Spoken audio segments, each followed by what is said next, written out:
issues of public policy, mostly on international relations. With no further ado, we can proceed after the rest of the greetings to the subject matter. Thank you.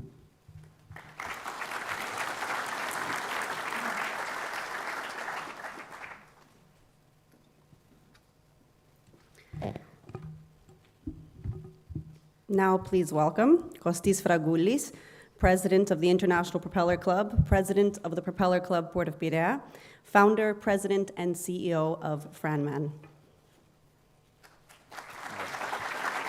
Καλημέρα. Thank you, Anna. Κύριε Αρχηγή. It's true that Mr. Platias, Professor Platias, is the heart and soul of this conference, and as Propeller Club, we are very happy to be back for the third time, and I'm sure it's going to be a very successful conference. Ladies and gentlemen, good morning. It's a great privilege to welcome you at the third Maritime Security Conference here in Athens, at a time when shipping and maritime security are being tested in new and complex ways. I would like to begin by thanking our co-organizers, the Council of International Relations, the Society for Geopolitics, and the Foreign Affairs Institute, as well as our partners, the University of Piraeus and the Institute of International Relations, IDIS, and all those who have contributed to bring together such a distinguished group of participants. Your presence here today reflects the growing recognition that maritime security is no longer a specialized topic. It is central to global stability. Shipping, as we all know, remains the backbone of global trade, carrying approximately 90% of world commerce. But today it operates in an environment that is far more complex, fragmented and unpredictable than at any point in recent decades.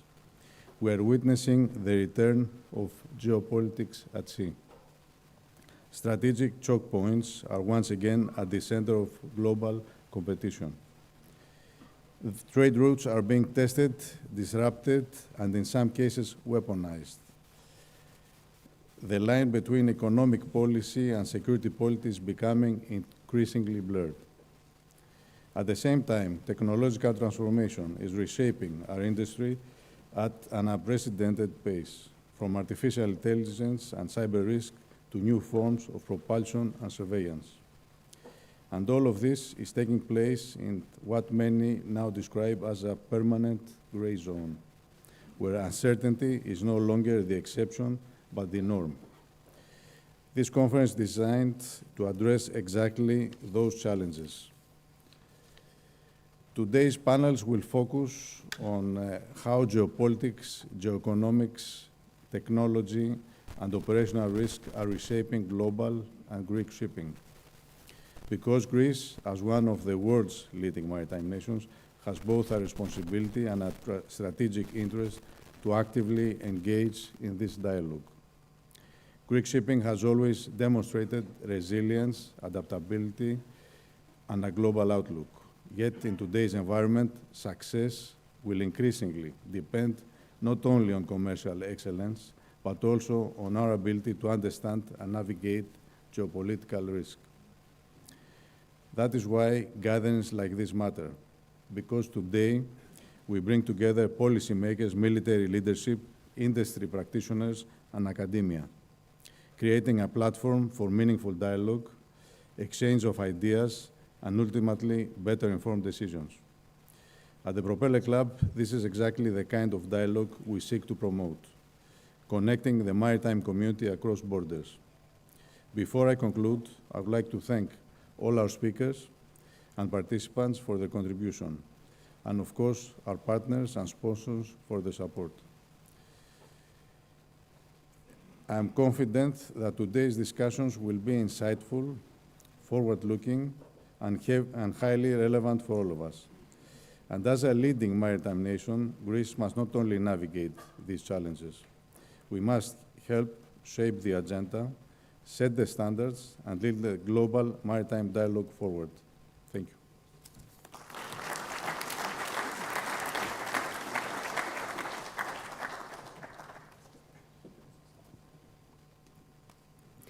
Now, please welcome Angelos Pandouvakis, Dean of the School of Maritime and Industrial Studies at the University of Piraeus.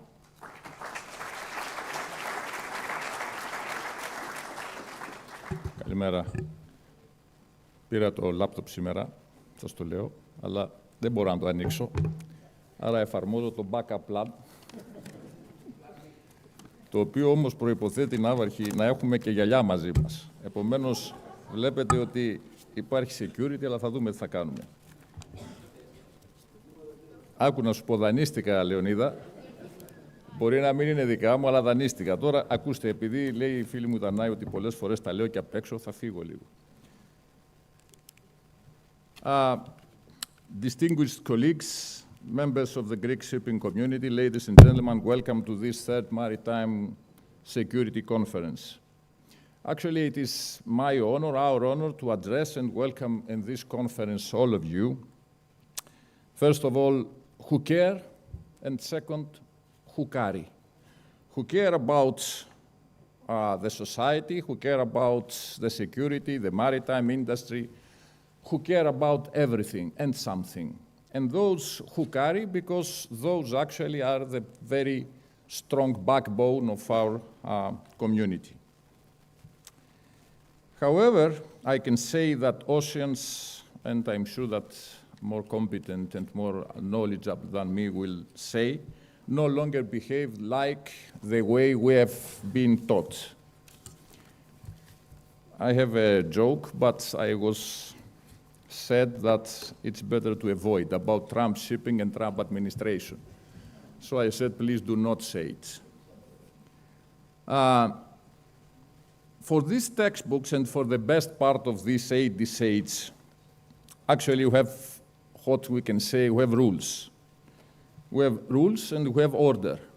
And this is actually in what we believe. Rules, order, discipline. We have freedom of navigation, we have predictable insurance markets, we have sanctions, regimes, technical, but broadly multilateral. And this order has gone. It did not collapse in a single dramatic moment. It eroded choke point by choke point, and nowadays, I think that as for spring 2026, that almost 5 out of 6 big maritime arteries are in trouble. Why? Because as they have said, it's easier to attack a ship. It's not easy to attack a cash flow. It's not easy to attack something. It's very easy to attack a ship. A quick saying about an answer. How Greeks should answer. Sometimes many guys outside maritime industry do not believe that Greece is a global power, that we have a unique diplomatic advantage. And how should we answer? First, I feel that, and here is the contribution of Mr. Platias and Mrs. Bociu, that they have convinced and me as an engineer that geopolitics are of big essence, that the vetting process or the port state control process or any inspection is very good, very crucial, but we have to think geopolitically. We have to think when we new build, we have to think when we are making insurance or reinsurance, we have to think of being except counter-cyclical investors like the more of the shipping.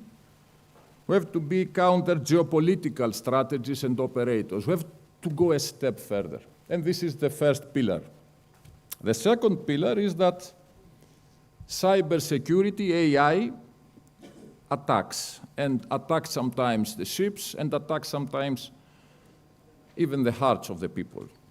And sometimes we have to include in our curriculum not only how the students could understand the balance sheets, but how do they treat threat models and AI technology.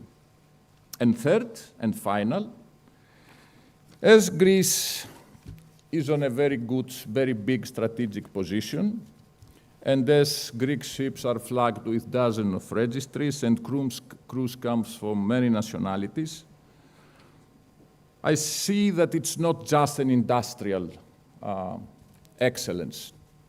I feel it's a diplomatic asset that everybody should capitalize on. Closing. Distinguished guests, crisis always comes with opportunity. This is the sayings of Buffett.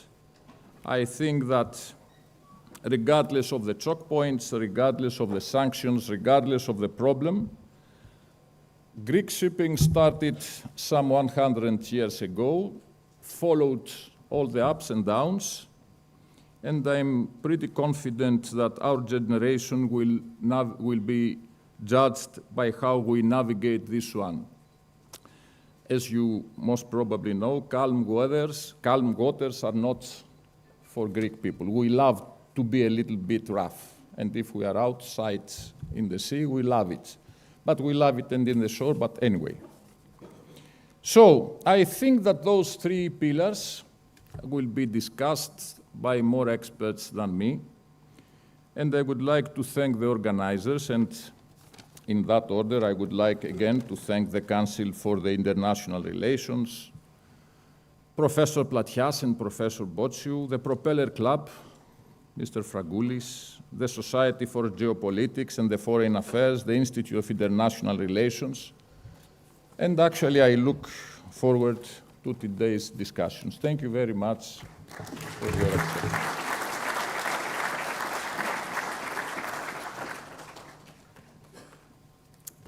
Now, please welcome Leonidas Dimitriadis Evienidis, IMO Ambassador to Greece and President of the Evienidis Foundation.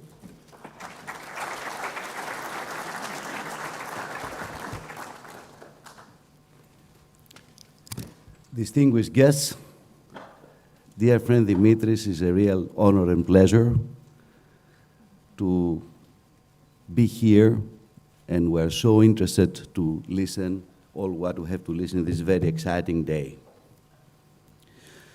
We are entering a period where the assumptions that shaped global stability can no longer be taken for granted.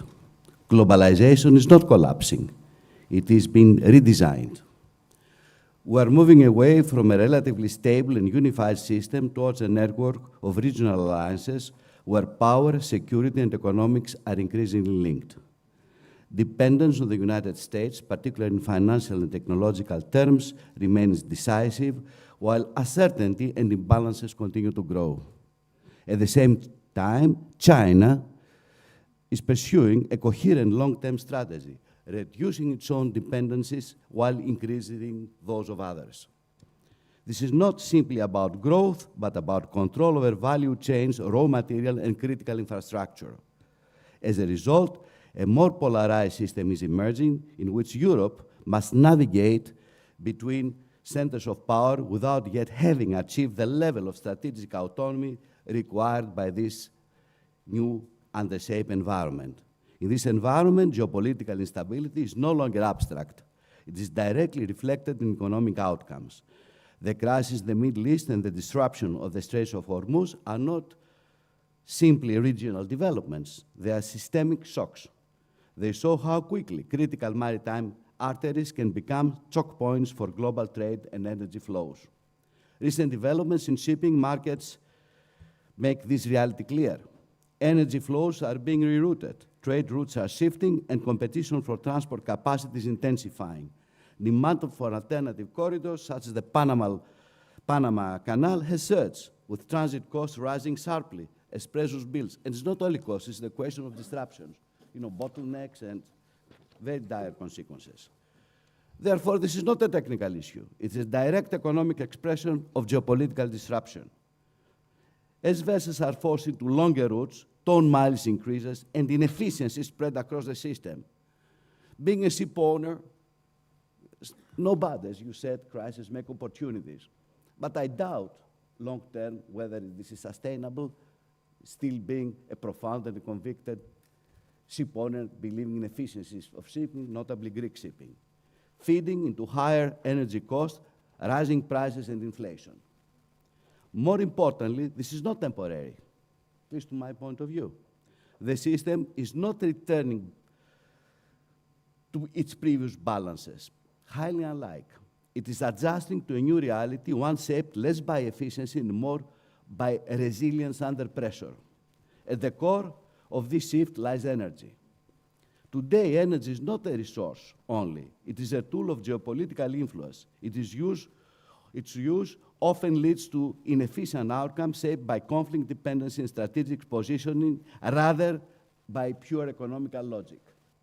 At the same time, technological disruption is redefining the landscape. Artificial intelligence, automation, digital systems are transforming how shipping operates and how trade is secured, while also introducing new vulnerabilities. The next major disruption may not originate from a physical event, but also from a digital one with unprecedented consequences. The more so as AI is evolving and we consider humanization. You all know what we're talking about, quite unpredictable things. Within this context, shipping is not simply a transport sector, it's a critical geopolitical actor. Carrying 90% of global trade, is also the first to absorb the systemic shocks, whether from conflict, sanctions, energy disruptions, cyber threats. Maritime security, therefore, is not a technical issue. It is a matter of governance and stability. Sea lanes are increasingly used as instruments of pressure, while threats are expanding from physical disruption to cyber vulnerabilities in critical infrastructures. What we are facing, however, is not simply an expansion of risk. It is a shift in the nature of the system itself. Traditionally, risk could be identified and managed within known parameters, game theories, name it. Angela, I mean, we're young and we became old with these things. But today, we are increasingly operate under conditions of, as Mr. Fargul said, uncertainty, where events are not only unpredictable in scale, but difficult to anticipate. Geopolitical tensions, technological vulnerabilities, and systemic dependencies no longer act separately. They interact and reinforce one another, producing outcomes that cannot be fully controlled. This distinction is critical. Managing risk is about optimization. Managing uncertainty is about resilience. And this requires a fundamentally different approach from operators, institutions, and policymakers alike. In this environment, one principle must remain clear. Shipping requires a stable and secure framework. The sea cannot become a space where the tensions of the land are transferred. It must remain a domain of stability, cooperation, and freedom. Because if this balance is lost, the consequences extend far beyond shipping. They affect global economy and society. Therefore, the conclusion, and sorry for getting you a bit tired, is clear. We are no longer managing a system defined by predictable risk, but one shaped by structural uncertainty. In such system, shipping is not simply a part of global economy. It could be and should be a force for stabilizing. For countries like Greece, this is not only a challenge, it's a responsibility. Because in times of uncertainty, stability is not given, it is created. It also highlights the need for a coherent international regulatory framework. What we're witnessing nowadays, United Nations, difficult times. One that ensures consistency, stability, and fairness across global shipping, because in an environment defined by uncertainty, fragmented or unilateral approaches are not sufficient. What's required is coordination at a global level, capable of supporting both security and the efficiency of the trade. Sorry for taking your time.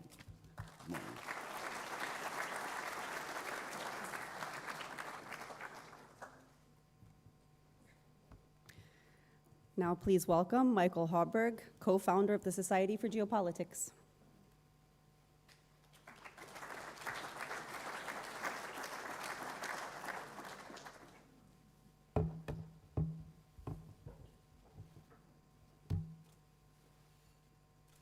Welcome, everyone. I'm the chairman of the board at the Mackinder Forum, which hosts the Society for Geopolitics, led by my colleague, Roger Baker, who's the president. It's a great pleasure to be here. I'd like to thank all of the panelists who've flown out to participate and all the sponsors of the conference. I'd particularly like to thank Athanasios Platias for the opportunity to participate. Every time I talk to him, I walk away having learned something, either new insights into how the world works, or maybe more valuably, learning from his example of how to build things like this conference and how to lead from a place of strategic prudence. It's really a pleasure to work with him. There was a time not that long ago when many businesses could mostly ignore geopolitical risk. Internationally engaged businesses have discovered, much to their chagrin, that those days are past. They really can no longer think of geopolitical risks and dynamics as an occasional side issue or as something that's too big and too far away to address. Just a quick look around the world over the past few months highlights how significant geopolitical dynamics, how significant a role geopolitical dynamics play in business operations, whether through war and conflict, formal and informal regulatory changes, shifting patterns of trade, or resurgent economic nationalism. While a few industries have remained aware of geopolitical risk during the post-Cold War moment, many others are now really revisiting these ideas for the first time in a generation or two. But they're often overwhelmed by the risks that appear, on the one hand, unpredictable and confusing, and where they don't have a way to frame them into a cohesive, coherent way of seeing the world. At the same time, you turn on the news and the word geopolitics is being used as a catch-all for anything that happens across borders and anything that violates a sort of dominant narrative that is still with us of a liberalizing world. You turn on television, you look in the newspaper, and what you see is punditry and shallow opinions that are rampant, making it very hard for business leaders to discern who to trust and how to interpret global events. The Society for Geopolitics was established to bring really desperately needed coherence to the field by bringing together industry, analysts, and academia to better understand how companies can actually use and operationalize geopolitical insights and strategic outlooks. This means identifying and honing best practices and developing skills training for professional development, and by putting a more cohesive framework around just what geopolitical risk actually is, and how corporate interests interact with and differ from national or political interests. More importantly, perhaps, once you have an understanding of geopolitics and geopolitical risk, you're in a position to identify geopolitical opportunity. The great opportunities for success in business don't always come from a flattening world. Sometimes they come from the friction and from the complexity of operating across borders that prevent a world market from existing. The places where the world is not flat and where it's getting frictional and complex are often the places where you can generate the greatest business opportunities. So our vision is simple. The Society is intended to serve as both an industry association for dialogue and training and as a center for excellence to explore and investigate the interaction of international business and global geopolitics. There are 3 pillars to this. One of them is providing a forum for collaboration and exchange of geostrategic ideas and frameworks. The second is cultivating the field, collecting, developing, and strengthening methodologies and approaches, providing training and career development for geopolitical risk and strategy analysts, and elevating the industry, advancing the industry by promoting geopolitical thinking outside the walls of academia, hosting productive dialogue among strategy developers, executives, policymakers, military leaders, and practitioners. This is something we're very excited about. It's a great pleasure to have Athanasios' help and to have Roger's leadership. There are a whole pile of people in this room who've been amazingly helpful in getting this off the ground. And I'm looking forward to meeting anyone who's interested in this and who'd like to contribute. Thank you for the opportunity to be here, Athanasios.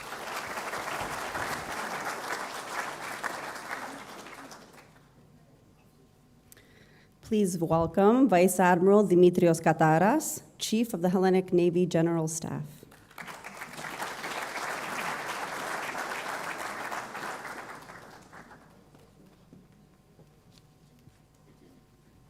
Kalimera, Ambassador Mrs. Maria Theophili, President of the Viennidis Foundation Management Committee, Mr. Leonidas Dimitrios of Viennidis, former Commander-in-Chief Admiral Ioannis Pavlopoulos, President of the International Propeller Club, Mr. Kostis Fragoulis, professors, friends of the Hellenic Maritime community, distinguished guests, ladies and gentlemen. It is with great pleasure, profound honor, and a true privilege that I address this distinguished audience today on the occasion of the third International Maritime Security Conference here at the Viennidis Foundation. Having attended the first two iterations of the conference, I'm happy that this event has gained significant impetus and visibility. Although I would wish that it had happened in a nicer time, I truly hope that next year's conference will be addressing the results of what happened a year ago. In this respect, I would like to thank the Council for International Relations Greece for offering me the opportunity to share my thoughts on the conference theme, a subject that captures the essence of the current challenges we collectively face. Today, more than ever, the uninterrupted flow of maritime trade, the protection of critical infrastructure, and the safeguarding of freedom of navigation constitute fundamental prerequisites for economic growth, prosperity, and international security. Over 80% of global trade is conducted by sea, while underwater cables, energy pipelines, and offshore installations form the invisible backbone of the global economy. However, this vital domain is increasingly contested. The East Med, our immediate neighborhood, reflects this complexity. It is characterized by a wide spectrum of conventional and hybrid threats, geopolitical tensions, terrorism, cyber attacks, irregular migration, trafficking networks, and vulnerabilities in critical maritime infrastructure. These challenges are further amplified by three forces of disruption. First, geopolitical shifts are reshaping alliances and redefining power balances. Regional conflicts, strategic competition, and unilateral allegations are projected at sea, transforming the maritime domain into a space of both cooperation and contention. Second, geo-economic competition is intensifying. Control over sea lines of communication, energy routes, and maritime choke points directly impacts global markets and national prosperity. Current developments in the Strait of Hormuz are a great manifestation of this effect. Third, technological transformation is rapidly evolving the character of naval operations. Emerging technologies such as unmanned systems, artificial intelligence, advanced strategic weapons, and cyber capabilities are redefining how we monitor, perceive, and operate in the maritime environment. These innovations offer significant opportunities, but also introduce new vulnerabilities, responsibilities, and risks. In this complex and challenging environment, maritime security is by no means a trivial task. Cooperation among navies, international organizations, industry, and academia is not optional. It is essential, and in this context, the Hellenic Navy participates consistently in NATO, EU, and UN operations and initiatives, contributing forces, expertise, and infrastructure. At the same time, we place particular emphasis on defense diplomacy. Through multilateral synergies and capacity-building initiatives, we promote trust and interoperability among partners. By tradition and strategic posture, we act as a reliable security provider and not a consumer in the region and beyond. In this regard, I would like to highlight the fact that we maintain the command of EU operational speeders in the Red Sea, one of the world's most vital maritime regions, safeguarding maritime trade and protecting the lives of fellow seafarers. Moreover, our recent prompt and decisive response to provide security support to the Republic of Cyprus with our frigates set a precedent for unity and solidarity in the European Union. The Hellenic Navy constitutes the military component of our country's naval power. In concert with the merchant dimensions of the term, shipping, shipbuilding, and combined with the perpetual bonds of the Greek people with the sea, the projection of a credible naval power supports state diplomacy and enhances our nation's footprint in areas of geopolitical importance. Ladies and gentlemen, in this era of disruption and unpredictable challenges, uncertainty is the new normal. However, within this uncertainty lies opportunity, an opportunity to strengthen cooperation, to innovate, and to reaffirm our commitment to shared values and collective maritime security among allies and friends.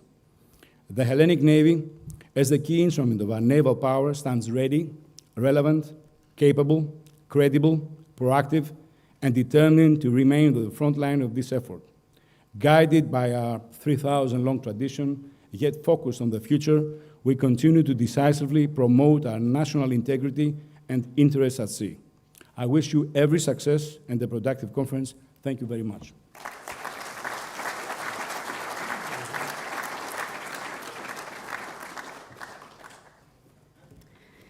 And now, Ambassador Maria Theophili, head of the Task Force of the United Nations Security Council.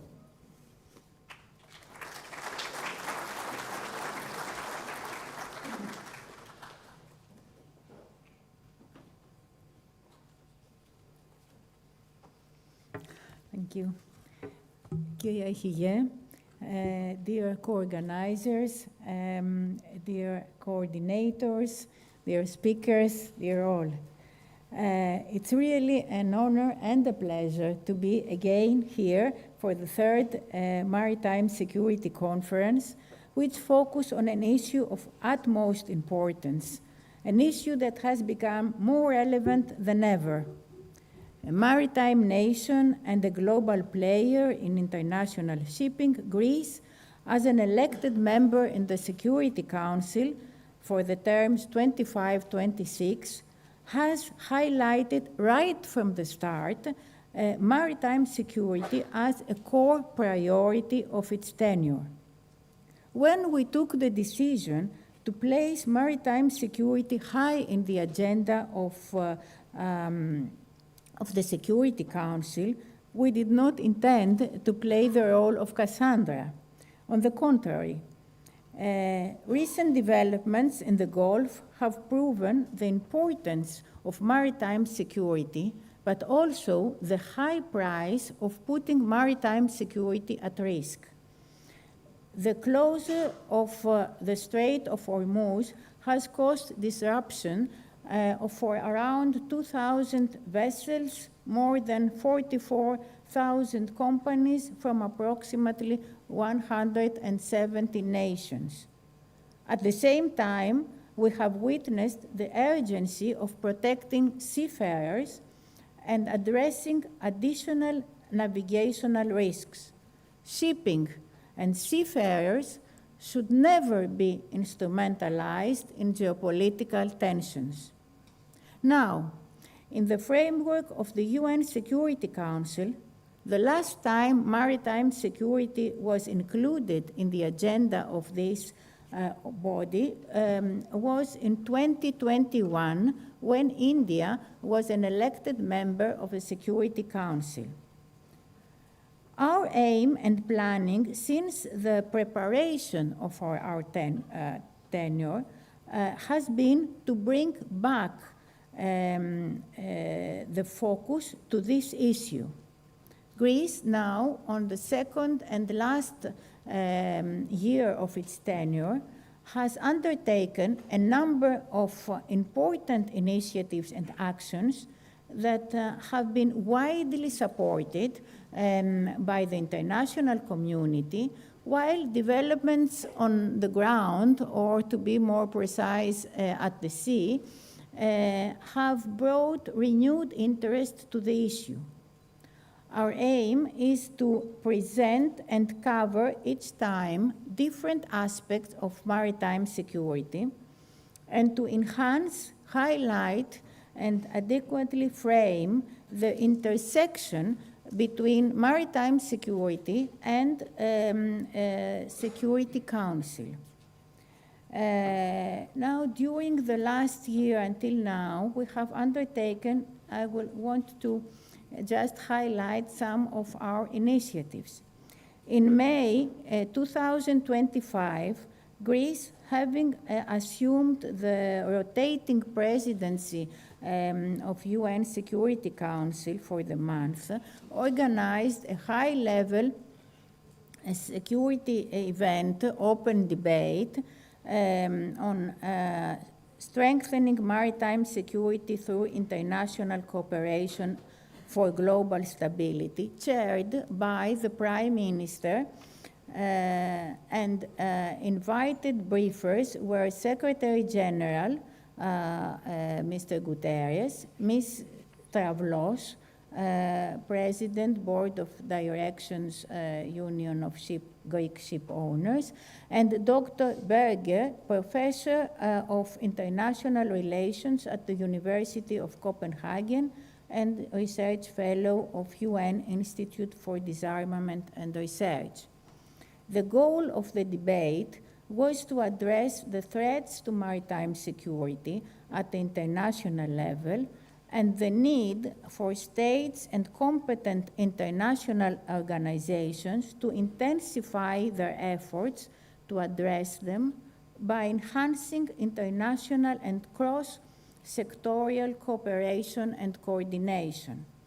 The wide participation in the open debate of more than 80 delegations from all geographical regional groups contributed greatly to a fruitful and substantial discussion and showcased the strong interest and commitment of the global community to the issue of maritime security. In September 2025, during the high-level week of the UN General Assembly in New York, we organized a high-level side event on maritime security titled Safeguarding the Freedom of Navigation, Maritime Security and Coordinated Responses, which was attended by Deputy Foreign Minister Ambassador Papadopoulou, the Secretary General of IMO, the representative of UN Office on Drugs and Crime, Mr. Pasquale, and the Chief Business Development Officer of the Diaplus Group, Mr. Georgopoulos, who was the key speaker.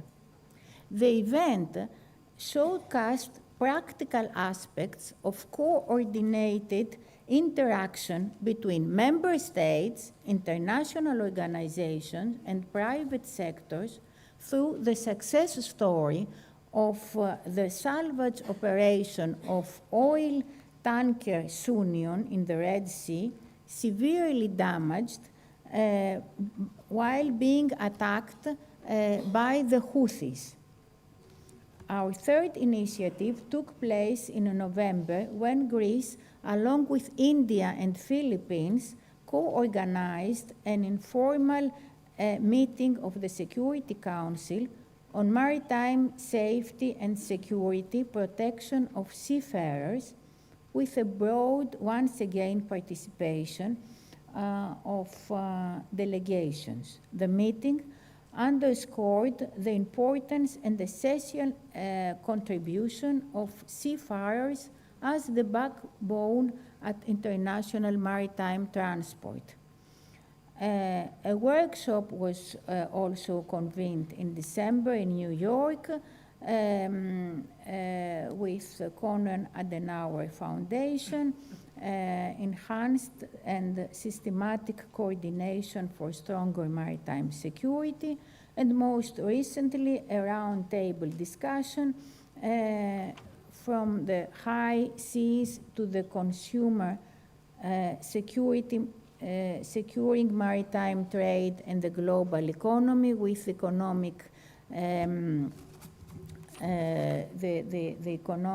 Delphi Economic Forum, where Greek Foreign Minister delivered remarks. But furthermore, in the UN Security Council, as part of our continued commitment to maritime security, we undertook the very important role of co-penholders with France for the renewal of 2 UN Security Council resolutions on Operation Irene for the inspection of vessels on the high sea off the coast of Libya, which is the only tool for the maritime enforcement of the UN arms embargo, and with the United States for the renewal of 3 resolutions on maritime security in the Red Sea. It is to be noted that Greece successfully managed to introduce language regarding maritime security in these resolutions.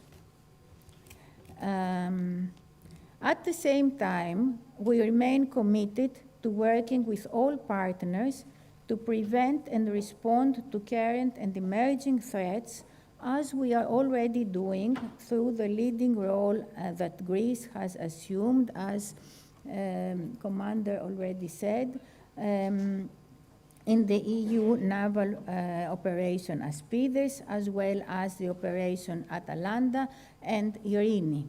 At the same time, we are committed to stressing the central role of the UN Convention of the Law of the Sea, which sets out the legal framework within which all activities in the sea must be carried out. During the current crisis, we are in constant contact with our key partners, including UK and France, within the framework of proposals and initiatives related to the current situation in the Gulf.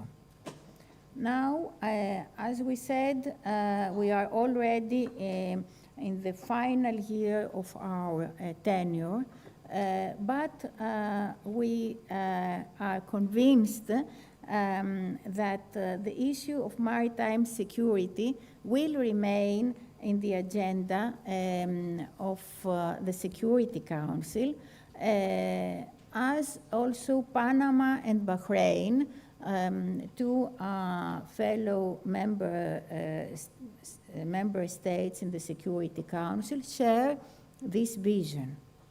In this respect, we are aiming at adopting a UN security product, probably a resolution on maritime security, to contribute to the formation of an adequate global maritime security architecture. As I finally conclude my remarks, I would like again to congratulate all organizers for organizing and hosting this timely 3rd edition, which is more pertinent than ever. And as the UN Secretary General, Mr. Guterres, has recently stressed, without maritime security, there is no global security. Thank you very much.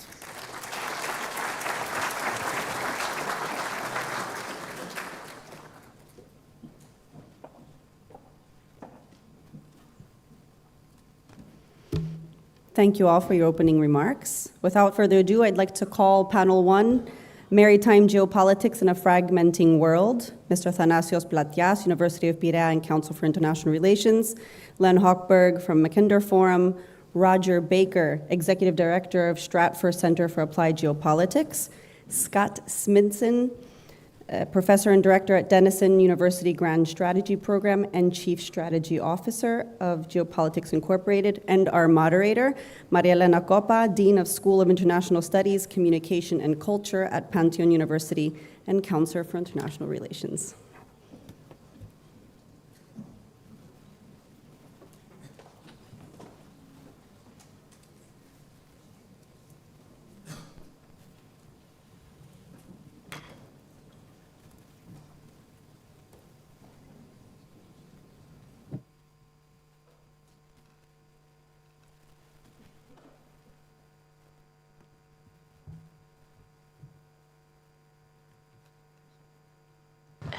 Good morning.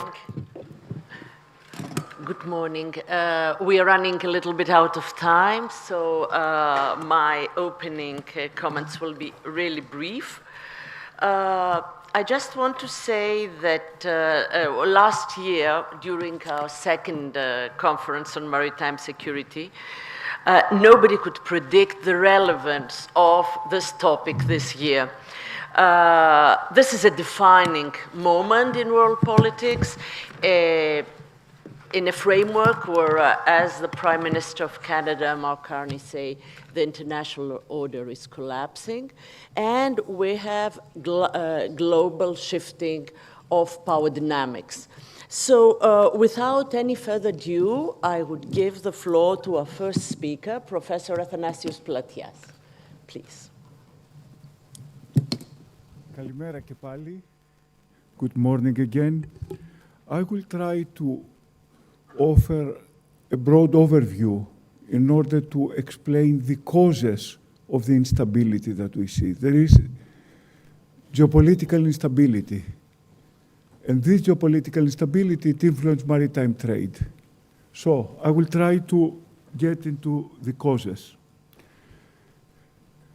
My presentation will focus on 4 pillars, 4 themes. First, the freedom of the sea is at risk. Freedom of navigation is no longer guaranteed. It's contingent on power, conflict, and strategic competition. And by the way, this is unprecedented. It's the first time that it's happening after the end of World War II. And this is going to characterize the next decades. So shipping enters a very volatile area, and it's not going to stop. Shipping is also part of a strategic infrastructure. Ships, ports, routes are weaponized, are tools of power. The third theme is that globalization is becoming fragmented. It's not changing, but it's becoming fragmented. And the fourth theme is that military power, naval power, it's connected with financial systems, industrial capacity, and this, everything becomes part of geopolitical competition. So I will concentrate mostly on the big picture, try to explain what's going on. Okay, let me start with this graph. Naval power allows countries to control the sea, thalassocracy. If you control the sea, you can control the maritime trade, and you can offer security to allies, and this creates wealth. You become rich. And if you become rich, you can invest more on sea power. And this is a virtuous circle. This is what it characterized the sea powers, the thalassocratic powers. This recipe was invented here in Greece by Themistocles, by the ancient Athenians, and every maritime empire has followed this route. Invest in shipping, in naval power, control the sea, control the trade, become rich, and then create a virtuous cycle. But in international relations, nothing stays forever. Things are changing. And this virtuous cycle that I described, it worked for the British, and it works now for the Americans. But now they have a competitor. Now thalassocracy is becoming competitive, contested. We are entering a period of contested thalassocracy. Why? Because of the rise of China. You have a challenger to the maritime supremacy of the United States, which creates new trade patterns, new infrastructure of shipbuilding and innovation, and you have new competition for maritime resources, and all this creates contested thalassocracy. So the reason of the instability that we see is precisely that. Now, let me try to connect military strategy applied at sea with what we see happening in our days. There are 3 basic functions of maritime power. The middle one is thalassocracy, sea control. By controlling the sea, you apply power from ship to sea, you eliminate the enemies at sea, and you ensure freedom of navigation for yourself. That's the typical model of thalassocracy, controlling the sea. And if you control the sea, you can project power. So the Americans, for example, were controlling the sea after World War II, and it created the precondition for globalization and shipping. And this allowed them to project power, what we saw in Venezuela, from sea to land, from aircraft carriers to Venezuela, what we see right now happening in the Gulf, from sea against Iran. But at the same time, because of contested thalassocracy, the Asiatic continental powers are responding. And how they are responding? By sea denial. What is the pattern that we see all these years? Russia tried to deny the Black Sea from the Ukrainians and NATO. The Houthis trying to deny Red Sea from maritime trade. 12% of the maritime trade was passing through the Red Sea. What is happening right now?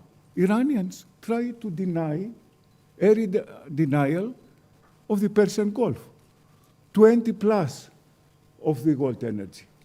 And also China is doing the same thing around Taiwan in the first island chain and around South China Sea. So that's why I say it's contested thalassocracy. It was a period that the United States and its allies can go everywhere. Now they cannot go everywhere because of anti-access, anti-denial. That's precisely the causes of the instability. So we are moving in an international system from bipolarity that we had the Cold War, then we had the period of globalization, which was underpinned by American maritime power that allowed free trade. And now we are getting into a period of contested thalassocracy, fragmentation, which is the new Cold War. Like the old Cold War, it happens between the two blocks, the global West, blue, which includes United States, Europe, but also parts of Asia, Japan, Korea, Australia, against Eurasia, the Eurasian power, which is mostly China, Russia, and Iran. And these countries are involved in this global competition. But the new Cold War, unlike the first one, had a lot of similarities: geopolitical competition, arms races, economic warfare, political subversion, technological competition, a lot of wars by proxies. We see all this, but we have new elements. Two new elements are important. During the first Cold War, the competition took place in Central Europe, inland, in a static environment. Now the competition takes place at sea. And the second characteristic, the second difference is during the first Cold War, the two blocks were not interrelated. Now, because of globalization, they're completely interdependent.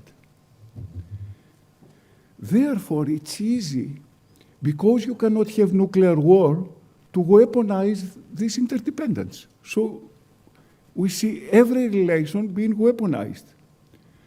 Now, although interdependence is weaponized, and although the West tries to decouple from the East, you cannot stop globalization. You see trade is increasing every year. It's more than 25 trillions. And by the way, 80% of this moves by the sea. Why? Because it's cheaper. So globalization is fragmented. It's not stopping. Now, because of the geopolitical competition, as I said, it happens in the sea. But which seas? The seas around Eurasia.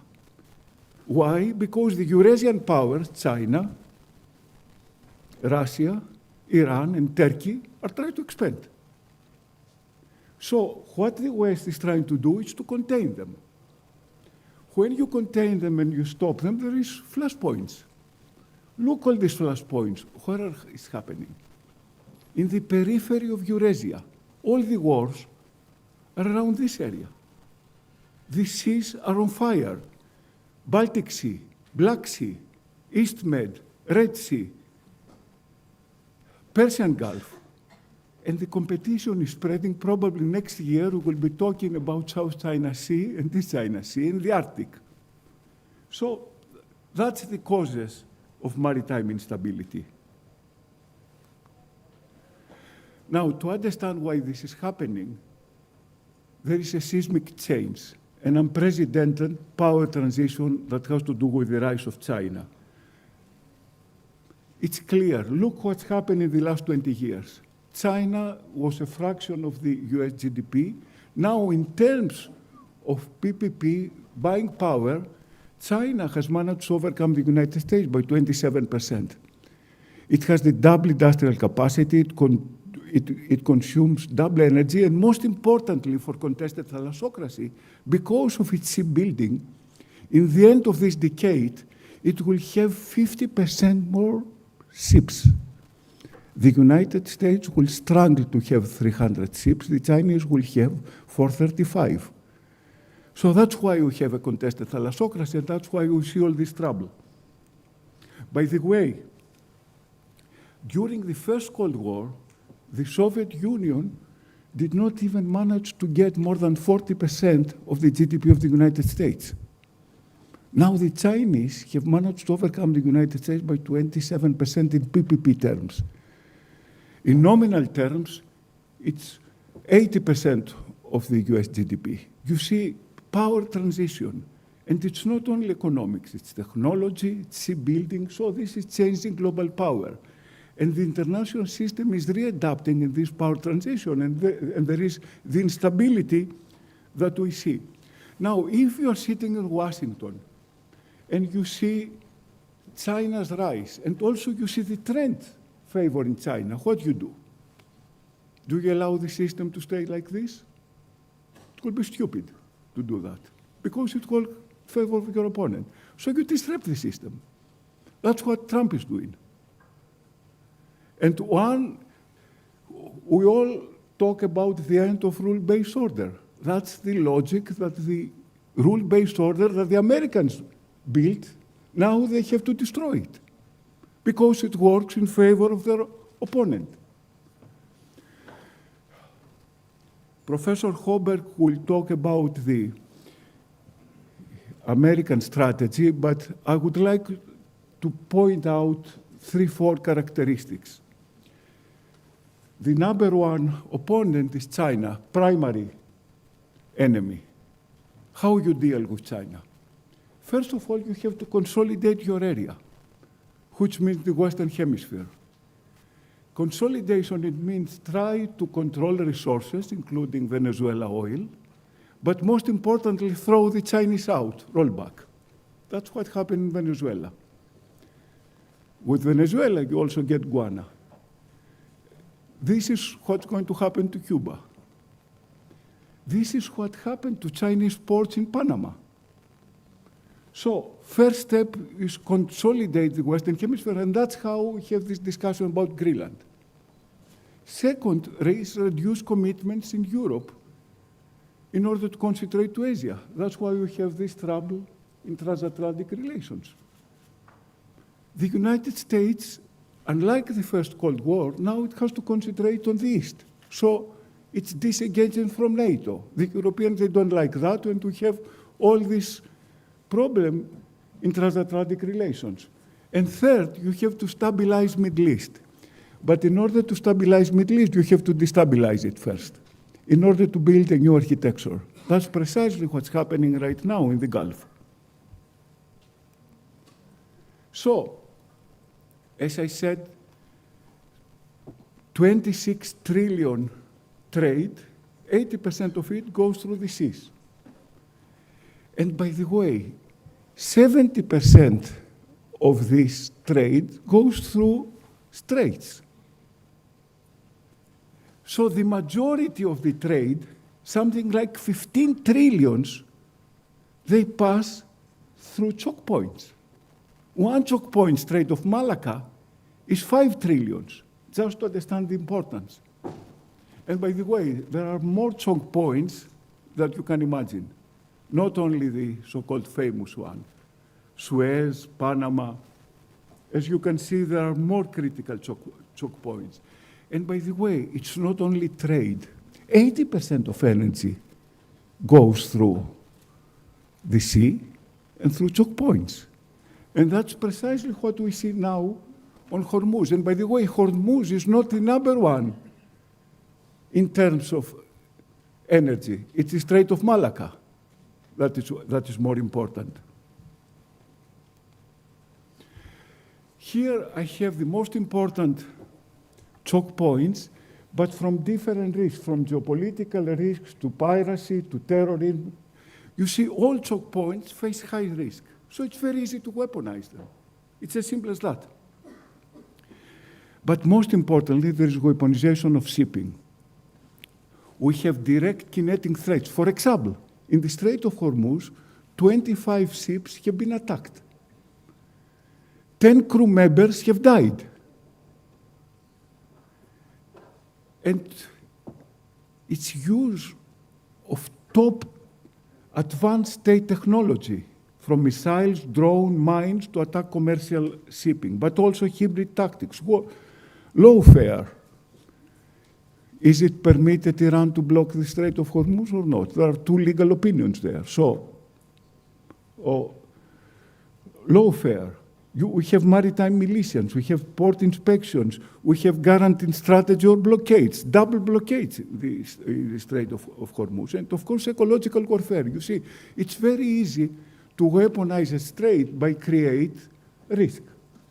If you create risk insurance, they don't risk the ships, and ship owners afraid, the crew is afraid. So essentially, with very limited means, just by creating threat at this ecological level, you can block it. So it's easy and efficient. That's why all these zones, from Black Sea to Red Sea to Persian Gulf to Horn of Africa, are already in flames, and there are future danger zones. Roger Baker will concentrate on these issues. Now, sometimes we are lucky that if you block a strait or a sea like the Red Sea, we have alternatives, like what happened in the Red Sea. It may be costly, it may take 12 more days, but there are alternatives. But not always alternatives. In Hormuz, there's no alternative. And by the way, in the Strait of Hormuz, it's not the first time that we have trouble.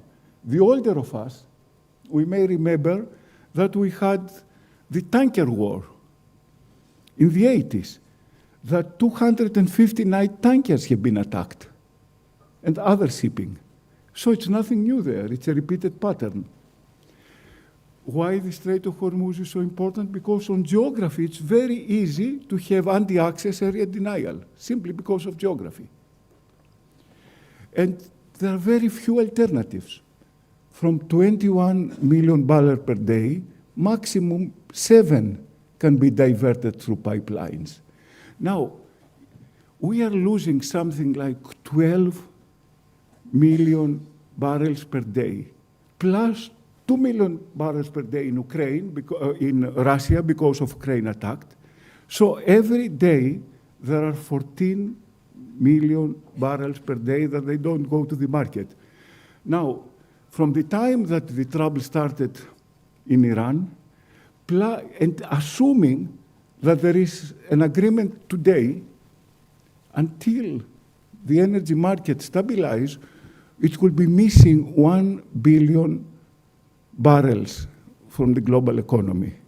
Now try to understand what this means and what ripple effects it will have.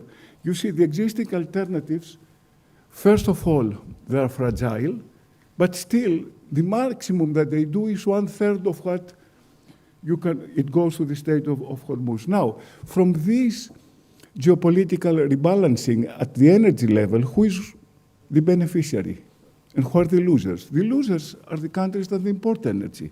The winners are the ones that are exporting, mostly the United States. So essentially, the United States is using its dominance in energy in order to do a rebalancing. Look who is losing. The Gulf and the Russians in the westward, which means the Asian basin, the Eurasian Asian. Who is winning? The Atlantic. So there is an energy realignment, and energy is a precondition for global power. So look what happened in the Strait of Hormuz. I mean, in terms of energy trade, because of tankers, only 10% of tankers are passing compared to what used to be before. That's the weekly, there were about more than 250 tankers passing. Now they pass around 25. So 90% off. And who is losing? Asia, because most of the Strait of Hormuz was going to Asia. But because of ripple effect, it's not only energy, it also creates food insecurity, which is trouble for stability. Remember, the Arab Spring started because of food. Now, the number one problem has not erupted. It's a minefield waiting to erupt. South China Sea. South China Sea, as you can see, it's 1/3 of the global trade and 1/3 of the energy trade. And China, East China Sea is contested. The Chinese are claiming they want to do what the Americans are doing in the Atlantic, in the Caribbean, a zone of influence, their own Mediterranean. They claim the red dots, the 9 dots, 95% of the South China Sea. But all the other neighbors have interest there. It's the same thing that's happening between the Greeks and the Turks and the other countries in the Eastern Mediterranean. Same problem. And it's been weaponized. We don't have naval ships, but we have Coast Guard, we have naval militia, and the Americans are sending the big boats in order to ensure the freedom of navigation. They send aircraft carriers. That's a typical trip of an aircraft carrier, which means the threat of escalation is always there, because the Chinese are harassing these American ships. And by the way, these American ships are flotillas, because as you probably know, one aircraft carrier, it can be more than other 40, a flotilla can have up to 40 pieces from submarines to other ships. Now, the threat to shipping, and because of the freedom of the sea, may come to this. If the freedom of the sea is contested, countries look for alternatives. And although using the land is not efficient, it may be the only option, although it's costly. And that's why China is building the One Belt, One Road, because of its vulnerability on American thalassocracy to control the sea and close, let's say, the Strait of Malacca. With the end of the Strait of Malacca, the Chinese cannot export and cannot import. So they built alternatives, and they also built energy alternatives. So one threat to shipping is if sea is contested, they're looking for alternative routes. That's a long-term threat to the maritime industry. I talk about geopolitics. The next panel will be on geoeconomics, so they will deep in on this thing. But there is a fundamental restructuring. During globalization, the United States and the West offshore production to the East. Now they want it back. They want it either reshoring or near-shoring neighboring countries like Mexico, for example, for the United States, or friends like India and Vietnam. All this creates trade realignment, trade rebalancing, which influences the maritime industry. One way to do that is tariffs. By the way, Liberation Day was the 2nd of April, the day that we had our last year conference. So we were the moment that we're discussing these things, Trump came with tariffs. But the most potent weapon is sanctions. And the United States, look, they sanctioned Venezuela, Russia, and Iran. But suddenly the Americans discover that the sanctions that they did in these countries was working in favor of China. Why? Because China Russia, Iran, and Venezuela, they were selling their oil 40% discount to the Chinese. So essentially, the Americans were subsidizing, stupidly and indirectly, the Chinese industry who was competing against the European and the Americans. So you can understand that they have now changed that. They realized that that was a big mistake. So one other instrument, I talk about weaponization of shipping, of ports, is the financial architecture, and most importantly, insurance. Mr. Dominic Donald will talk about this. Now, the strategy of the United States is decoupling from China, but this cannot happen. I mean, the supply chains are so integrated, it's very difficult to interrupt. So what firms are doing, they have the China plus one strategy. They still have China as a way of producing, of buying things, but they add one more alternative, because the other alternative, nearshoring and reshoring, takes time, and it's costly. So we are moving away from efficiency, as Mr. Evgenidis said, but for how much? So the most hedging strategy is adding one more supplier to China. You cannot take China out, not because of its magnitude of what's building, but also of the complexity of what's building. Look compared to its opponent. So that's why companies and states start building China plus one strategy. All this creates a complete rebalancing in trade. You can see it. Rebalancing does not mean that trade stops. Trade continues to grow, but it's rebalanced. You see, it's like a balloon. You push it in one point, it expands in another. But the most important is this map. This map, it shows the energy map after the war in Ukraine, concentrated mostly in Eurasia. With what is happening this year, all this thing is changing. Energy, the center of gravity of the planet on energy, it moves from Eurasia to the Atlantic, to the United States, to Canada, to Venezuela, to Guyana, to Brazil, to Mexico, to Western Asia, and Norway. That's the winners. Who is losing? The Gulf countries. And Russia, by the way, 40% of the Russian infrastructure, energy infrastructure, have been destroyed. So although the Russians are making money because the price of energy has been increased, they still are losing 40% of the energy that they could put in the market. You see where the tankers go? To the United States. Look at it. So there is an energy rebalancing, which is Americans, they do what they promise on their strategy. American dominance, which means rebalancing energy. And energy, by the way, it's important in the most important competition in artificial intelligence. And last, I will finish with that. Mr. Varviciotis will dive into the subject matter, the geopolitics of shipbuilding. Why shipbuilding is so important?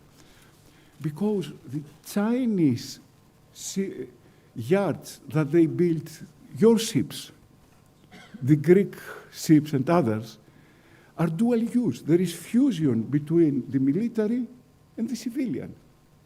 And they create an infrastructure that they have, as I said, will build ships more than the Americans by 50% by the end of the decade.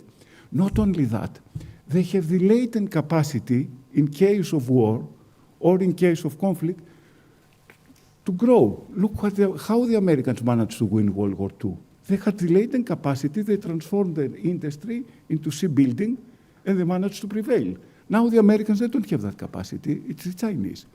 So the Chinese have the advantage of ships, the advantage of latent capacity to expand. The only one that it's missing is the bases around the world in order to provide logistical support. That's why their power is only limited around the South China Sea and the East China Sea. That's why they are irrelevant in Iran. That's why they were irrelevant in Venezuela. But if they start building bases, certainly the Americans will have somebody to compete with them at every level. Now the competition, The contested thalassocracy, it's regional. It will become global. So all this is how geopolitics is affecting shipping and why it's important for the maritime community to understand, but also from the military and the policy makers to make these links clear. Thank you very much for your attention.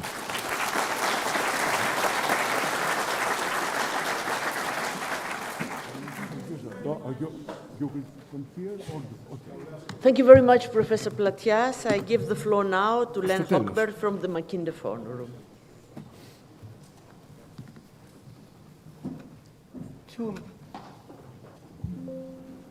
Two important documents recently appeared on U.S. government websites. The 2025 National Security Strategy, NSS, of the United States, and the 2026 Department of War National Defense Strategy, the NDS. These documents are undoubtedly the product of various compulsions and constraints, prioritization of emerging threats, the military capabilities to meet those threats, and infighting among relevant bureaucracies. Such documents do not necessarily guide specific policies, whether regional or global, but they represent a consensus that coalesces around a president's campaign promises, his appreciation of global opportunities and geostrategic threats, and his desired legacy. The purpose of this presentation is not to provide an overview of every point made in these documents. That would take too long. Rather, I hope to suggest how two classical geopolitical theories align with the strategic priorities advanced in the 2025 NSS and the 2026 NDS. Before proceeding to the theories, here are the key assumptions and/or propositions on which these two documents rest. First, America's strategic policy will be guided by American interests in what advances national security, what enhances the freedom of Americans, and what contributes to the prosperity of the nation. Second, the degrading of the southern border, which enabled large numbers of illegal immigrants to cross into the United States, along with cartel members, narcotics traffickers, and potential terrorists, requires that Americans secure our hemisphere, quote unquote, our hemisphere. Third, the engine of global economic growth has shifted from the Atlantic and Europe to the Pacific Ocean, with China becoming a peer competitor to the United States. America must now prioritize the defense of the homeland over the threats originating first and foremost in the Pacific and secondarily in Europe, the Middle East, and finally in Africa. Fourth, these documents call on allies and partners in the Western Hemisphere, Europe and East Asia, and in the Middle East to cease being quote-unquote free riders on American defense establishment, instead to share the burden of defense against regional threats by investing in their militaries and their military industries. Fifth, the United States will not engage in military adventures to impose our way of life on adversaries. No nation building. Nor will the United States act on behalf of international organizations or the so-called rules-based international order unless those organizations and rules advance American national interests. Sixth, the United States seeks energy dominance, quote-unquote energy dominance in oil, gas, coal, and nuclear to grow American industry, the economy, and its middle class. Energy dominance means becoming an major exporter of energy, thereby enabling allied powers to shift their dependency away from common adversaries. Finally, President Trump wants what he calls peace, but he also wants peace through strength. The latter is suggested to obtain the former. However, will the quest for deals to achieve peace undermine deterrence? This ambiguity is not addressed in these two documents. So the first geopolitical theory I'd like to address is the geopolitical theory of pan-regions. And let me see how this works. No, I'll let you do it. Okay, is it up there? Well, you missed this. Go ahead, somebody will fix it. Okay. The idea of pan-regions was first introduced by Karl Haushofer, a Nazi geopolitical theorist. His vision of the world represented an intellectual assault on the notion of the North Atlantic maritime community, which had tied Europe and North America economically together prior to World War II. Instead, he recommended the division of the world into 3 blocks, or pan-regions, each with a northern power center dominating its respective southern region. The United States in the Western Hemisphere, Germany in Europe, the Middle East and Africa, and Japan in the Western Pacific, Southeast Asia, and East Asia. Professor Andrea Colli has drawn a map, here it is, Figure 1, designed to project current geopolitical trends onto the world. He foresees a possible Russian victory over all of Ukraine and Russian domination over the stands in South Asia. The United States still dominates the Western Hemisphere. China, however, takes the place of Japan as the core power in the Western Pacific and East Asia, and Germany is a possible core for the rest of Europe, the Mediterranean, the Arabian Peninsula, and Africa. However, Professor Coley indicates that Germany and Europe may not have the economic and military clout to secure an independent geopolitical bloc, in which case, of course, these areas will be contested. Now, in the NSS and NDS documents, the Western Hemisphere is characterized as, quote unquote, our hemisphere, suggesting possessiveness. These documents reassert the validity of the Monroe Doctrine as amended by President Trump, and I'm quoting, "We want a hemisphere that remains free of hostile foreign incursion or ownership of key assets, and that supports critical supply chains. And we want to ensure our continued access to key strategic locations. In other words, we will assert and enforce a Trump corollary to the Monroe Doctrine," close quote. Despite paying lip service to the legal equality among nation states, i.e. all nation states are sovereign and should be accorded respect, the authors who wrote the NSS asserted that, and I'm quoting, "the United States must be preeminent in the Western Hemisphere as a condition of our security and prosperity, a condition that allows us to assert ourselves confidently where and when we need to in the region," close quote. Thus far, the United States has urged Canada to become the 51st state, has insisted that Panama significantly curtail communist Chinese influence over the Panama Canal, has sought to acquire or secure Greenland from a NATO ally, Denmark, and has decapitated the leadership in Venezuela. In short, to implement a pan-region vision for the Western Hemisphere, the United States has acted as a revisionist power.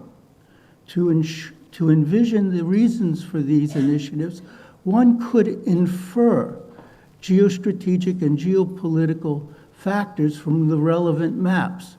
Territorial considerations such as land, population, and/or resources may be found in the Canadian and Greenland initiatives. Nevertheless, all the cases also have maritime consequences, greater control over the Northern Pacific, the Atlantic, and the Caribbean littorals, greater access to the Arctic littoral and the resources to be found there, enhanced maritime surveillance over the waters between Greenland, Iceland, and the United Kingdom, and the reassertion of power over a strategic location, the Panama Canal. The NSS offers the nation states of the Western Hemisphere with a stark choice. Quote, "The choice all countries should face is whether they want to live in an American-led world of sovereign countries and free economies, or in a parallel one in which they are influenced by countries on the other side of the world. Close quote. The decapitation strike against the Venezuelan regime revealed the extent to which the Trump administration was prepared to allow one sovereign country in the Western Hemisphere to inhabit a parallel world dominated by adversaries. Trump held to his desire to fight a short, decisive war to eliminate foreign adversarial influences, no nation building.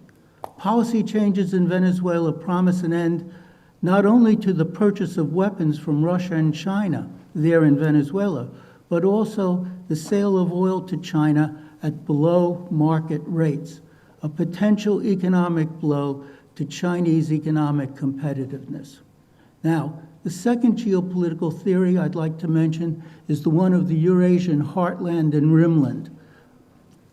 The idea of a Eurasian heartland was first broached by the geopolitical theorist Halford Mackinder in his 1919 masterpiece, Democratic Ideals and Reality. Mackinder defined the heartland as that area of Eurasia that was relatively unaffected by naval power and maritime commerce. Figure 2, thank you. Figure 2 depicts the geography of the Eurasian heartland, stretching roughly from the Arctic littoral to the Himalayas and from Moscow to the Lena and Kolyma river basins.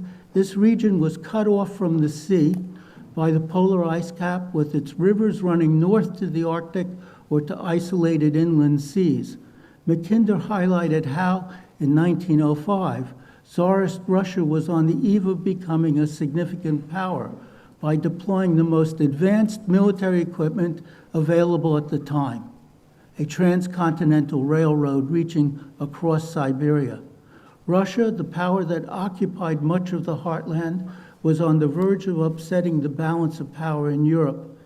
The Rimland, a concept that was introduced by Nicholas Speakman in his book, The Geography of the Peace, 1944, combined the three amphibious regions to provide a contrasting comparison to Mackinder's heartland.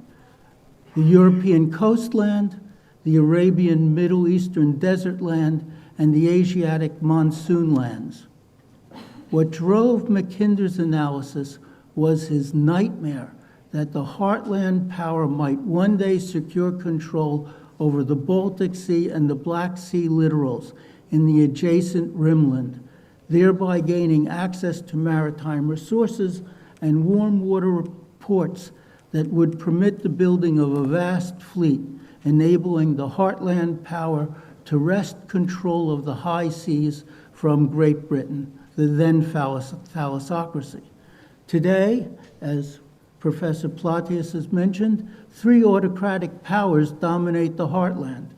The traditional occupant of the heartland, Russia, Iran, which has access to the Persian Gulf and is attempting to dominate the Strait of Hormuz, and China, which also has a long coastline and has built a naval force to rival that of the United States.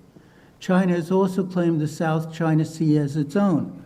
By building artificial islands, China is attempting to turn that international waterway into a lake. It might then assert the right to charge tolls for passage. Geopolitical analysis suggests that such a maneuver would put South Korea, Japan, Taiwan, and the Philippines at an economic disadvantage. Despite their ideological differences, these three autocratic powers, Russia, China, Iran, have entered into agreements demonstrating a common interest. They hope to overturn the current American-dominated world order and to break the maritime control that the United States and its allies and partners have held for the last 40-so years. The NSS and NDS nod toward Mackinder and Speakman without explicitly mentioning their theories. In a discussion of burden sharing in the NDS on page 13, the document states, America's alliances, and partnerships form a defensive perimeter around Eurasia.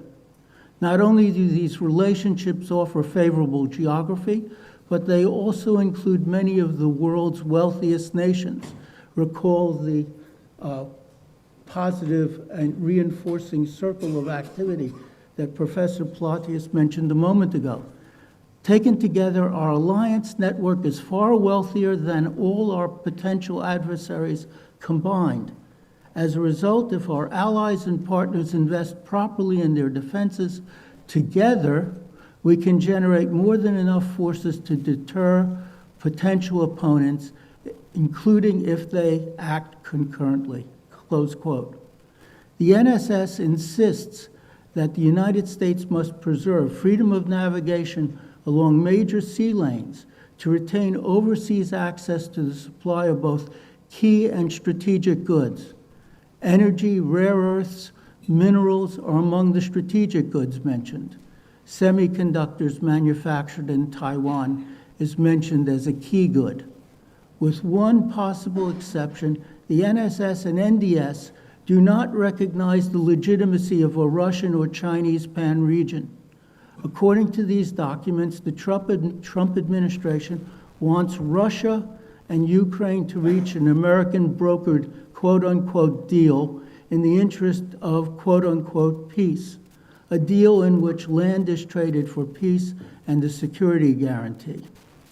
These documents, however, insist that no adversary achieve economic or military dominance in the Pacific. For instance, and here I quote again, there is rightly much focus on Taiwan because of Taiwan's dominance of semiconductor production, but mostly because Taiwan provides direct access to the second island chain and splits Northeast and Southeast Asia into two distinct theaters. Given that 1/3 of global shipping passes annually through the South China Sea, this has major implications for the U.S. economy. Hence, deterring a conflict over Taiwan, ideally by preserving military overmatch, is a priority, close quote. Furthermore, to engage in denial, a term that Elbridge Colby introduced, these documents argue for the strengthening of an Indo-Pacific alliance, the Quad, comprised of Japan, Australia, India, and the United States. Figure 3 shows that the goal is to maintain a favorable balance of power in the Pacific. First, by reinforcing the military strength of the nation states in the first island chain. Second, by deploying standoff weapons and dispersing military assets across the second island chain. And third, by using the third island chain as a last resort should China's Navy break out into the Pacific. Meanwhile, it must be noted, the Chinese are responding by extending their political influence among those islanders who have been neutral regarding the U.S.-China relationship or who are open to Chinese blandishments. This Chinese geostrategy is tantamount to political island hopping into the Pacific, finding client states by jumping over the first island chain. You may wonder if there is a grand strategy implicit in the NSS and NDS that is now being carried out by the Trump administration. Reasoning back from actions to intentions is fraught with difficulty. Sometimes a perceived pattern is an incorrect interpretation of opportunistic actions designed as a response to immediate threats. Nevertheless, American actions, decapitation and policy change in Venezuela, and the counter-blockade at the Strait of Hormuz has limited Chinese access to crude oil sold at below market prices. Meanwhile, Ukraine has been attacking refineries, pipelines, and ports to degrade the Russian economy and war machine while limiting the sale of Russian crude to China. So, is this threefold assault merely an accident, a surprising coincidence, or a settled design? It may be possible to argue that in degrading the Venezuelan and Iranian connections to China, The United States is not directly confronting China in the Western Pacific, where China is strong, but in the maritime locations where the United States remains a dominant naval power. Thank you.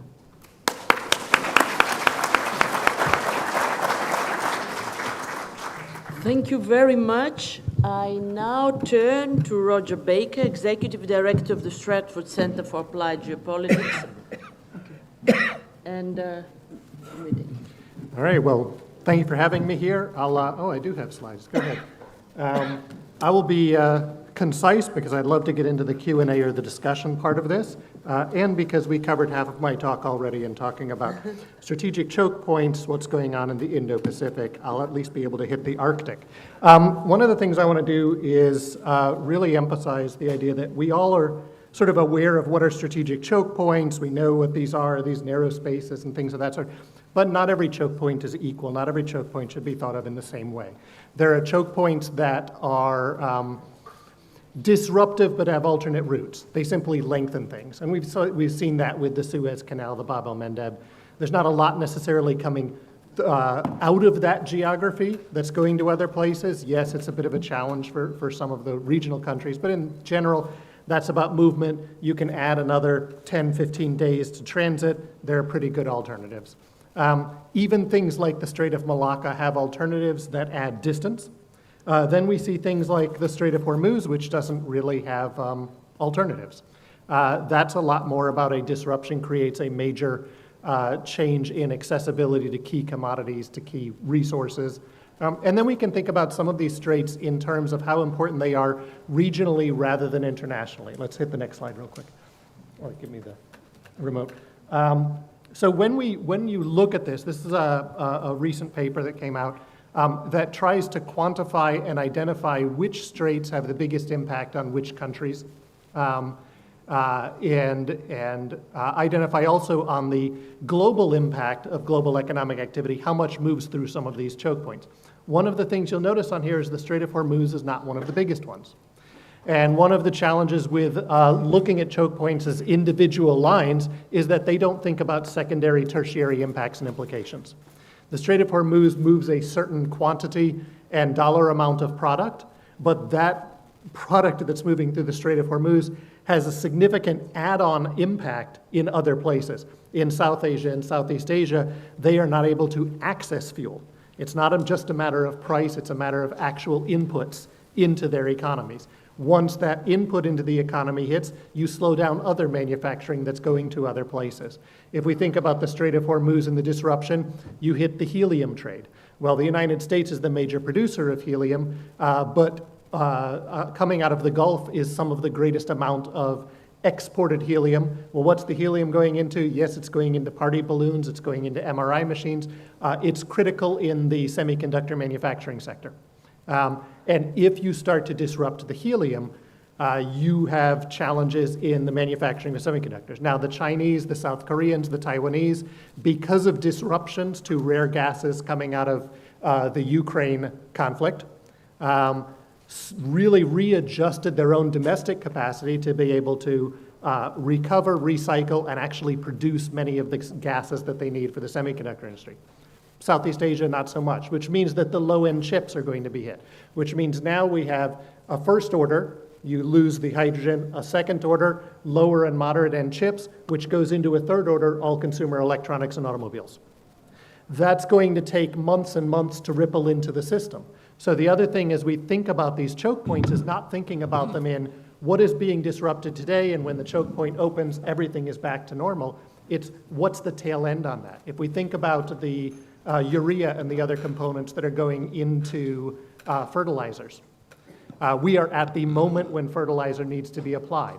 So various countries and farming is looking at saying, okay, we will reduce total crop. We'll plant the same amount but expect lower harvest. We'll change what types of crops that we put in place. Doing so means that not today, not tomorrow, do you have food insecurity, but this autumn. When you get to the fall harvest, you start having the first impacts of the food security dynamics, where the stored up food is already done, the new food is supposed to be coming online, but there's a lower amount. We're already hearing India thinking about reducing rice exports to the region. Well, if you have your major producing regions reducing rice exports, what's that going to do? That's going to come back in and hit pricing. It's going to hit availability. It's going to hit social stability in countries in North Africa, in countries in South Asia, in Southeast Asia, in the fall, winter, and spring of next year. That's going to then have an impact on manufacturing, on social stability, on all of those aspects, months and months down the road, even if everything opens up tomorrow and is flowing perfectly fine and flowing perfectly freely. So when we think about these, one, don't think about the straits in single isolation. Don't think about the commodities as just what's going through in that raw number amount. And don't think about it as the tail stops as soon as things open. We know that there are very long elements to this. Second thing as we look at these is this is just some quick data from 2 years ago, looking at what do the disruptions do.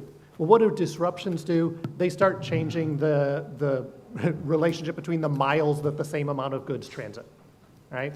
Well, that means that you add cost, you add time. Ultimately, unless you add ships and additional ships, you reduce the total quantity of goods that are able to move.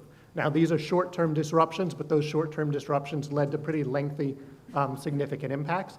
As we start to see changes and adjustments in the pace, scale, scope, frequency of these types of disruptions, yes, for the shipping industry, it is, we'll just move our ships somewhere else, or we'll still be paid, or the price goes up, we're still recovering it. But start to think about what is the impact then on the manufacturers and on the consumers, and again, what's the longer tail on that? So if you have higher prices because of, and delays because of higher shipping costs, because of time delays, then you start to get into questions of, do you start reducing consumption of certain things? Do you change the products you're going to produce? Do you start shifting where you're going to source from? And that's going to ripple back into the shipping industry itself on where are the ships necessary? Where do they need to be? What types of commodities and goods, finished goods, are going to be moved from where to where? Are we going to see shifts in shorter routes, longer routes?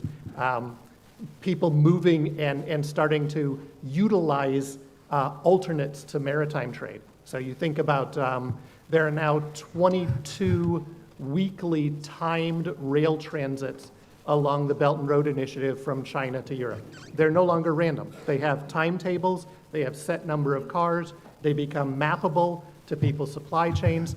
They take half the time as sea, they cost 3 times as much as going by sea. But if you start to have disruptions and you're worried about your supply chain and you're worried about a subcomponent part coming into your broader supply chain, you may start to adjust and say, I'm going to move 20% of my goods to rail transit rather than sea transit to give me the buffer space. And that's going to be cost effective because it gives me certain guarantees. And we're seeing from the work I've done with supply chains and supply chain companies, a lot of move towards storage redundancy, shorter routes, multiple routes, changing supplying dynamics. And again, this is things that are going to ripple back into the industry as we think about that. So what are we seeing from ways countries are dealing with this? So we've talked a lot about China. Why is China worried about their maritime frontier? We've looked at it from the perspective of China wants to dominate the world and things of that sort. But if you are China, what do you see when you see your coast? You see the United States in a little double arch surrounding your coastline. Taiwan sits at the keystone of that double arch, and it's U.S. treaty allies and U.S. partners in the U.S. military holding you in. It looks like the Caribbean as if the British and the French sat on every island and every coast around the Caribbean and could seal in the United States. Obviously, for the Chinese then, they have to develop a way to break free from that. And they've done a threefold strategy. Number one is build alternative routes that are not directly cost effective, that not fully replace what's there, but that give you optionality during moments of crisis or other times that soften your overdependence on a particular couple key routes. The second thing that you do is start reshaping your consumer markets. Who are you consuming? A big part of Belt and Road is to build up new consumer markets in interior Central Asia. So Western China can trade with Central Asia instead of worrying about what's going on in Eastern China and trading in other places. And the third is you build out a massive navy. and you start protecting things. And the Chinese have a grand strategy as they look at global trade of wanting to own everything from start to finish. Own the mine, own the road that goes from the mine to the port, own the ships, own the routes, own the fuel that's coming into the ships, own it all, so you reduce places where the US, using geoeconomic tools, can constrain you there. We see that the Chinese, because they're not a democracy, are able to a great degree, compel their businesses to go along with national strategy. Not perfectly, but they do a pretty good job of that. That's much harder in the West. You can't move that money and move those resources. So what does the United States have to counter this? They have the TRIP, right? The little Trump route that's, I think, 47 kilometers in the middle of the Caucasus. And that's going to take $400 million and, I don't know, 5-7 years to build out. If they rush it, they'll have it done in 2.5 years. That creates one extra rail line that creates the connection between Azerbaijan through Armenia and over. It doesn't actually replace the middle corridor that the Chinese have built. It just creates one leg that creates some alternative routes. The West has struggled to come up with the ways to counteract these infrastructure dynamics. Now, on the other hand, if countries decide to use the infrastructure for other purposes or decide to exclude the Chinese can't repatriate a rail line. So when you hear debt diplomacy and things of that sort, it's very hard for the Chinese to call in those loans. So we have this change of looking at alternate routes. One more. What's the biggest alternate route that is being seen from a maritime perspective? And that's the Arctic. So last year's numbers in Arctic transit, still the bulk of Arctic transit in the Eurasian Arctic is not on here. Most of that transit is not actually cross-Arctic transit. It's from the Arctic out and out into the Arctic. But what we are seeing is an increase in the use of the Arctic route, not only for raw commodities, which have been able to move relatively effectively through there, but now in containerized shipping, including an entire ship that went from China to the UK. So we're starting to see the containerized shipping. It's not terribly reliable. The seasons are on and off. The Russians are still fighting with the Chinese over exactly which route to use. If you look at most of the routes, in fact, the Chinese are trying to skip going between Russian islands and the Russian coast to bypass some of the costs that Russia imposes on you if you travel in. So from the Russian perspective, the Northern Sea route is internal waters. From the Chinese perspective and the US perspective and international perspective, it's an international strait, and they shouldn't be able to charge, they shouldn't be able to make requirements. We are seeing the build out both in Murmansk and in Petropavlovsk, Kamsky, in Kamchatka, transshipment ports. And the transshipment ports, if they are developed effectively, will fundamentally alter the viability of the Arctic route. Because the Arctic route right now requires certain Arctic-class ships to be able to move through it, and those ships right now are usually going the whole route and then going outside of the Arctic to other destinations. And if instead you can create viable transshipment points there that are allowing you to offload using a regular ship, move it only on an Arctic ship through the Arctic so you're not wasting those ships and wasting the transit time, and then move it on a non-Arctic ship back out the other way, you start to increase the value. It's not going to be the route that's going to replace everything, but it's going to be a pretty important route. And then one final thing that we can look at really quickly here, we talked a lot about the South China Sea, about what China is doing, obviously going back to how China looks at Taiwan. There was the reference to Taiwan splitting North and South East Asia. Taiwan also splits the Chinese coastline, which is why they're so worried about it. As we think about this, a year ago, this was the topic here, right? It's disruptions in the Taiwan Strait. Everybody was worried about that. This year, we've moved over to the Middle East. Next year, we'll be back to this region again. Think about, though, the connections between these routes that we're seeing. The Pacific-Arctic connection, the Arctic-Baltic connection. These connections are linking in areas that could sort of be seen traditionally in different ways. A lot of the trans-Arctic routes actually run from Chinese Pacific ports over the Arctic to Russian Baltic ports and back. They are moving there, connecting this whole area, as a new area of strategy. The Europeans have moved, and the Canadians, to expand their maritime capability, naval capability, Coast Guard capability within there. The United States is miles behind. The United States doesn't have a single deepwater Arctic port. The closest Coast Guard assets are down on the southern coast of Alaska, and currently the United States is trying not to cooperate with many of its Arctic neighbors to be able to secure that. I think as we think in terms of geopolitics going forward, a couple of things to keep in mind as we think about straits. Number one, we are seeing not only the geoeconomic competition, but the attempt to nationalize and securitize all aspects of trade. Moves trying to find strategic autonomy, to shrink supply chains to certain regions, to try to rebuild shipbuilding, manufacturing within countries, which means not an end to global trade, as we've noted, but changes in where and how we see prioritization, where and how we see things move. The second to really keep an eye on is if we do see countries starting to go through and implement threats to limit access to ports of ships made in certain countries. Because if we start seeing action on the risks to Chinese-made ships or other types of made ships, it really readjusts the way in which we have to think about fleets, what can move where, what can't move where, how fast and how structured. And I think for now that's good. We'll pass it on, and hopefully we'll get a couple minutes for conversation. Thank you very much. So last but not least, Mr. Scott Simpson, Professor and Director, Denison University Grand Strategy Program and Chief Strategy Officer, Geopolitics Incorporated. Please, you have the floor. Thank you so very much for the kind words and invitation. And I want to especially thank Dr. Athanasios Platias for the great opportunity to be with you here today, with you ladies and gentlemen. I've been on a fantastic panel, and many of the panelists have hit some very, very important points.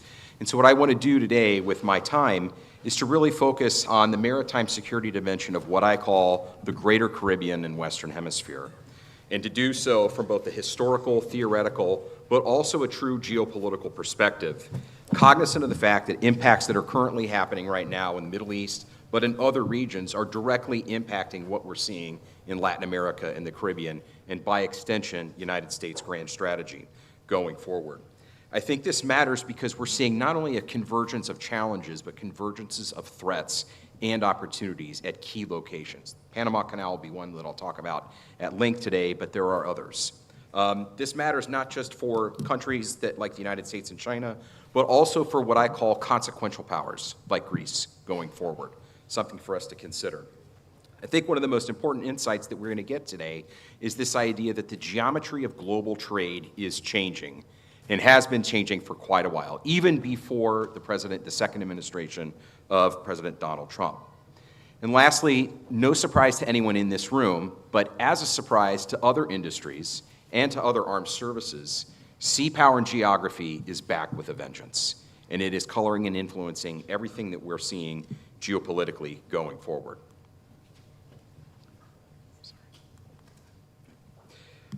So just to begin, you heard earlier some brief mentions of some important geostrategic theorists that help us understand these ideas of sea power and maritime power. And while I won't belabor all of these points again, there's a few things that I think are relevant when we try to understand how is the current administration thinking about these things, what's happening globally, and how do theoretical concepts underwrite policy decisions that we're seeing played out right now. First, I want to just briefly mention the works of the great American sea power theorist, Alfred Thayer Mahan. It's important to note that Mahan's ideas of sea power were really incubated in the Caribbean. In fact, he called the Caribbean America's Mediterranean in his writings, most principally an essay he wrote titled The Interests of America in Sea Power, Present and Future, which included this map that you see on the left that not only shows the Panama Canal, but also distances in the most important sea lines of communication. One of Mahan's most greatest insights behind his ideas that you heard earlier today about choke points, securing energy, was this idea and this realization that for the United States to be a power going forward globally into the late 19th and earlier 20th century, it needed to have influence in the Caribbean so that it could simultaneously be both an Atlantic and a Pacific power. And this is something that I hope that when we think about the Western Hemisphere, we recognize that this is the part of the world that is unique in the fact that it is both simultaneously. The ability to sit astride these two major areas of power projection and trade. Mahan was also writing at a time of great power competition. Britain was the dominant power, Germany was in the ascendancy, and there was a rush for the very type of things that Athanasios discussed at the beginning. Who would control sea lines of communication? How could you have guaranteed access to energy? How could you weaponize that energy in a way to maintain one's industrial base? And how was sea power key and essential to doing that? The other thing that I think is important that Mahan discussed was that for the United States to be successful, it had to be secure in the Western Hemisphere, in the Caribbean, before it could think about things globally. So in many ways, you see a resonance with the actions and words of President Donald Trump with Mahanian concepts. My colleague Glenn Hochberg briefly mentioned the Dutch geopolitical theorist Nicholas Speakman. Speakman obviously focused a lot on the greater Eurasian landmass, but interestingly, during World War II, Speakman cautioned the United States about the necessity to avoid hostile European or Asiatic powers in what he called the equidistant zone in the southern part of South America. For him, Caribbean security was not just a function of what was going in and out of the Gulf of Mexico, but what was happening in the northern half of South America, both politically and in an industrial sense going forward. And I think that this is something that really is important when we try to think about not only the maritime aspect, but the littoral and ground campaign aspect of where we see security going forward. In many ways, this cautionary tale that both Mahan and Speakman, and I think that we would all agree to today, really was proven true in the First and especially in the Second World War. The map that you see on the right shows German U-boat patrol locations in 1942. Many of us, when we study World War II in the maritime perspective, when we think about the Battle of the Atlantic, we tend to think about the high north, some of the areas that Roger spoke about. But in actuality, more Allied tonnage, American, French, Dutch, and British, was sunk in the Gulf of Mexico, in the Caribbean, in this part of the Mediterranean, this part of the Atlantic, than in any other part of the Atlantic Ocean. And so, in essence, what the United States had to do is it had to establish a massive military footprint in the Caribbean just to enable what I call fighting the fight to get to the fight. The need to supply Soviet and British allies in North Africa and in the European continent was predicated on the ability to project force and maintain secure hemispheric lines of communication going forward. So how does this kind of matter for some of the things that we're discussing today? I think first and foremost, we have to understand that the way that we understand geography is contingent and can change. Last night at a dinner, we had discussions about how geography was not a limiter at all to globalization after the fall of the Berlin Wall and the beginning of the post-Cold War unipolar moment. But now geography is coming back in ways that are barriers, not necessarily enablers. Second, the ability for the United States to organize a massive military footprint to conduct undersea warfare was based partially on the fact that it had good relations with its partners in Latin America and the Caribbean. So in other words, favorable geopolitical partnerships on land were necessary to compel power in the maritime and eventually the air domains going forward. That does not just happen overnight. There was a general I used to work for said, Scott, you cannot surge trust. Third, as I think as the German U-boat indicates, because obviously there were not German land forces in Latin America at the time, adversaries can use operational reach and technical capability in one domain to hold at risk interests in other domains. We're going to probably talk about this afternoon when we talk about the disruptive impact of AI and cyber. But even right now in Latin America, China maintains 3 major signals intelligence locations in northern Cuba. Russia's ground-based control stations for the Russian equivalent of GPS, GLONASS, the majority of GLONASS tracking stations are not in Russia. They are in Honduras, they are in Cuba, and they are in other parts of Latin America. So I just say this because this is a highly consequential and contested location. What makes it so going forward? I think one of the things that we have to look at when we look at the image on the left is this fact that great power competition, despite what some are hoping, is not limited to the greater Eurasian landmass. And in fact, competition between the United States, Russia, and China is going on and is going on at an accelerated pace and has been for decades. It's only been after the United States stopped its focus and attention on the global war on terror that it re-woke to its vulnerabilities in Latin America and the Caribbean going forward. We've talked a little bit already today about the actions of China, Russia, Iran. One of the things I think that's crucial when we think about gray zone competition in Latin America is it just doesn't happen. It's enabled by certain regimes. And while there's a lot of focus, obviously, on the Maduro regime or what's happening in Cuba, what's happening in Honduras, Russia and China would not be able to do, and Iran to a lesser degree, to do what they do in America and the Caribbean, would it not be for permissive political relationships with regimes that support each other and support that presence going forward. Classic example, 17 out of the 31 countries in this region are part of China's Belt and Road Initiative. China uses those Belt and Road Initiative relationships and parlays that to diplomatic isolation of countries that recognize Taiwan. The vast number of countries that recognize Taiwan diplomatically today are all found in the Caribbean and in the northern South America area going forward. Venezuela alone, in the last decade, received $615 million of weapon sales from China. And Venezuela has been a critical hub, and I point out its close approximation to the Panama Canal, for multiple political, military, and economic and information investments going forward. The same could be said for Russia. Russia alone has had $9 billion of weapon sales to the region. 16 of 31 countries within Latin America receive Russian security and military training. And both port calls and the use of Russian naval activity has all increased significantly in the Latin American region. And these numbers come from before the beginning of Donald Trump's second administration going forward. Last but certainly not least, when I kind of round out this portion of the talk, we've seen it's not just the United States and other countries that have adopted and used some version of these Mahanian ideas of sea power and its connection to geopolitics, but Chinese strategic and maritime doctrine is suffused with Mahanian concepts. A little bit of Corbett, but definitely a lot of Mahan. And we're seeing this play out right now in China's presence in the region.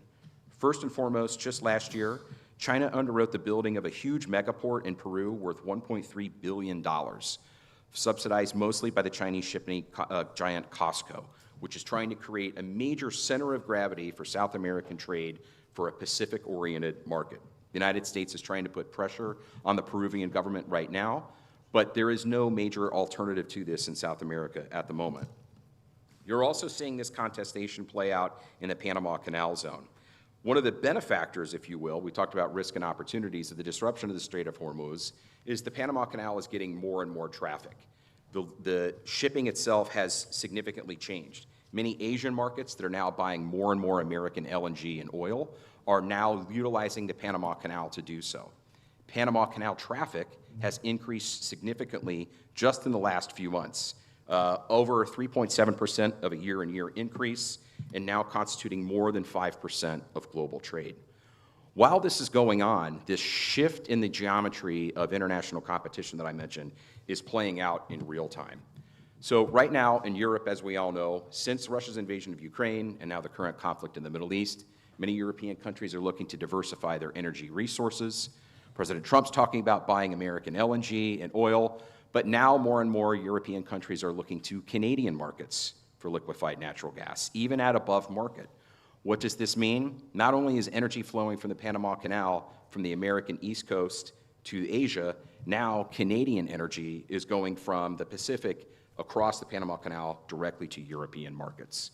So the Panama Canal itself, as an important piece of real estate, is only increasing. All this is happening while you have significant legal competition between Chinese-owned firms, Panama, and the United States. China is linking new supply chain security regulations to disputes over port access in Panama. This is part of a broader trend in which China has significantly expanded export controls and economic countermeasures in response to U.S. policies and allied efforts to constrain its technological and commercial activity. Some recent events. Recently, Panama's Supreme Court invalidated a long-standing concession by Hong Kong's C.K. Hutchison, and that interim control of those ports has now shifted to subsidiaries of Maersk in the Mediterranean Shipping Company, who we all know, amid U.S. pressure.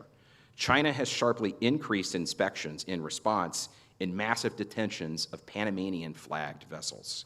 So we're seeing geopolitical competition being played out at these maritime choke points, not just militarily, but also legally and economically. All of this is, again, kind of changing the vision of what we have. As Len Hochberg mentioned, President Trump has really invoked this idea of the Monroe Doctrine of the Monroe Doctrine of the United States. And as Athanasios mentioned, we see this played out with this idea of consolidating the American influence in the Western Hemisphere. Interestingly enough, this is not a new idea. The image that you see on the right is a map that was painted in the late 1930s called the Technate of America.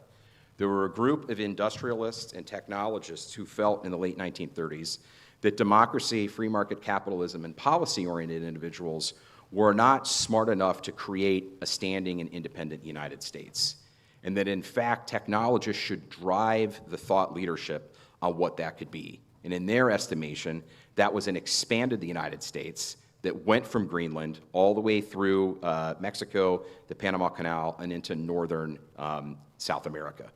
These are the exact places that we're seeing played out of the exertion of American military force and power right now. And interestingly enough, Elon Musk's grandfather was part of this group that was pushing this idea going forward.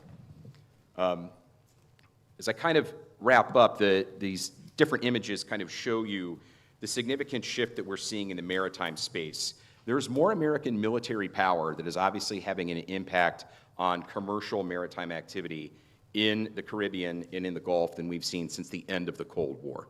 So this obviously was played out with the raid to seize Nicolas Maduro, but it's also being played out in the way that the United States and some countries are approaching transnational issues, like the striking of narcotic-based vehicles, enabling special operations and intelligence operations, all in these maritime locations. Again, the United States pushing its interests more and more. I think to kind of just wrap up, a few things that I think are important as we kind of think about this hemisphere and we think about how some issues here resonate with some of the other risks that we've seen. I think first and foremost, Speakman's warning is one that's important. While some, to include President Donald Trump, may think about spheres of influence, Russian and Chinese interests are global. They're not contained to Asia or the greater Eurasian landmass. So eventually you are going to have conflicts and confrontation in places like Latin America, places like the Middle East, places like Africa, where the great powers all have zero-sum interests. And I think this is essential to consider going forward. Third, I think that the last two wars that we've been witnessing, both Russia-Ukraine and the current war that we're seeing in the Persian Gulf, demonstrate the great vulnerability of fixed energy infrastructure. I don't have a map of it, but if I plotted to you just the energy infrastructure alone that is in the Gulf of Mexico and the greater Caribbean, it is not protected militarily. And it is highly vulnerable in my estimation to both state and non-state threats. Predatory commodity extraction in the region continues, and I think that you're also going to see in this region both political as well as economic hedging. For example, the country of Mexico, under the leadership of President Claudia Sheinbaum, is creating what's called the new Trans-Isthmus Corridor, a multimodal transshipment infrastructure project linking east and west, not necessarily to replace the Panama Canal, but one to provide different alternatives going forward. So again, it's a very, very interesting time in geopolitics and the maritime aspects of things. The convergence of energy security and maritime security are one and the same, and I look forward to our discussion. Thank you so much.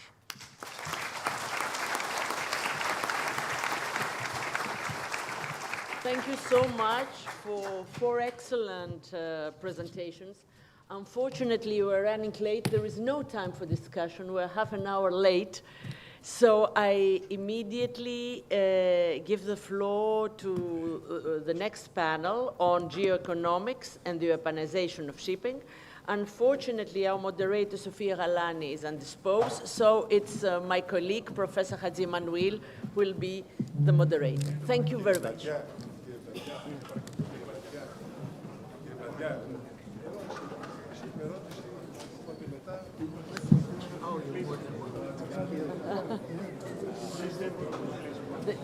They want us to stay for a photo.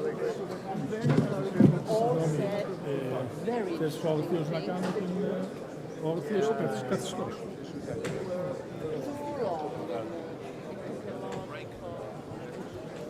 We didn't get much wiser anyway.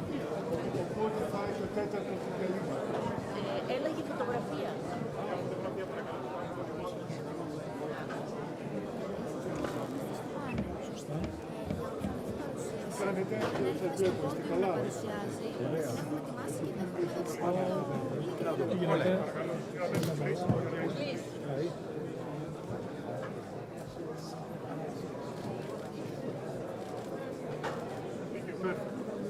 Okay, παραξένος.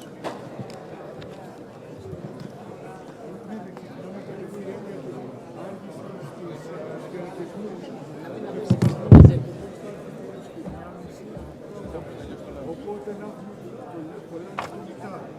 Το δεκάνος και πίσω του υπόλοιπου. Οπότε έχετε 1 ώρα και 5 λεπτά.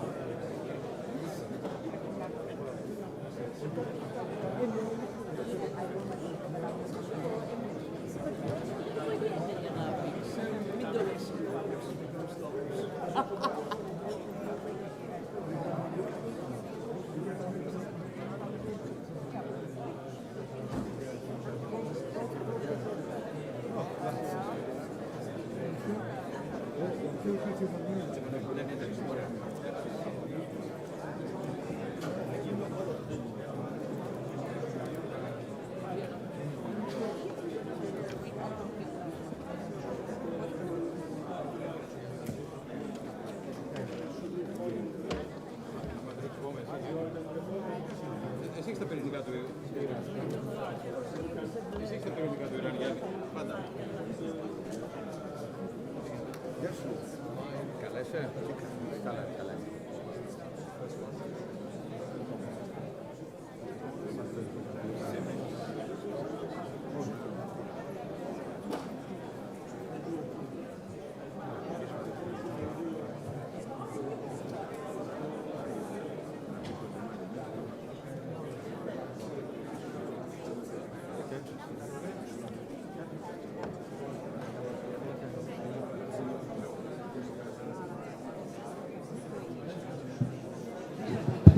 So,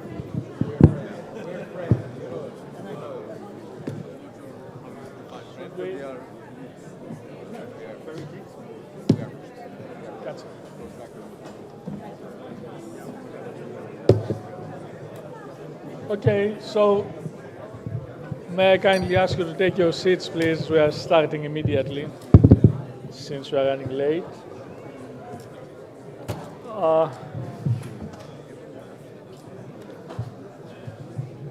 Ladies and gentlemen, will you please take your seats?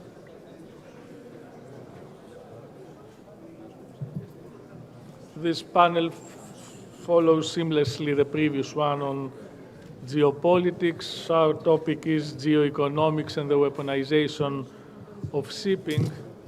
We have heard a lot about choke points in the previous panel, and of course, we have recently seen how physical choke points have led to the weaponization of trade routes in the context of actual military conflagrations. We have seen it in the Red Sea. We are now seeing it in Hormuz, with deleterious consequences for the world economy. Also in the South China Sea, with the use of fishing, of the Chinese fishing fleet as a quasi-offensive weapon in the struggle for control of the South China Sea against the Philippines. Personally, I came across the concept of choke points in the context of finance, since I'm a financial expert. You know, the dollar, SWIFT, and payment systems, how they are weaponized by the United States. But the two concepts, physical choke points in maritime routes, financial choke points, are very closely linked. Sanctions and secondary sanctions are also leading to the weaponization of shipping, since the shipping industry is made to conform to international pressures, and we have also seen the involvement of shipping, the unwilling involvement of shipping in the tariffs war with the imposition or potential imposition of heavy charges on non-US built ships. All these issues, I suppose, are of acute interest to the shipping industry, but also to the economy more generally. Trade, finance, insurance are immediately affected, and we have today 5 eminently qualified speakers to speak about these issues. The first to take the floor, he will speak from the podium, is Mr. Panitoza, the Director of Maritime and XT in Singapore, and also the President of the Institute of Chartered Ship Brokers. Mr. Rosa, you have the floor. Thank you so much for being with us. Thank you so much. Dr. Platias, thanks for the invitation again this year. I think last year was already quite exciting times for geoeconomics or geopolitics and maritime. I think this year we have got an unprecedented amount of challenges to look at. It's a pleasure because obviously I come from the industry, having worked in dry bulk shipping companies all my life, and now getting more involved in the teaching of this from a practitioner's perspective. I'm also very fortunate that I get a chance to teach at University of Piraeus on this very course or topic. So when I looked at this particular thing, I wanted to emphasize that there are these 3 documents that America has brought out, and they are hidden in plain sight in some ways because we are obviously not able to connect the dots that easily. Obviously, people in the maritime industry are very busy in their own firefighting challenges. So there is a challenge to try and connect the dots. And these 3 documents are essentially the US trade policy, the new one, 2026 version, the national security strategy, and the maritime action plan. And this set of slides is to try and explain and understand how they are all connected with each other, and they have some kind of common objectives which are interlocked with each other. But more importantly, they will have tremendous consequence on the maritime industry and the trades going forward. So I want to emphasize that space. Before I start that, I would like to say that there's a tremendous amount of skepticism that whatever documents are put out by President Trump's administration are then kind of more or less torn apart, and then a new path is looked at by Mr. Trump on a regular basis. Having said that, I still believe that a lot of these things are difficult to reverse once they are implemented. There is also an end goal understanding which is clear. Maybe the path keeps changing.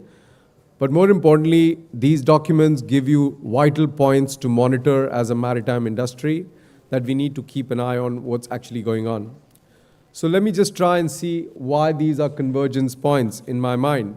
When you look at the 3 policies, they are all essentially looking at the trade, which obviously has tremendous maritime connotations. But the idea is that even though a Supreme Court order came about and took away the powers on the IWPA that the president had, you are still finding these investigations being done. So the trade policy, again, as I said, the end goal is clear. It's something which is being pursued. Now maybe there are roadblocks, but that doesn't really stop the administration from going further ahead. The second part is the national security strategy. I think Professor Platias, Len, and others have actually talked a lot about it, where for the first time I find that China is right front and center when it comes to America. This has massive connotation. I come from Singapore, and I can tell you that we are in the ASEAN space extremely concerned that we should not be taking sides, but it is going to get more and more complicated. With 75% of global trade and shipping being Asia-Pacific specific, we are going to actually have a bigger challenge on our hands as to whether we are actually with China or with America going forward. And companies will have to eventually make that decision. The Maritime Action Plan, which is actually a kind of a rewiring of the US port fees challenge that was there. There was a retaliatory action by China. Both sides have actually decided to drop hands for some time, but this is just a ticking time bomb in my mind. And the Maritime Action Plan has actually expanded this beyond China, looking at pretty much all foreign-built vessels coming into the ambit in some form or the other. So what they're really trying to do is effectively get back the ability to build ships in in US, and that's not going to be an easy task in general, but they are going to try level hard to actually get that going. And that's something that is worth monitoring, obviously, from the maritime industry perspective. LNG has become a big part of that push, and obviously that's going to have a big implication if the Maritime Action Plan does get implemented. Right. So let me look at these individual spaces just to give you a perspective. We don't have that much of time. These slides are available, and I'm sure the organizers will be able to send them across to you. There's a tremendous amount of impact that is having. But as I keep saying, starting from the time he came into the second term, he has actually consistently worked on small steps to try and look at implementing this end goal of trying to get reshoring done as much as possible, trying to protect America's interest in the trade side, and try and punish and penalize anybody who's actually allegedly suspected of trying to harm the American interest on the trade side. That policy has consistently worked in spite of the fact that there have been roadblocks like the Supreme Court order. So this is something which will go on, and it's had tremendous implications in terms of both the actual money that's going in, but also importantly the trade that is going towards US has reduced to a substantial extent. The Maritime National Security Strategy, we've already discussed this in the previous panels, but I just wanted to highlight that China being the primary adversaries, which means that they are trying to look at proxies. Today in the Iran war and the Hormuz crisis, one of the biggest challenges is that they're saying Iran and its proxies will eventually have to be held off in some way or the other. China is going to have the same challenge in terms of the fact that US is going to look at China as a holistic space, and that is going to be a huge problem when it comes to trade and shipping. We need to monitor this going forward. Finally, the Maritime Action Plan, as I said, there are 3 limbs to that.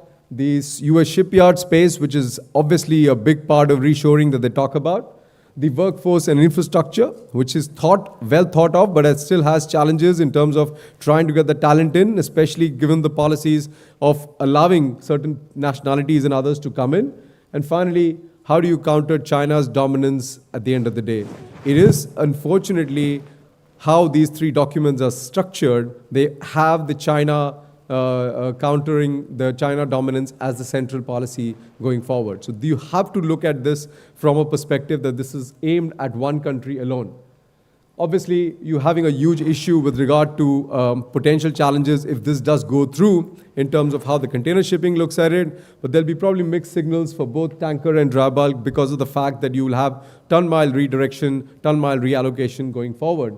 The car carriers are actually at a bigger risk going forward, especially if they actually have these massive amount of cost escalation which can happen because of the $150 charge, if that actually goes through. So here lies the biggest issue going forward. When it comes to the ship owners, there's going to be a big problem with regard to flag risk. There's going to be a big problem with regard to the dominance of US and its way of working across the space. There's going to be a massive amount of challenges with regard to working with American companies. Also, on top of that, you're going to have an idea when you buy an asset, you don't buy it just for short term, you're going to buy it for a longer term. When you have this much of uncertainty, you'll try and err on the side of the caution. That's exactly what the Americans are trying to think about as well. The clauses and all the other aspects will obviously come in because of legal challenges which will follow. At the end of the day, we will feel that the compliance burden is going to become a lot more substantial for ship owners. This is going to be costed in at some point of time. Whether you like it or not, it's going to become operational procedures more than compliance at the end of the day. And that's something which is important. This is my slide of really telling you guys what do you think is going to happen and what do you need to be ready for.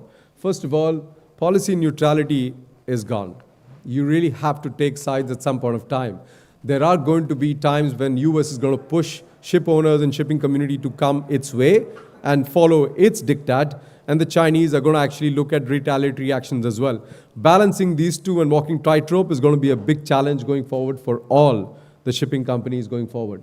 Cost structures will shift permanently in my mind. As I said, it's very difficult to kind of reshape or retract some of these things. The first Trump term introduced a tremendous amount of tariffs and burdens down the line on China. The Biden administration could hardly take back any of them in reality. Supply chain diversification is not optional anymore. So I think that's where the real ability for shipping companies to be smart about it. Their customers will actually have to start looking at new routes, new ideas, new places to source their commodities. That is where shipping companies can actually start offering a very innovative way of building the customers, the diversity of supply chain spaces that they're looking at. On top of that, this is something that will please my co-advisory board members in S4Geo. Intelligence and visibility will become competitive assets. I think the information flow that you have, I spoke at a conference a year ago saying that in future, the shipping companies will have to employ a new person on the C-suite called Chief Geostrategic Officer. He's going to be a guy who looks outside the company with what's going on and connects it with what's happening inside the company. Eventually, you'll have to outsource that to organizations where you can trust their insights and their ability to actually get into the nitty-gritty of the businesses that you're in and how that can actually be a clear strategy planning, scenario planning. This is not going to be something which is an internal compliance role. It has to be something that you have to actually factor everything that's happening outside and bring it back into the company. So as I keep saying, there are 4 C's that you'll have to focus on: countries and their reaction to these challenges, companies and their actions with these challenges, commodities and the changes in their flows, and customers and their overall strategies. These 4 C's will determine how we take this forward in our global scenario. Thank you very much.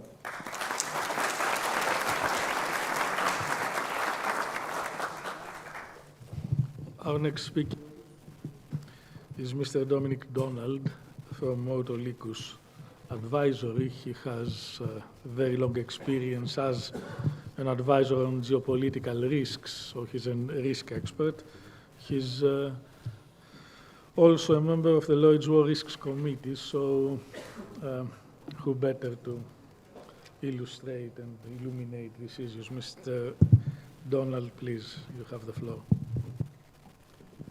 Thank you very much. I just start off with a small clarification. I'm not actually a member of the Joint War Risks Committee. I'm an advisor, which is a lovely position to be in because you suggest things and they can ignore you or listen to you. And if everything works, you get the credit. And if everything goes wrong, it's all their fault. So if I have any advice to young people in the audience, it's try to be an advisor. So that's my first. I mean, a Greek name for your advisory, but he was a thief, wasn't he? Yes. Autolycus is a character in Shakespeare who is described as the snapper up of unconsidered trifles. So he's someone who sees nice, shiny things and he steals them.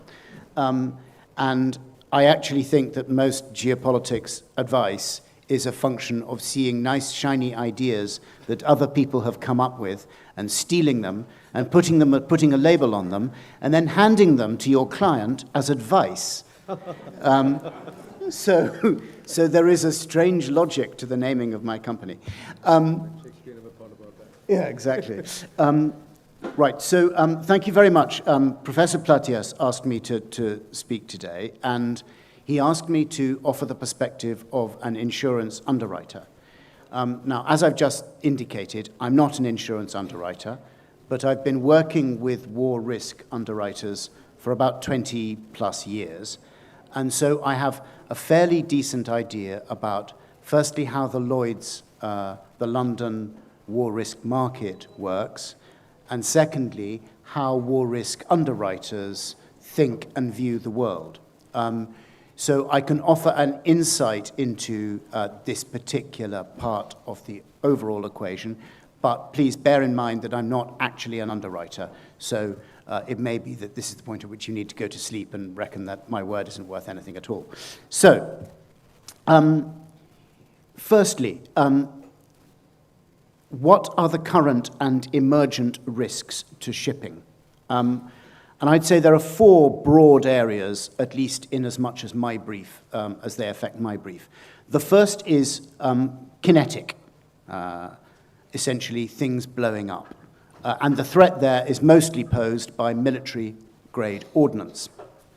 In the past, it might have been pirates with knives or rifles. Now, it's missiles and drones.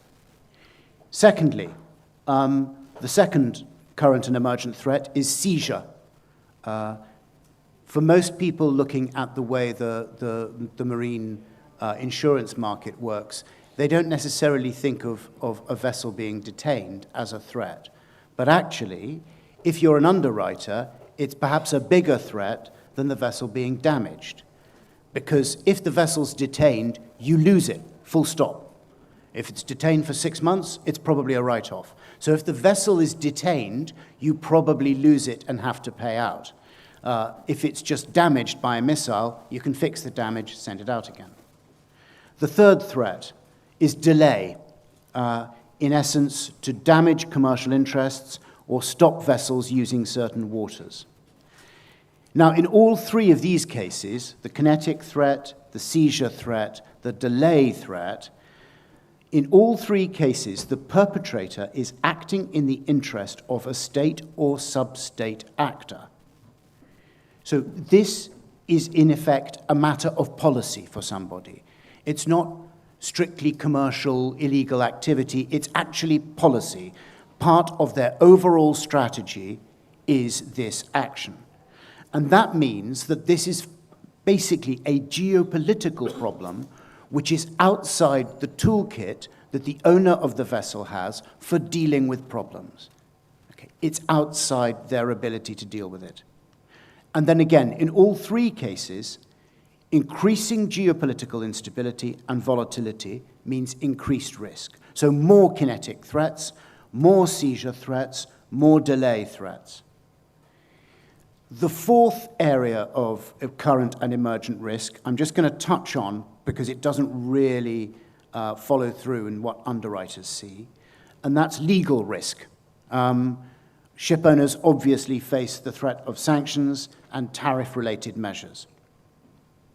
So, if those are the current and emergent risks to shipping, how do underwriters evaluate and price uncertainty in this environment? Broadly speaking, the threats I've just outlined, they fall under what are called war risk policies.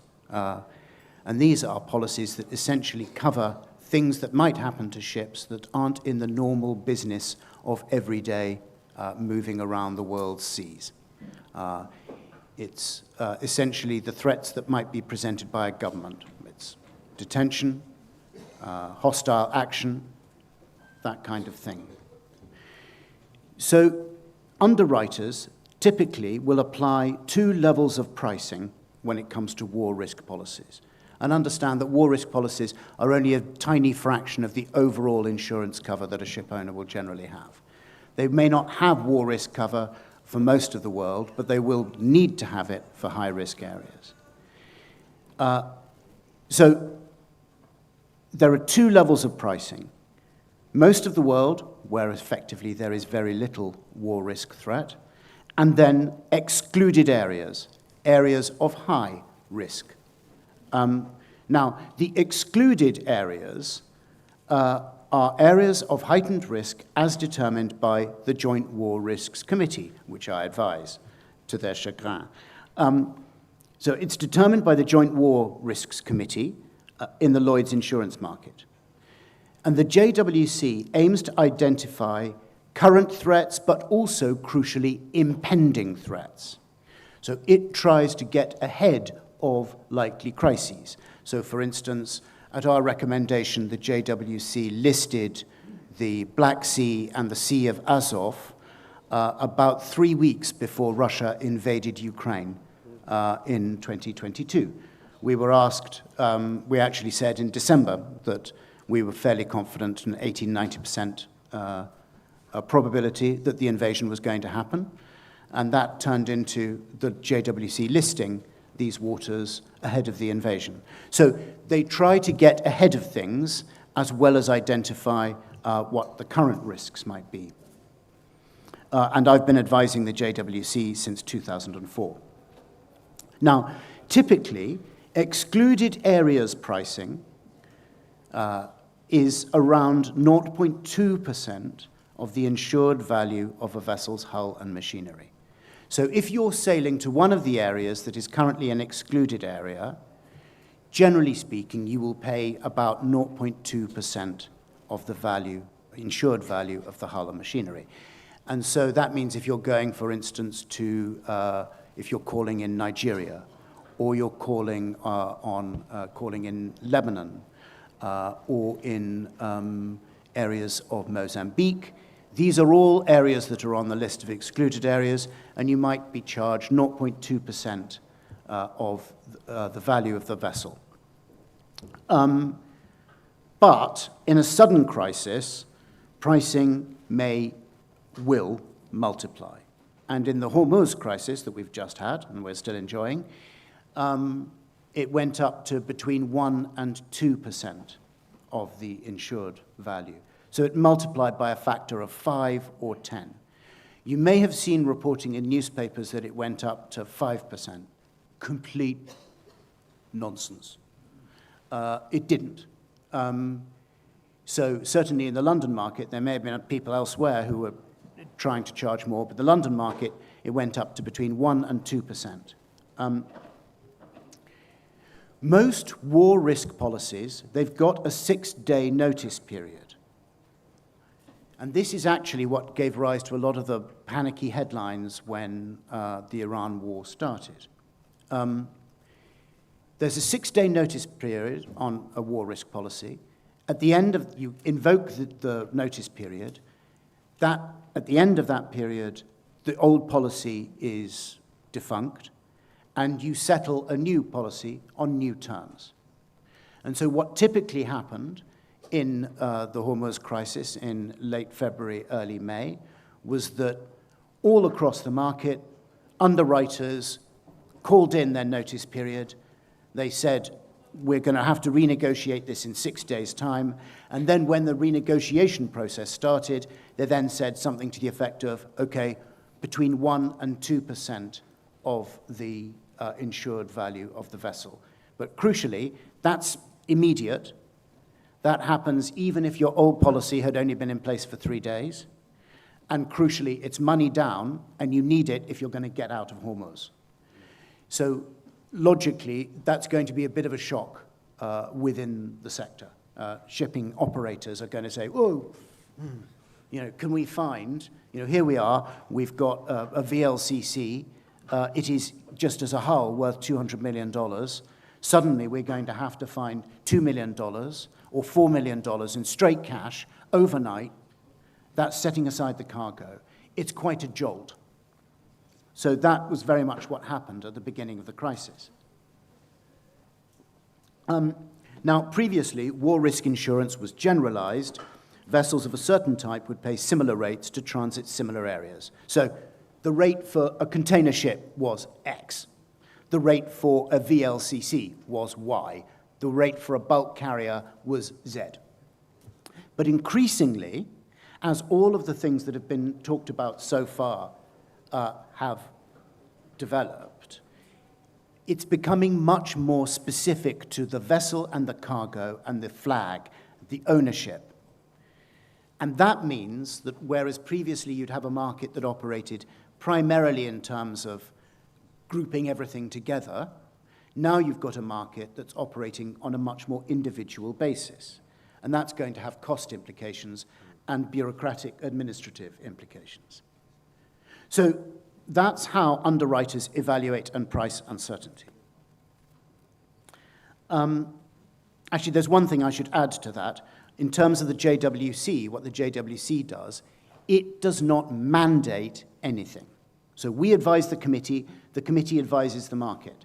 So within the market, you will have people who just choose not to pay attention to the recommendations of the committee, maybe for commercial reasons, maybe for reasons related to a particular client. So what we recommend to the JWC, and the JWC then recommends, is not mandatory. Okay, so what does the threat look like? And we've touched a bit on this. The kinetic threat, this military ordnance, missiles, drones, mines, artillery, increasingly unmanned vessels. Crucially, the actor using them is, as I mentioned, They're pursuing a strategy. They're going to have a lot of these weapons, and they'll keep using them for as long as it is in their interest to do it. When it comes to seizure, what does the threat look like? Essentially, hijack or seizure at sea by a state or a sub-state actor. Iran, the IRGC, has long done this, perhaps because of a ship's links to a given state. And then the other kind of detention that we'll see, seizure that we'll see, is in port.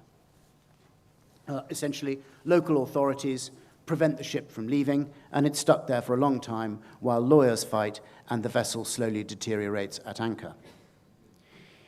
If the vessel is held for 6 months, it's probably a write-off. A lot of clauses, a lot of underwriters will essentially specify if the vessel is out of the owner's control for 6 months, it is a write-off.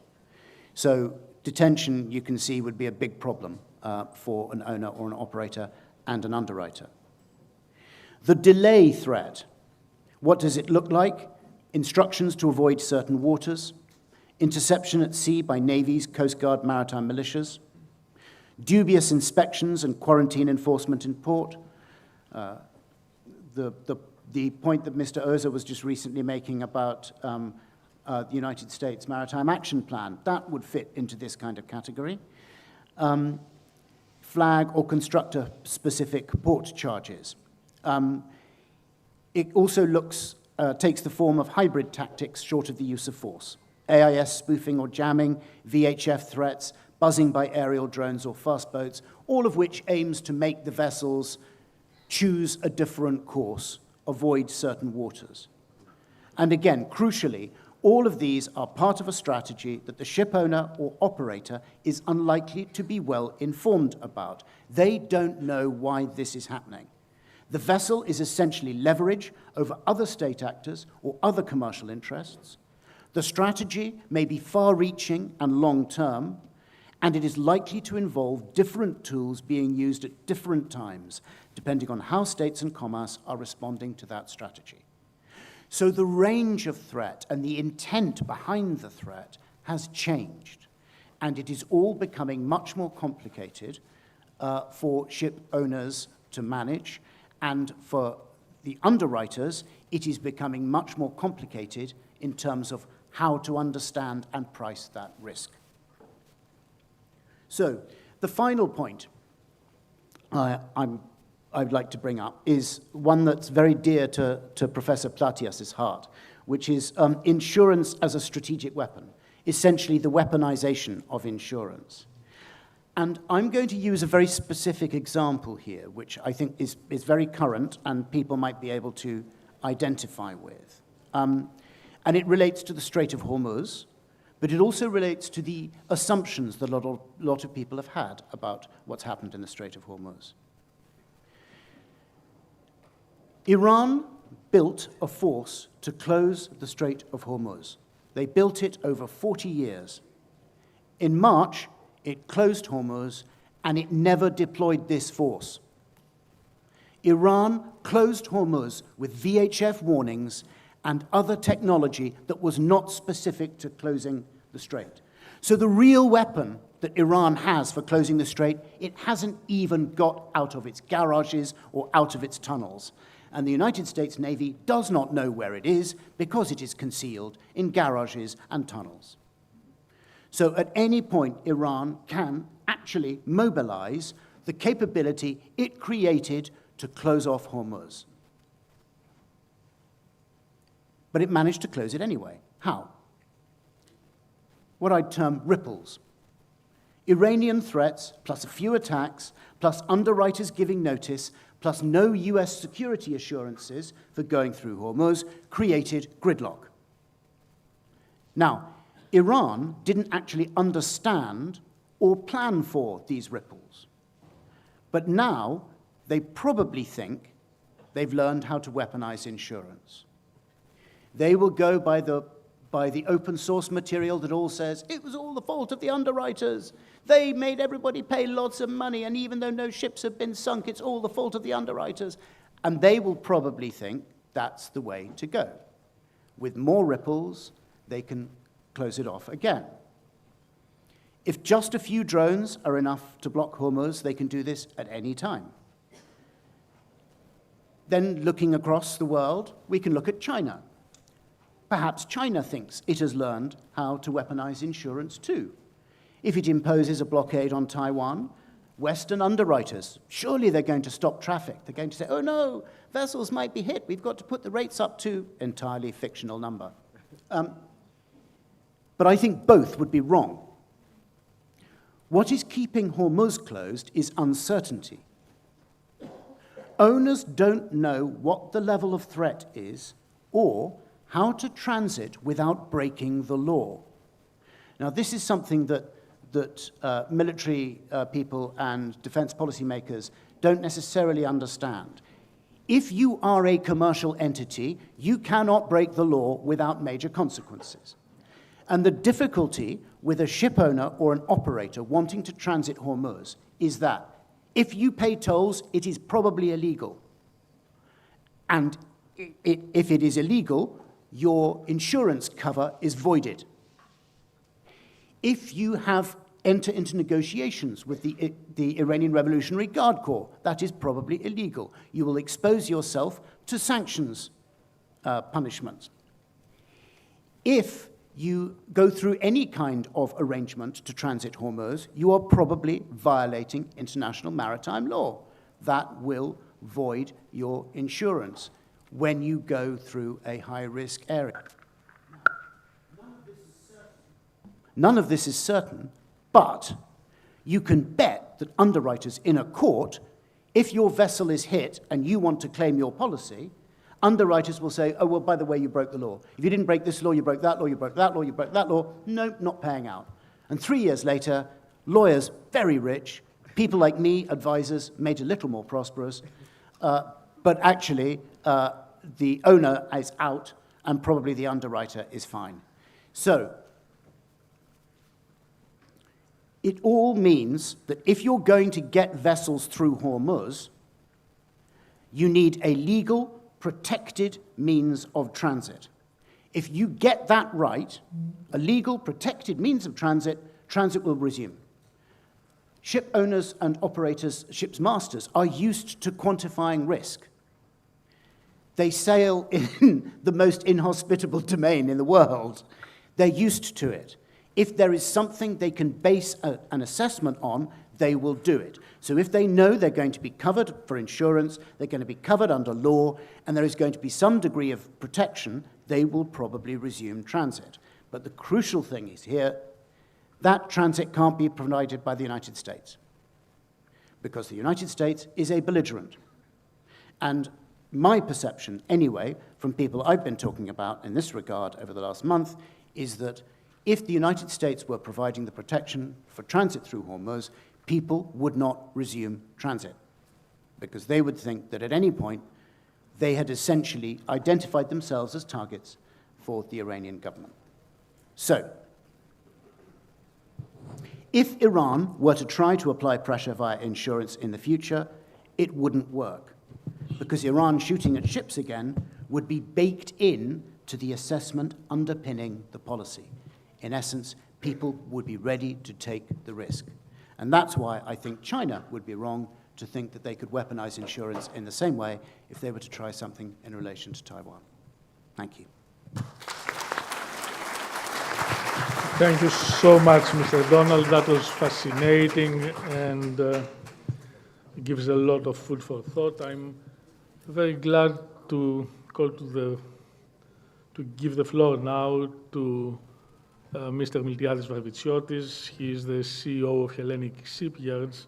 Of course, Mr. Varvitsiotis has been a very important and successful politician in his previous life. I mean, until 2 years ago, he has served twice, correct, as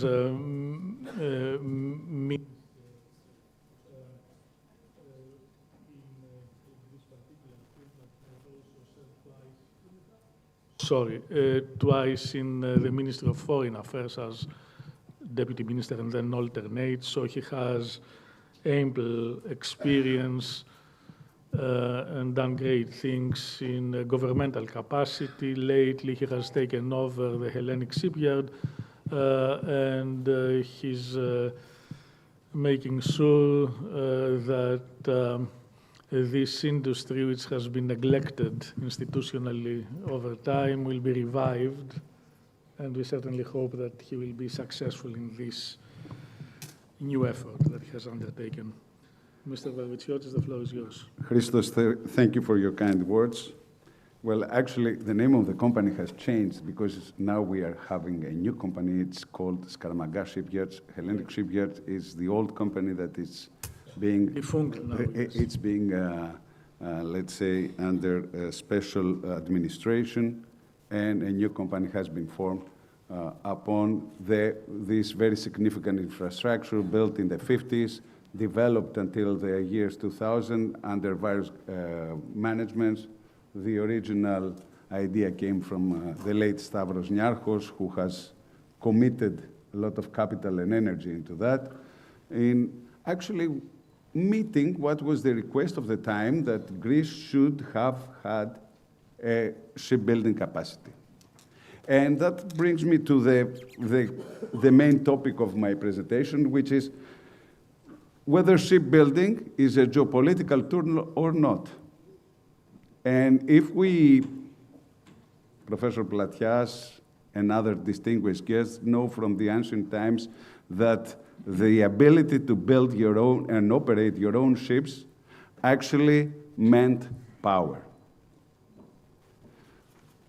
Yesterday I was at a shipping event after your event that they celebrated again the 100 liberties that they were given to the Greek ship owners after the World War II. What were liberties? Liberties were ships built in huge numbers, 5,700 ships were built during the Second World War in order to facilitate the movement of goods and of armament from the United States to its allies, namely UK and Russia at the time. And a lot of these ships have been used also as in various ways during the war. A lot of these ships have been damaged, have been obsolete, and at the end of the war, these ships were given to various countries, among them to Greece, to 100 ship owners, from which they revived the shipping industry that has been heavily damaged during the Second World War, because Greeks have lost almost 75% of their ships during the Second World War. Liberties have been managed to be built even within 4 days. This was the record time. In the same time, the Germans were able to build U-boats in large numbers, a new U-boat every 40 days. Imagine these building capacities, and bring these building capacities, shipbuilding capacities, in the modern world. I was reading a report recently about the shipbuilding capacity of US and China. And the report made the hypothesis that both their Pacific fleets have a class over Taiwan. 40% of both fleets is being damaged, obsolete. The time needed for China and the US to replace the units that they would lose in this conflict, it's totally different. 7 to 8 years for China, 20 to 24 years for the US. And this is actually known to everybody. It's not an information that Miltiadis Varvitsiotis keep it for himself. It's well known, the shipbuilding capacities are very well known, and actually the idea that Southeast Asia, Japan, China, Korea, nowadays a little bit of Vietnam, have become the shipbuilding hub of the world didn't come into vacuum. It was a political decision made mainly by the US and the European Union. And I'm not here to judge the US politics, but I'm here to judge also EU politics as an EU citizen and EU politician, a former politician. And in the year 2000, in Europe, we were building 55% of the world's new ships, only 25 years ago. Now we are building less than 5%. What has happened? Several things. First of all, shipyards were excluded by any kind of investment directed and funding from the European Union. Totally excluded. It's the only industry that is out of the EU spectrum. The EU Council came one day and said, no, we are not going to subsidize shipbuilding. Second, very heavy environmental rules and safety and worker safety protection rules and all this that accumulates in an increased cost, plus the new state aid rules that actually forbidden the countries to give export guarantees to the shipyards, export guarantees that are given widely in China, Japan, and Korea, and therefore it was impossible for these shipyards to undertake new orders. And we have managed to export this expertise, to start building in Southeast Asia in such big numbers, like never before. And now they have actually mastered the shipbuilding productivity in an unprecedented, let's say, capacity by using historical data in order to make their ships more efficient, by using robotics in order to become more efficient. The designs are there, everything is there, and they are giving also orders to themselves. To say something which I find it quite interesting, there isn't a single Chinese order out of China. There is only 10% of Korean orders out of Korea and less than 20% of Japanese orders out of Japan. In the case of Europe, it's only 1% orders in Europe, to understand where we stand. So, what are the challenges ahead of us? First of all, the biggest challenge, and I think that the biggest, let's say, the good thing that has happened over the last 25 years is that the Greek shipping community has grown, regardless of where the ships are being built. The ownership by Greeks that enter in this highly competitive market, what actually makes sure that nobody of the key players, and I'm talking especially about Chinese, may control the prices of the transfer of goods. By owning and controlling almost 20% of the tanker market, 13% of the dry cargo, and fewer percentages in the LNG and container markets, the Greeks actually make sure that international competition is still alive. And whenever European Union actually said we should tax ship owners, we should put tariffs on carbon footprint, we should make this business more transparent because we want to, whatever policy makers out of Brussels, but in various countries that socialist ideals prevail, they come up with a new idea. They actually harm the possibility of Europe to maintain its competitive advantage. We import 90% of our energy resources. We import 80% of all the other resources. We rely more than the US on seaboard trade.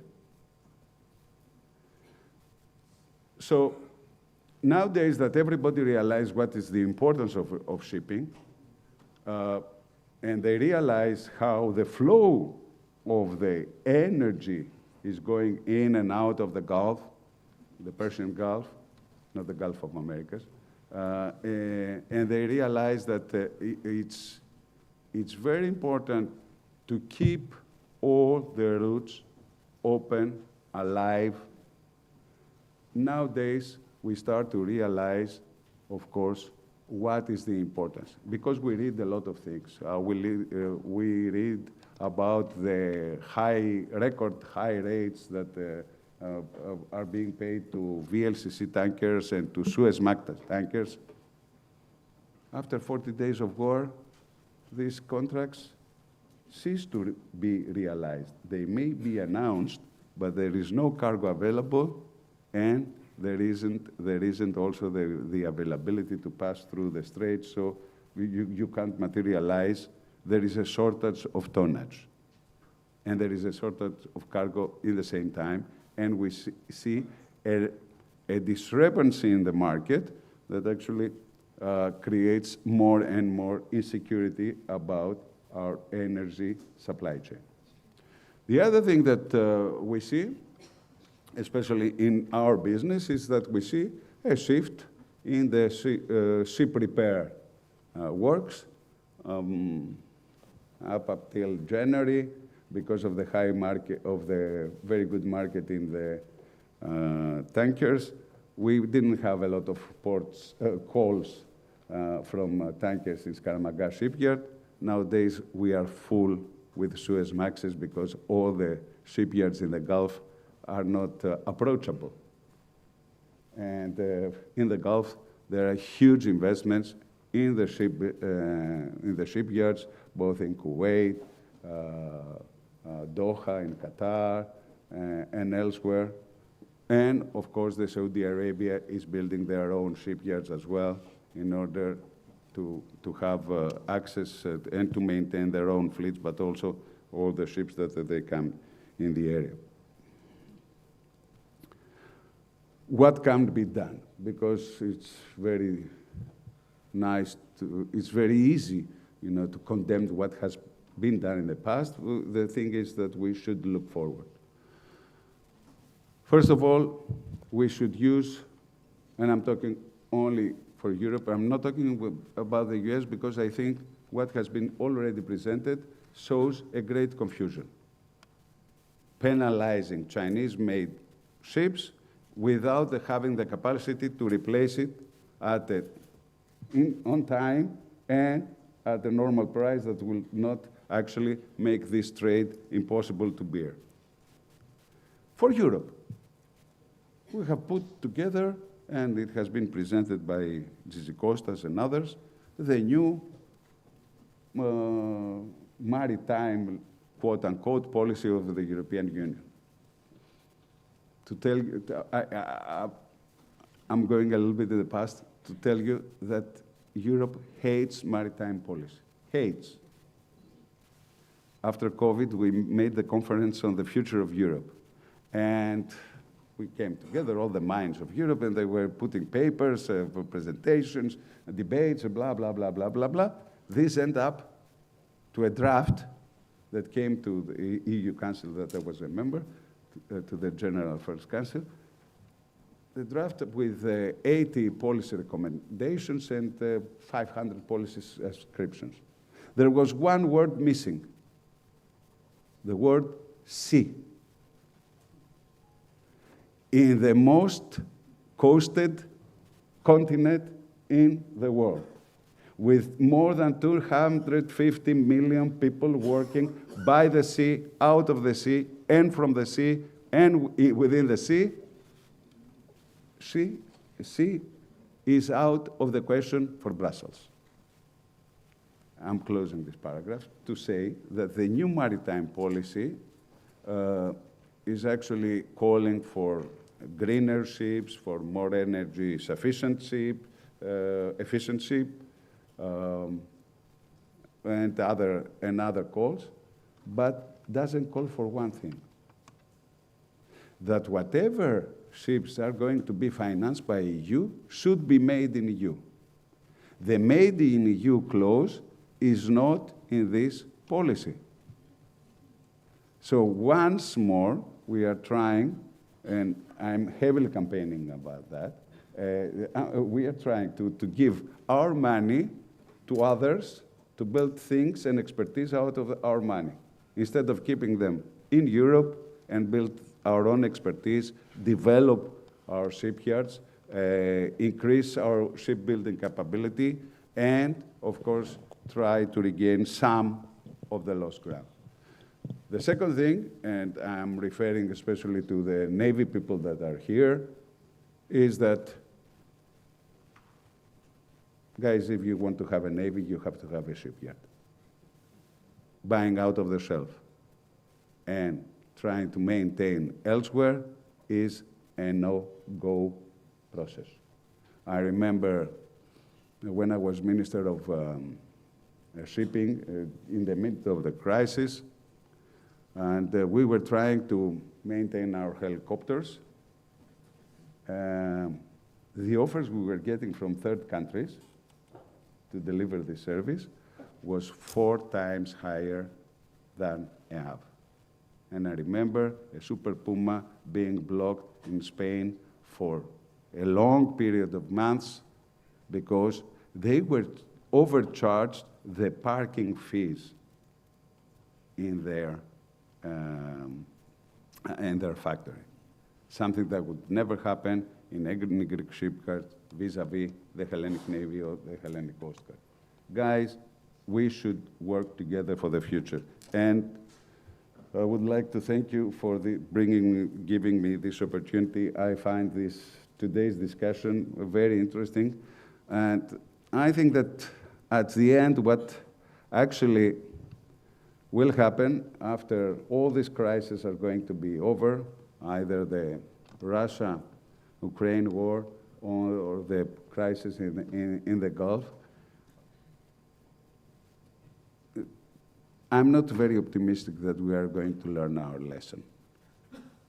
Because a few years ago, a very prominent politician, President Macron, came out and said we should get strategic autonomy. A few months later, COVID erupted. And we realized that we are not making our medicine, we are not making our masks, we are not making our respirators, and we are helpless. And we said, oh, we should to react and come together and start building our own goods.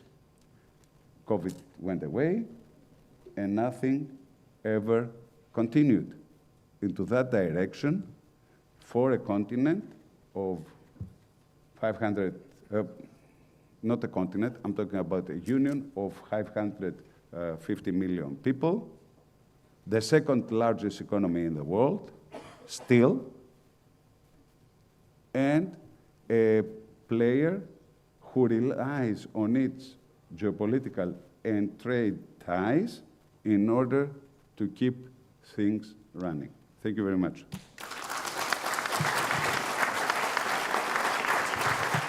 We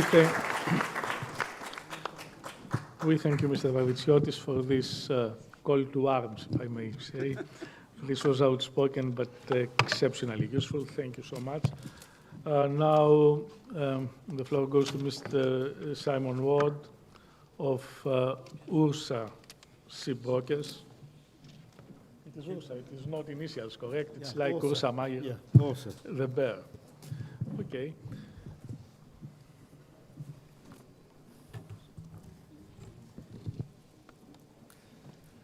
Kalimera σας. Thank you, first of all, Professor Platias, for inviting me.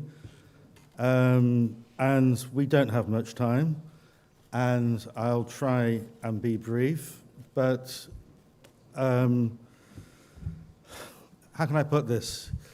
What's going on at the moment, what I've been asked to talk about, would take days. In fact, this is what we as a company at the moment are living through on a daily basis. But I want to float some ideas and maybe dispel some myths about shipping in itself, the business of shipping, and perhaps suggest, or otherwise, consequent opportunities that may arise. I'm not going to be concentrating on container shipping. We're in Greece, so tramp shipping, please, bulk carriers and tankers. Not only because they are the markets I'm most familiar with, but also it is the ships that service these trades that dominate our fleets here. But also it's in these markets that the data shows up quickest when geopolitical risk comes along. How does this work? Okay. But first of all, how does the tramp markets work? Very briefly, it's in the world of perfect competition. This is a global market, and I think you're absolutely right when it's very important to remember that still, until now, there is not one player, not one country that can dominate or get a monopoly position.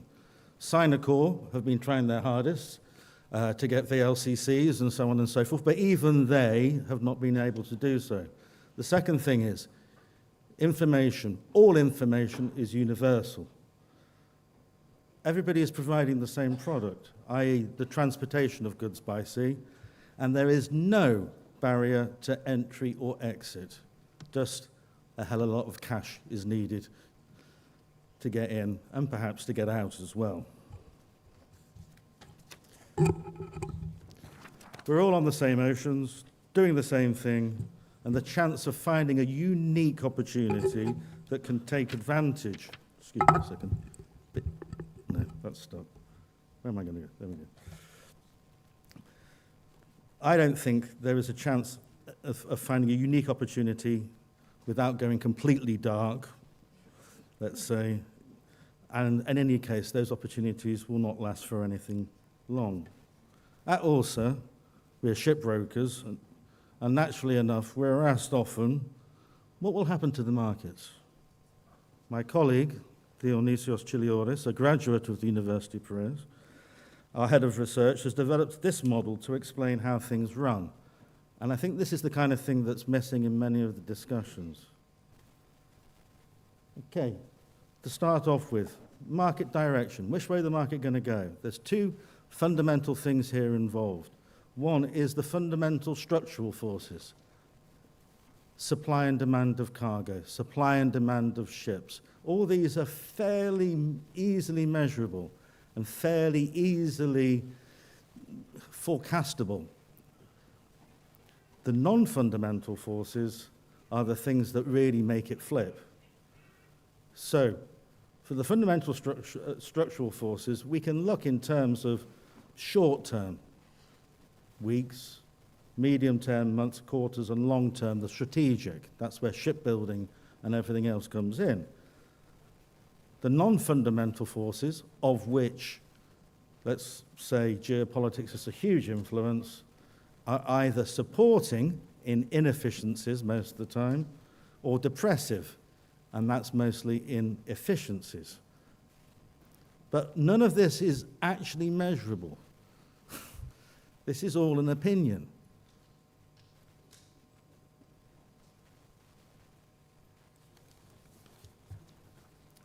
Let's have a look. And I've just got a couple of slides here. There's been lots of slides and everything else, and I'm not going to tell you how the markets work on so on, but this is a very interesting graph. This is from 2020. So these are three different, shall we say, non-fundamental shocks that have happened. And the first time, this is dry bulk carriers, okay? You've got COVID, beginning of COVID, oof, oh my God, what the hell's going on? And then suddenly, mainly as a reaction to the container market moving, but for also other reasons, look at that peak post-COVID. Then we go back down again. Russia sends it back up again, Russia and Ukraine. Then we go back down again.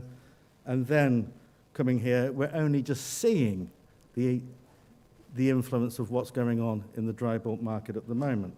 In the meantime, as you can see, the asset prices, they're the lines, not the red line, the asset prices, they're kind of going upwards and upwards and upwards. Why? Because people are getting money from the dry bulk carrier market, but the prices are going up because people see in geopolitical risk, in my point of view, see in geopolitical risk that there are opportunities for big spikes in the future. And so the demand for ships is there. When you have demand for ships, the prices go up. All other things being equal, as the economists would tell you. Tankers, I will not bore you with the values of the ships. Let's just say up there somewhere, okay? I'm not sure the screen would manage. This is what's happened. Obviously, COVID crash. Then you have a brief and then upwardly rising thing post-Russia-Ukraine, and now what you're seeing.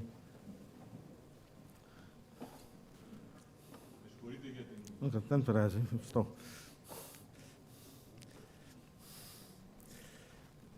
So, this is why, if you look on the right-hand side of the graph, that is the fundamental, I may add, result of what's going on in the Strait of Hormuz.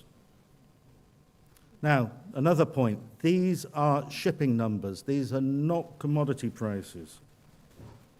There is no, and I repeat this to people that try and bring this into conversation, there is no link, no correlation whatsoever with commodity prices and freight rates, positive, inverse, or otherwise. It doesn't happen. We're talking in shipping about volumes being moved, not the price of something.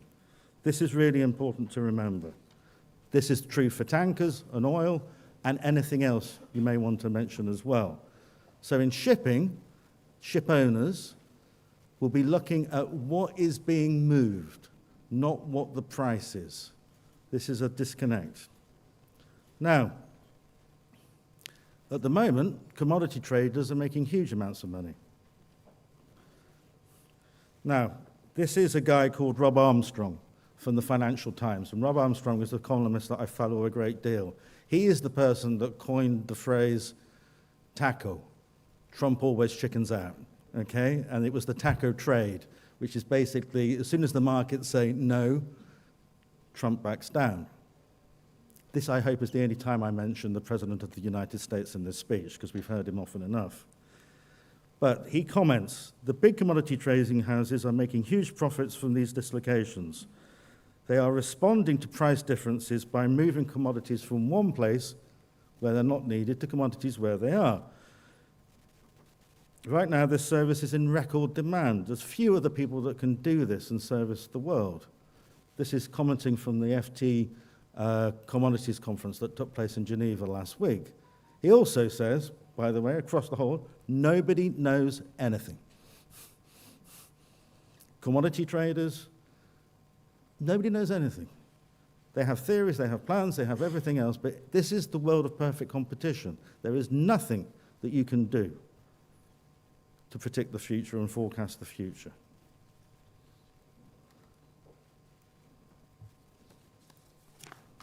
In this market, and I'll try and be as brief as possible on these points, you can get hold of this later now. When you have geopolitical shifts in the tramp bulk markets, there are very few people that can take advantage of it unless they have a particular trade. A rising tide lifts all boats and then falls as the market readjusts. Everyone benefits for a while until they don't so much. It is near impossible to pre-position ships to take advantage of geopolitical risk because the situation is both volatile and febrile. And as any ship owner knows, as soon as there's a hot market somewhere, everyone else is going there, and it doesn't become hot anymore because everybody is there and the supply is too much and the values go down and the freight rates go down. This paper I like very much. Dobrets, Gavrilidis, Krokida, and True, they looked at the effects of positive shocks on economic price uncertainty and geopolitical risk in shipping freight markets. And the effects differ and widely. A positive shock, as they found, said that geopolitical risk has an immediate effect and then fades. Economic policy uncertainty has the opposite effect, mostly speaking. But I remind you, nobody knows anything. Nothing happens in isolation, and this is what we have to remember about shipping freight rates, the markets in general. This is really, we're asked to do this all the time. First of all, to quote Heraclitus, tapandari, okay, everything flows. Freight markets, remember, are shaped by interacting forces, not single drivers. Supply, demand, and inefficiencies constantly overlapped. Using the ripple effect that was spoken of before, things ripple through the markets. Shipping markets are very dynamic. Every factor is connected and gains and drops in its influence within the market itself. Timing of fundamentals and non-fundamentals is critical. We've been here before. So, my conclusions, such as they are, I first of all want to tell you one brief story that I came across, and this is a tale of two very large Greek tanker owners, if you allow me 2 more minutes to talk about this. One of these large Greek tanker owners had some ships in the Middle Eastern Gulf at the time that this thing started. And leaving aside all the noise about pirates and risk takers and all the other stuff that has been mentioned by some silly, loose-lipped analysts and, dare I say, brother and sister shipbrokers in the market, this particular owner was deemed to be lucky because then he was able to get some very large freight rates, over $500,000 a day, to get out of there taking cargo at the same time, and proceeded to do so, as has been documented. Another very large tanker ship owner, whose offices are based somewhere at the bottom end of Singru, you can make a guess, okay, commented to me last week that the fleet was very lucky too, because after I think at least a fleet of over 100 ships, not one ship, tankers, crude, was in the Middle Eastern Gulf at the time when this thing started to happen. Which one was the luckier? It's an open question. Do you get, if you're getting over $500,000 a day, as you've commented, you get it once. You're going to go back again? Then non miso. Or maybe you do. Yeah, yeah, malon body. No. But the second thing is, how do you look at luck? How do you consider luck to be? There is one thing that has not been said in the stuff that I've listened to, and I think it's something very, very important. These are not just ships. We're moving into a situation where ships are seen as legitimate collateral or even uncollateral damage. Ships have people and crew on board. Ships have livelihoods of those people on board to consider and their families. That is not just in the Philippines or elsewhere, but here in Greece. Geopolitical risk means something else for them too. And most Greek ship owners that I know are very concerned about what happens to the livelihood of their crew on board. And this is something that differentiates, if you will forgive me, and I've been here a long time, it differentiates Greek ship owners and the ability of Greek ship owners to stay in business over their competitors elsewhere. The knowledge of life at sea and ships at sea. So I come again to this question, what is lucky? Lucky is being in the right place at the right time. Unfortunately, and I've thought about this a great deal, Professor, just as this time last year, we didn't know what we were going to be saying this time this year. Okay, well, some of us did, perhaps, okay.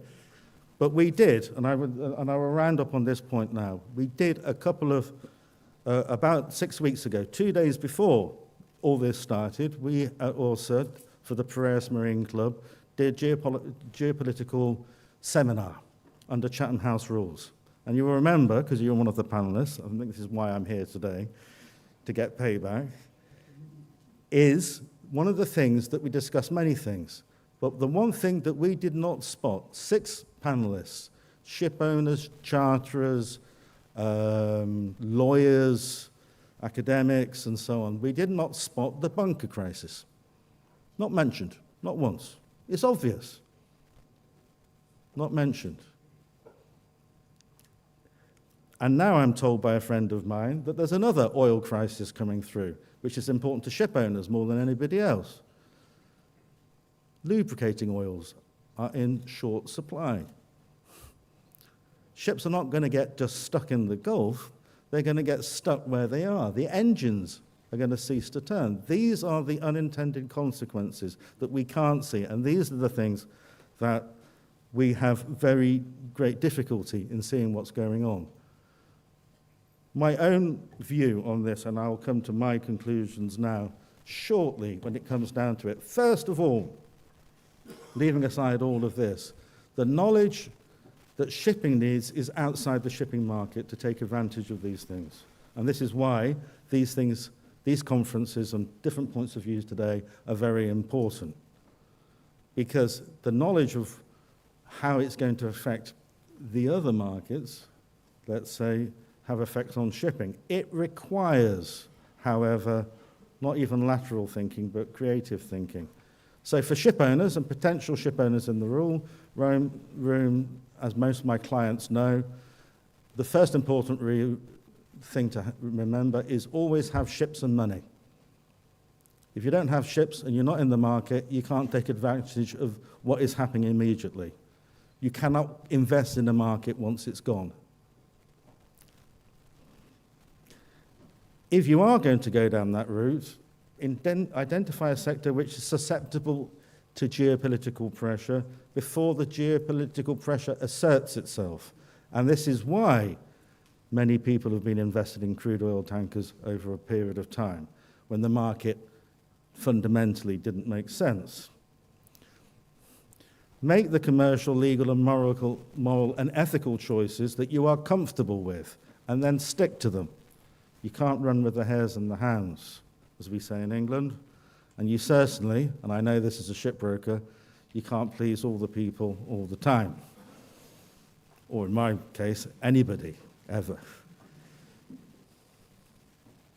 The only things that increase luck are, apart from preparation and good and opportunity, are risk appetite and the speed of decision. This is something that the Greeks will always have, the ability to decide quickly and to measure what risk is appropriate for them very quickly. This, for me, being in this market for so long, is a feature that is not often talked about. Also, finally, and I think this is true, and I don't mean this about the conference at all, Professor, but when it comes down to it as far as information is concerned, assume everybody knows what you know, but also nobody knows nothing. Thank you for your time.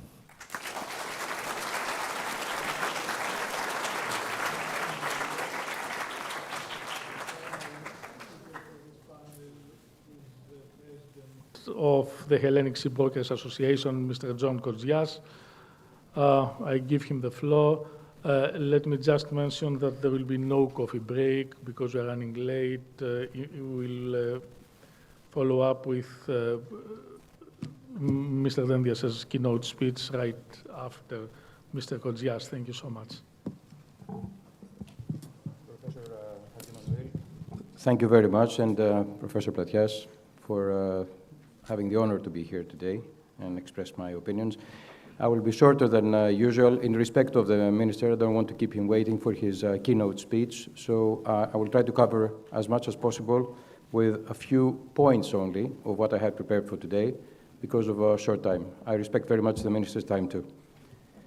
I'm not here to speak as a geopolitical analyst, although these past days, actually it's not days, it's exactly 2 months today since the start of the Iranian conflict and the mess in the Middle East that we are seeing.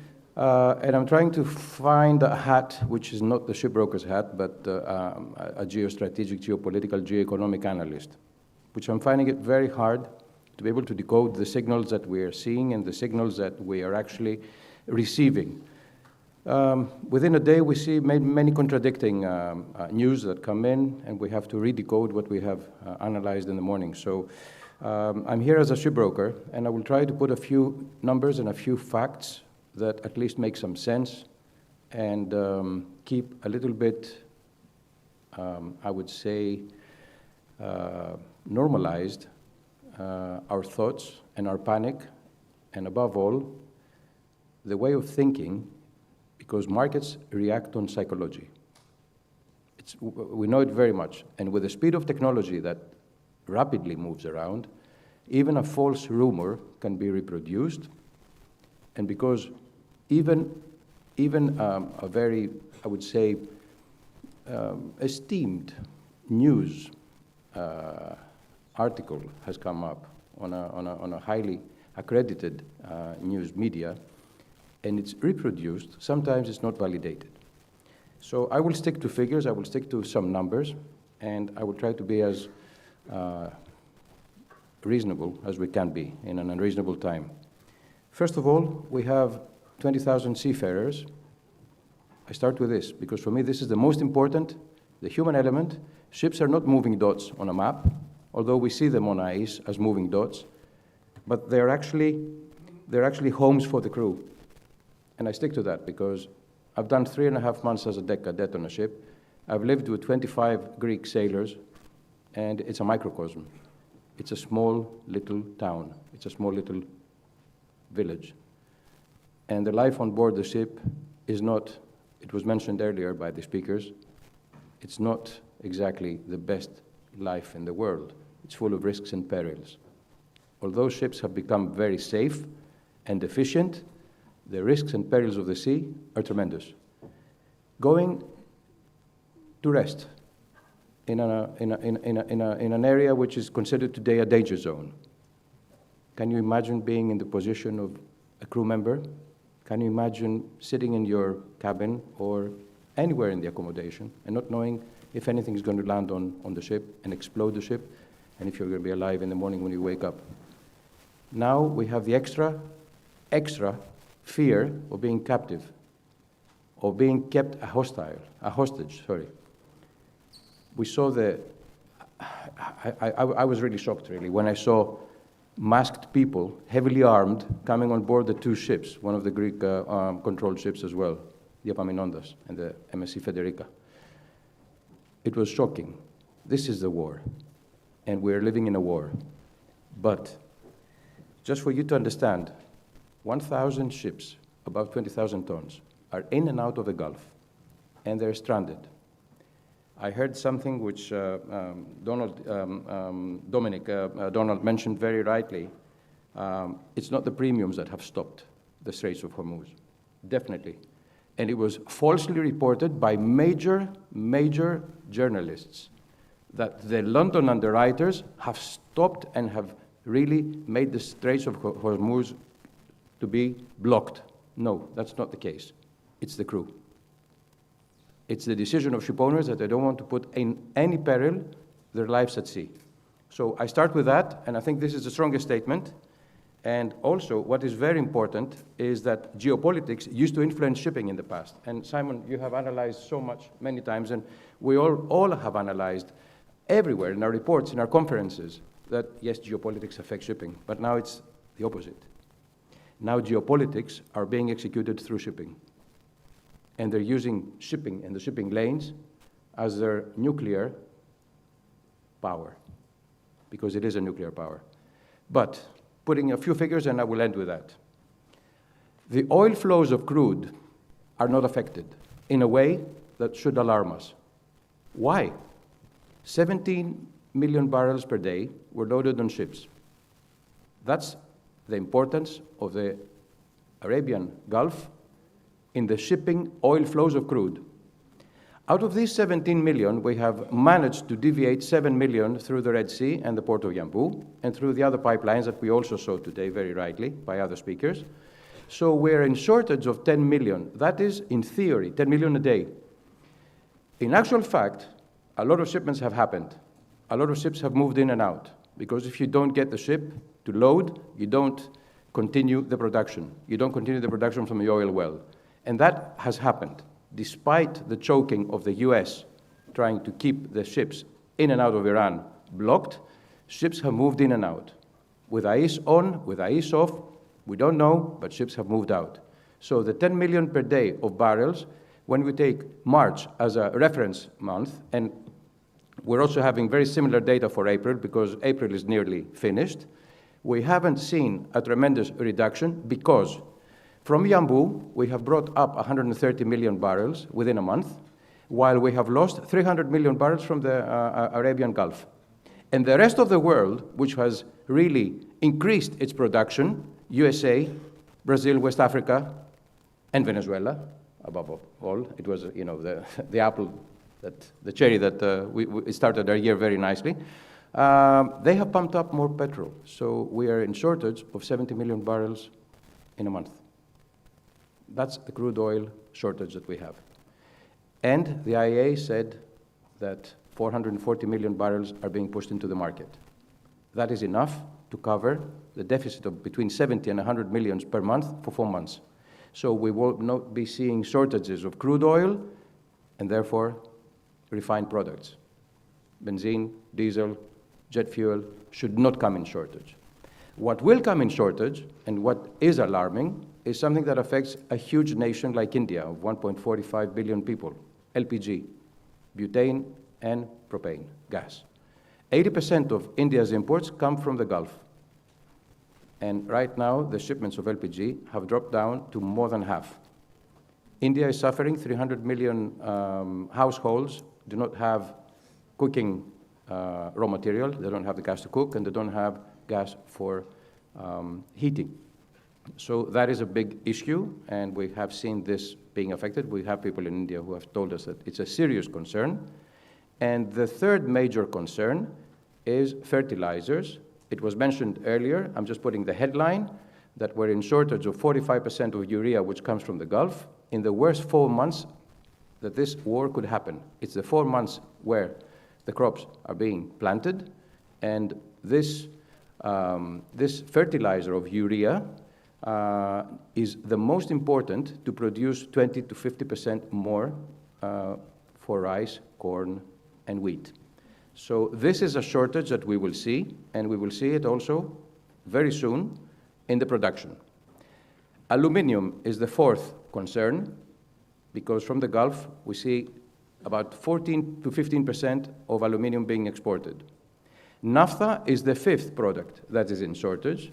It's the raw material for creating plastics of all sorts, and it's the most important raw material that goes to the Far East, namely China, Japan, and South Korea. They will have a big problem, and especially China, in the manufacturing process to continue producing plastics. Also, it is a raw material used in melamine. Urea is a raw material used in melamine in all the fake wood that we use in our households. So it's not just for fertilizer, the urea that I mentioned earlier, I forgot to say, but also for creating artificial wood. Now, these are all material which are in shortage, but again, to calm everything, the dry bulk importance of the Arabian Gulf in all dry bulk products is only 3%. Did anybody know that figure? It's only 3%? It's quite low. So in terms of dry bulk cargoes that will be in shortage, it's only the products that I mentioned to you, which are with a bigger importance. All the rest are sort of manageable, and we will not be seeing any kind of real issues.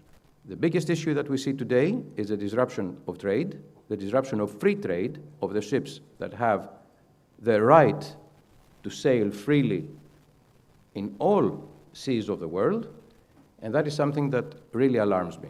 I want to mention also something. I think, Dominic, maybe you can say that, and I would like to know, if somebody pays tolls to the Iranians, because this is something that has been said on TV, we have read it in journalism and in articles, and they say, yes, you pay 2 million, let's say, for a VLCC with 2 million barrels, you pay $1 per barrel, and that is a toll fee, and you get the carte blanche, as we call it, to go through.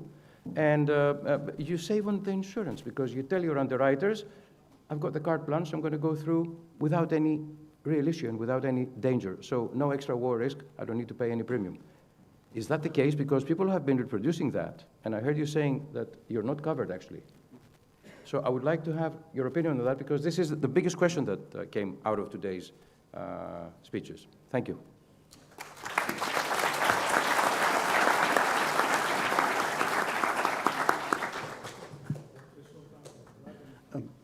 Yes, very briefly.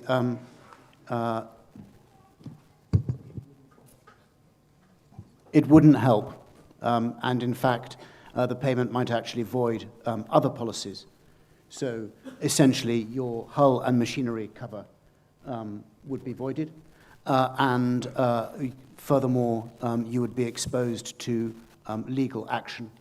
So it is essentially, the toll is only really an option for vessels that are engaged in the China trade, that have minimal exposure in Western legal systems, and fundamentally are veering towards joining the shadow fleet.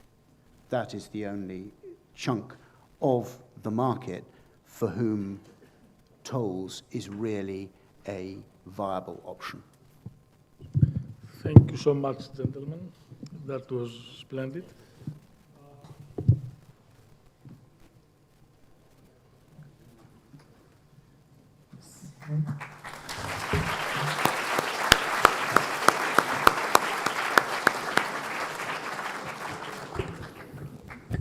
So again, without further ado, let's proceed with the program. No coffee break. Later on, we'll have a lunch break after the minister's speech.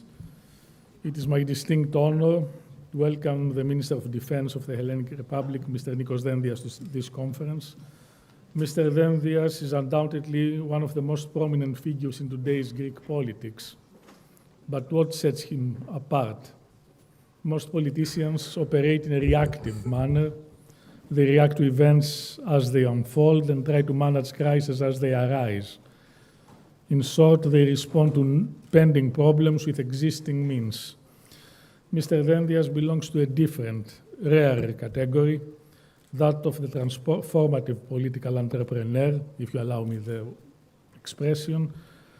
These individuals grasp the bigger picture, the dynamics and macro trends that are bound to determine our situation looking forward, and challenge standard assumptions and established practices by setting new priorities and acting upon them preemptively.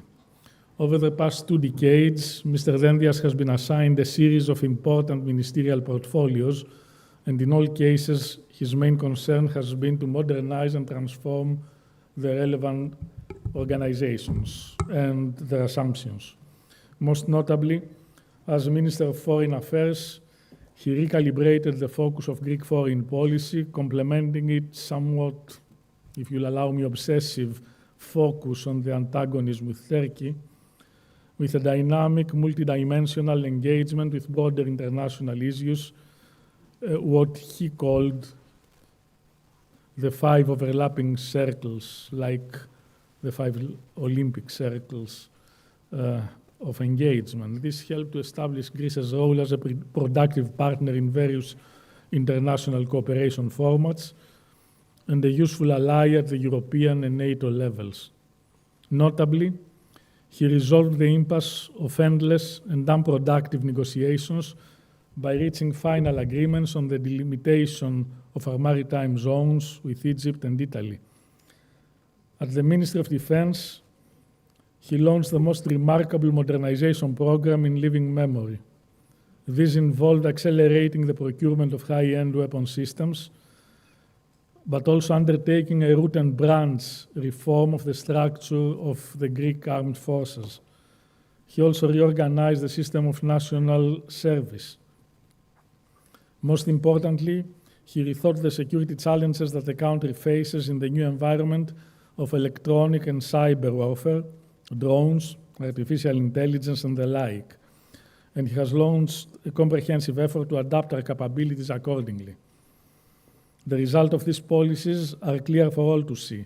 We have seen them in the successful participation of the Greek Navy in international operations like Irini, etc., the unprecedented utilization of Greek anti-missile capabilities in Saudi Arabia, the rapid and decisive development of drone capabilities, and most recently, the delivery to the Greek Navy of its new ultra-modern frigate, Kimon, just last week.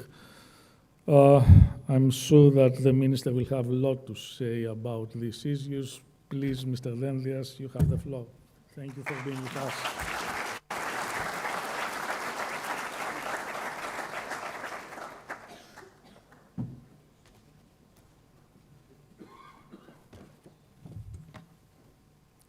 Thank you so much for this very kind introduction.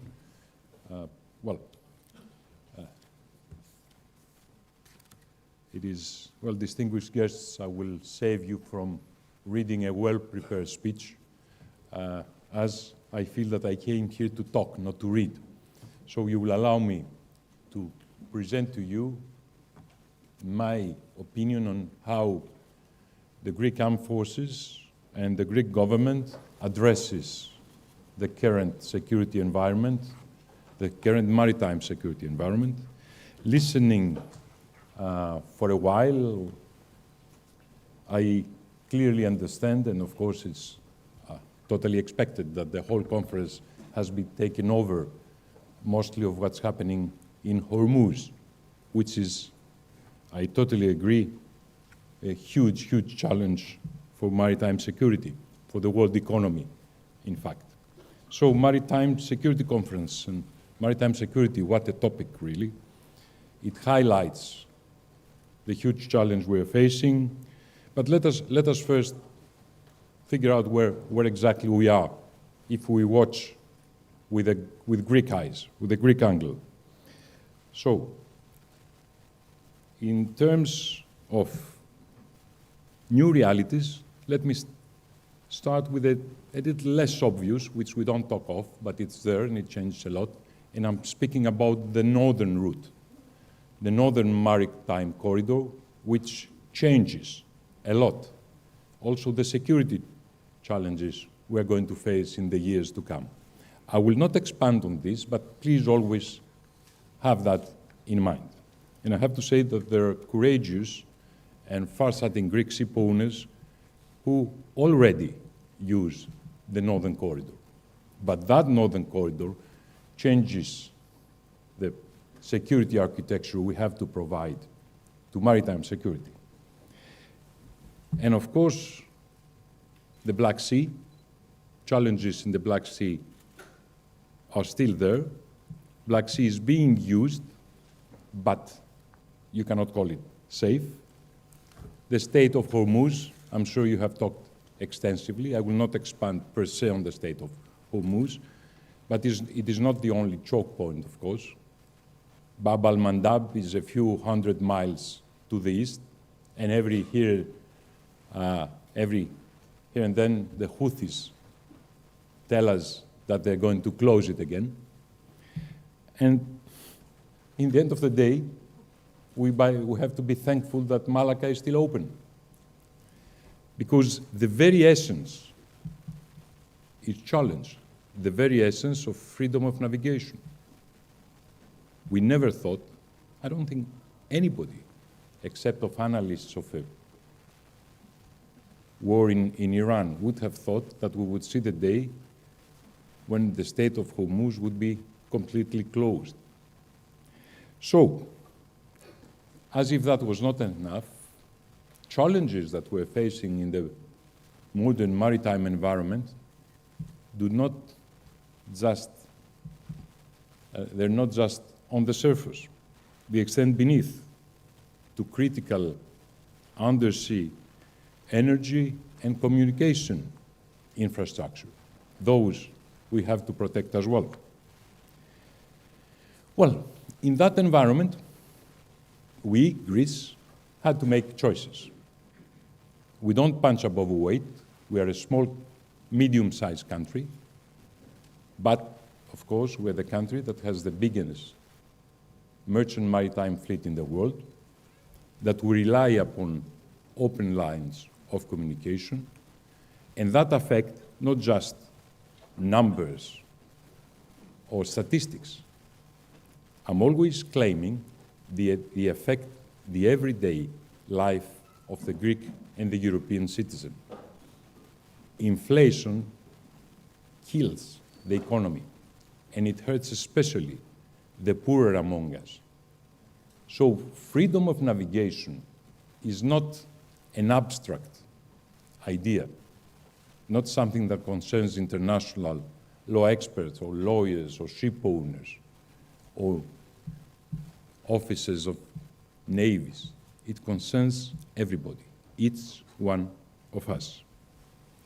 So for Greece, these are the international challenges, and I have to tell you that do not forget a challenge closer to us, closer to home, because we still have a neighbor who understands the international law of the sea in a rather peculiar way.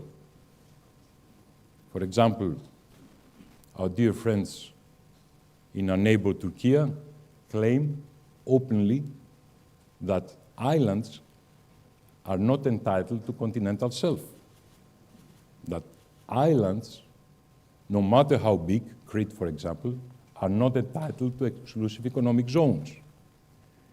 That the islands of the Aegean sit on the Asian continental shelf. These claims are being presented in international fora with seriousness, although I have to tell you that if a student in the first year of any university attending a course of international law of the sea would write such a kind of thing, he would either fail miserably on the exams or his co-students will laugh to tears. But yet again, we have to address that kind of position on serious fora in the world. Now, what are we doing? What are we doing? First, on issues of the law.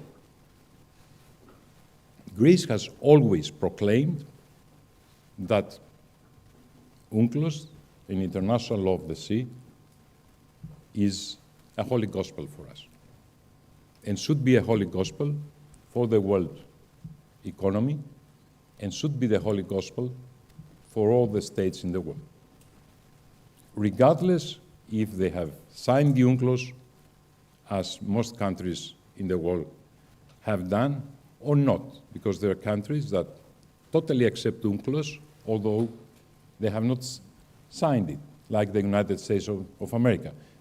The actual truth is that the United States have signed, but it is not ratified by Congress. But that's on the level of the law. We have to be more practical. Now, I'll tell you what we're doing. We're totally reforming ourselves in order to be able to address the challenges. Mr. Hadjimanuil was kind enough to make a reference to our new frigate. Kimon is right behind me. But Kimon is only the visible part of the iceberg. Iceberg being the Agenda 2030 in the Greek Armed Forces. And when somebody asks me what we're changing, my answer is very simple and very weak. We are changing everything. Everything except our values. We're changing how the Greek Navy operates. We're changing the means of the Greek Navy. Let me give you an example. As you know, or as you may know, we are acquiring 4 frigates from Groupe Naval, French frigates, the FDI, the Frigate d'Intervention. Now, these are not just a more modern variant of the Meko class or other frigates we already operate. it's a different kind of vessel. It's a different thing. And why it is that? Because those 4 frigates are part, which is not, let me tell you, the kind of frigate that the French Navy operates. The French operate the standard 2 type of frigate. We're going to operate the standard 2+++. And I had the experience of explaining to President Macron just 3 days ago what we have changed, and he was quite impressed. And I think the French, they are going to upgrade their FDIs into +++. The +++ has the capacity of carrying 32 strategic missiles versus 12 anti-aircraft missiles of the French frigates. And that will be also the capability of the new Bergamini-class frigates, which we are going to acquire from Italy. 10-year-old frigates, great vessels, even bigger than the FDIs, north of 6,000 tons, able to operate in the open seas, again, frigates that will be able to carry strategic missiles. And that is going to be our deterrent, but also our capacity to be present in operations that safeguard freedom on the sea. And of course, the obvious question I'm being asked is, what about the Aegean? What about what is most important for Greece? And my answer is very simple. Of course, we will safeguard the Aegean. We will safeguard the Aegean much better than we did up today. But we're going to do it in a much more sophisticated way. We're going to do it with missiles. We're going to do it with unmanned vessels. We're going to do it also with smaller vessels on the surface, and we're going to do it with unmanned vessels under the surface. So we're going to safeguard the Aegean in a much cheaper way than we used to do. And we're going to allow our biggest platforms freedom of operation and freedom of deterrence. Because, as you know, up to now, the scenario that we were facing is that somebody comes, as we were told at the night, and takes over a small Greek island. And then Greece's choice is, what are we going to do? Declare a full-scale war, go into Eastern Thrace, do a small operation to recover, which would be extremely difficult? What are we going to do? What's the dilemma? And then, in such a scenario, the attacker has the advantage. Well, in the future case, the potential attacker will have to bear in mind that we have the capacity and we will have the capability to answer with a substantial number of strategic missiles from platforms that they will be spread, not just in the Aegean, but in the Eastern Mediterranean and wherever we think that will be useful and the platforms will be protected. And those same platforms will be able to be in the Red Sea, if needed, where Hydra, Psara, Spetses have been operating with enormous success last month in Aspides operation. By the way, Aspides has a Greek name because Greece was advocating from the beginning that the European Union must have an operation to safeguard the Red Sea and the Bab al-Mandab.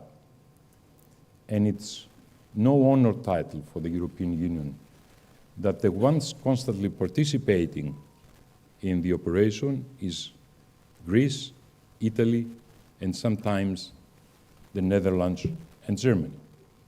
when we're speaking about geopolitical Europe, and Ursula von der Leyen was speaking about the Geopolitical Commission, if we want to be taken seriously, we have to do a lot more than that as Europe. But that's another story. Now, let me be also clear to you. Greece is not and should not become Turcocentric. Turkey is not our main problem and should not be our main problem. We should only be capable enough to deter any threat coming from our neighbors. Greece should have a 360 degrees approach. And please remember that from those 360 degrees, more than 220, 230 degrees, if you see our geography, faces the sea, from the North Aegean to South Adriatic Sea. So how we operate in a maritime environment and how we can operate in a maritime environment is of cardinal importance. Apart from the platforms I have mentioned to you, there are lots more, but it will take hours to explain. Also, we invest in our human resources.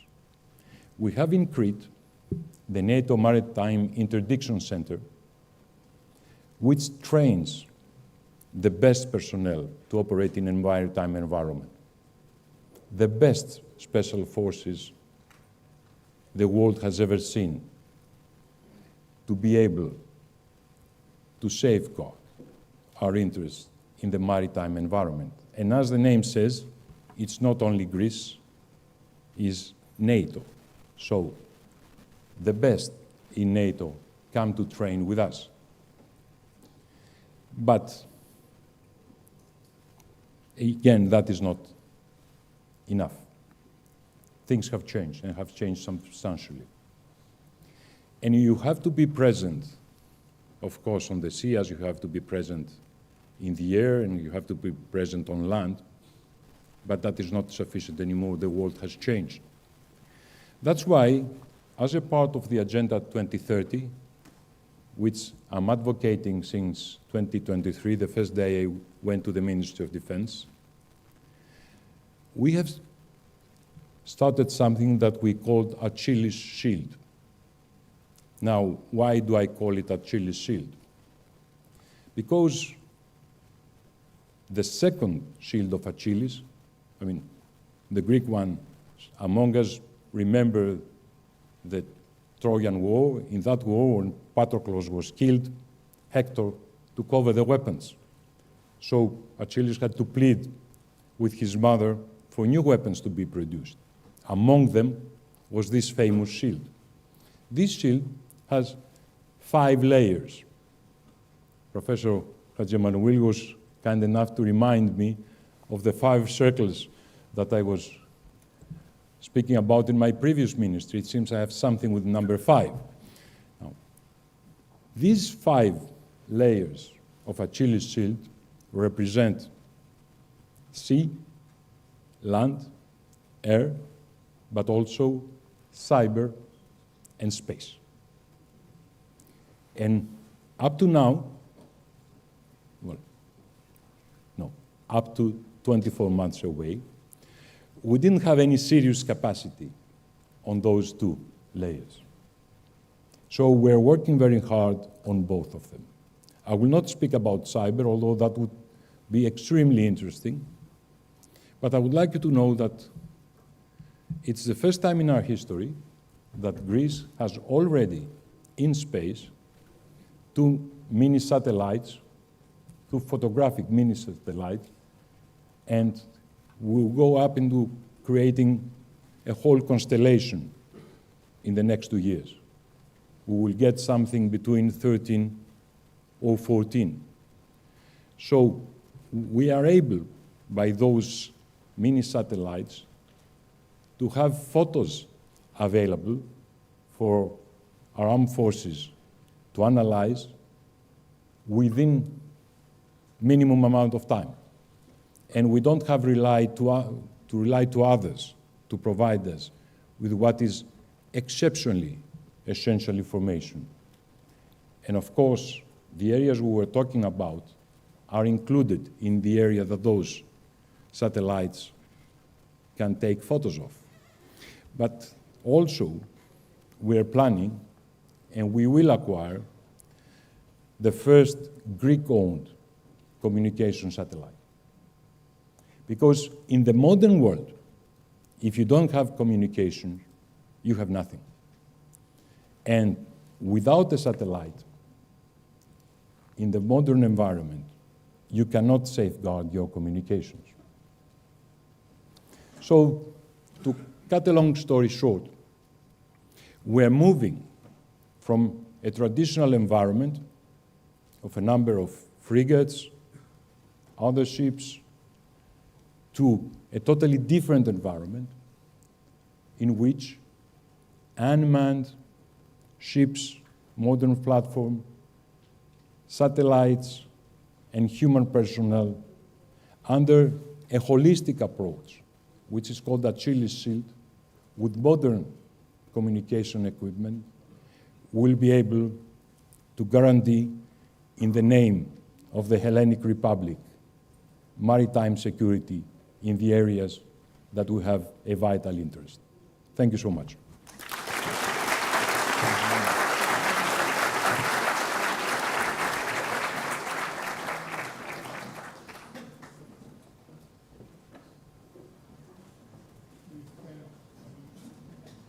Thank you, Minister Dendias, for an inspiring speech and enlightening. We hope to see the fruits of your work in operation sooner rather than later. In fact, time is of essence, but you have proven that you take this always into consideration. Ladies and gentlemen, at this point, I think that we should adjourn for a light lunch and be back, what, in 1 hour? In 45 minutes. Thank you so much.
Attention, please.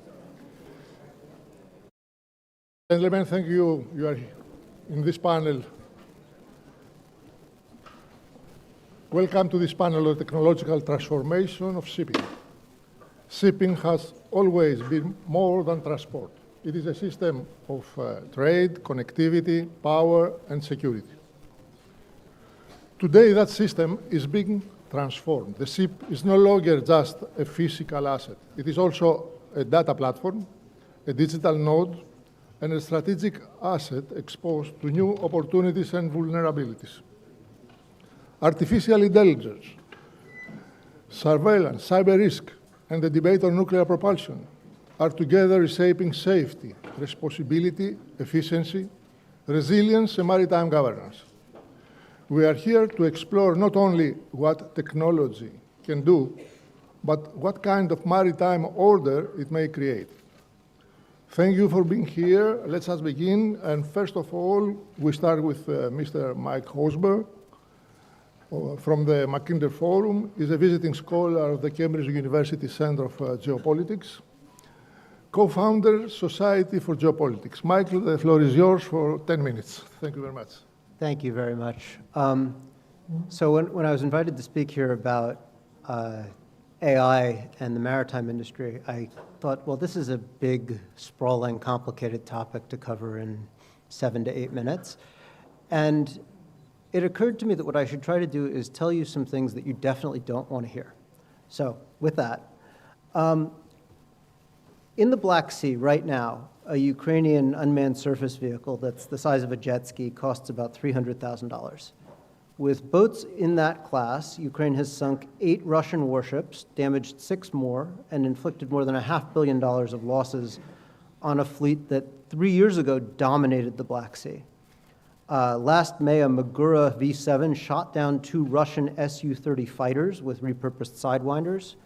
And in March, an American defense firm announced an autonomous turret integration onto the V-7 with semi-autonomous control and swarm coordination. What's going on is that we are moving in real time up the ladder toward full autonomy in combat of unmanned surface vehicles. Today, these systems are mostly a remote human operator with onboard AI acting in aid of that operator. The commander is a human connected by a wireless link or sometimes a fiber link. The autopilot, the target tracking, the video stabilization, these are on the boat. The targeting decisions, by and large, are not. New autonomy, is getting bolted on every day as more training data becomes available. And as with so many other things in AI, training data is, in many ways, the biggest limitation. So when you hear people talking about autonomous drones, a key question to ask is, where's the AI sitting and who's in the loop? The bigger and more expensive the system, the more autonomous it can be, since you can put more computation onto it in the form of GPUs and the power requirements and all the rest behind them. On-platform AI is one option. On-platform operators with AI assistance are another. Remote operators are a third. And remote AI is yet a fourth. All of those are different solutions that are getting used in different situations.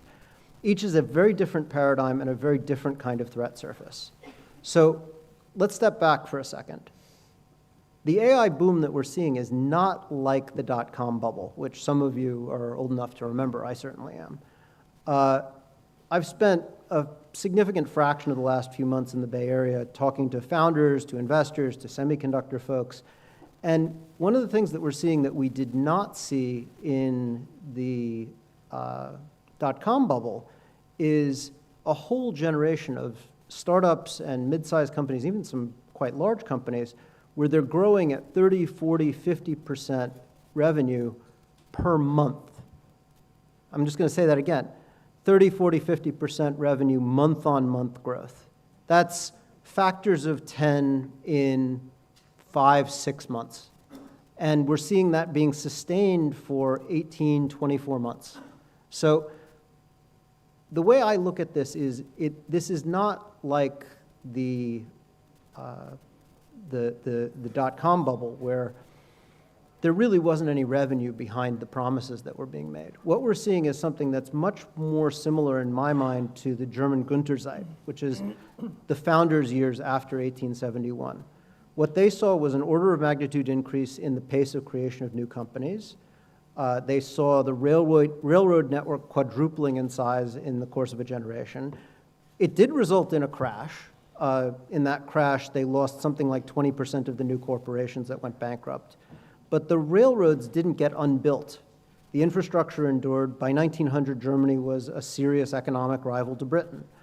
And if you look at it from a classical geopolitics lens, this was the moment when Halford Mackinder identified the railway build-out and the Russian railway build-out as well as the moment that the Eurasian heartland became strategically real and essential. The AI compute build-out that we're seeing is this generation's equivalent. The states that own that AI stack will write the rules.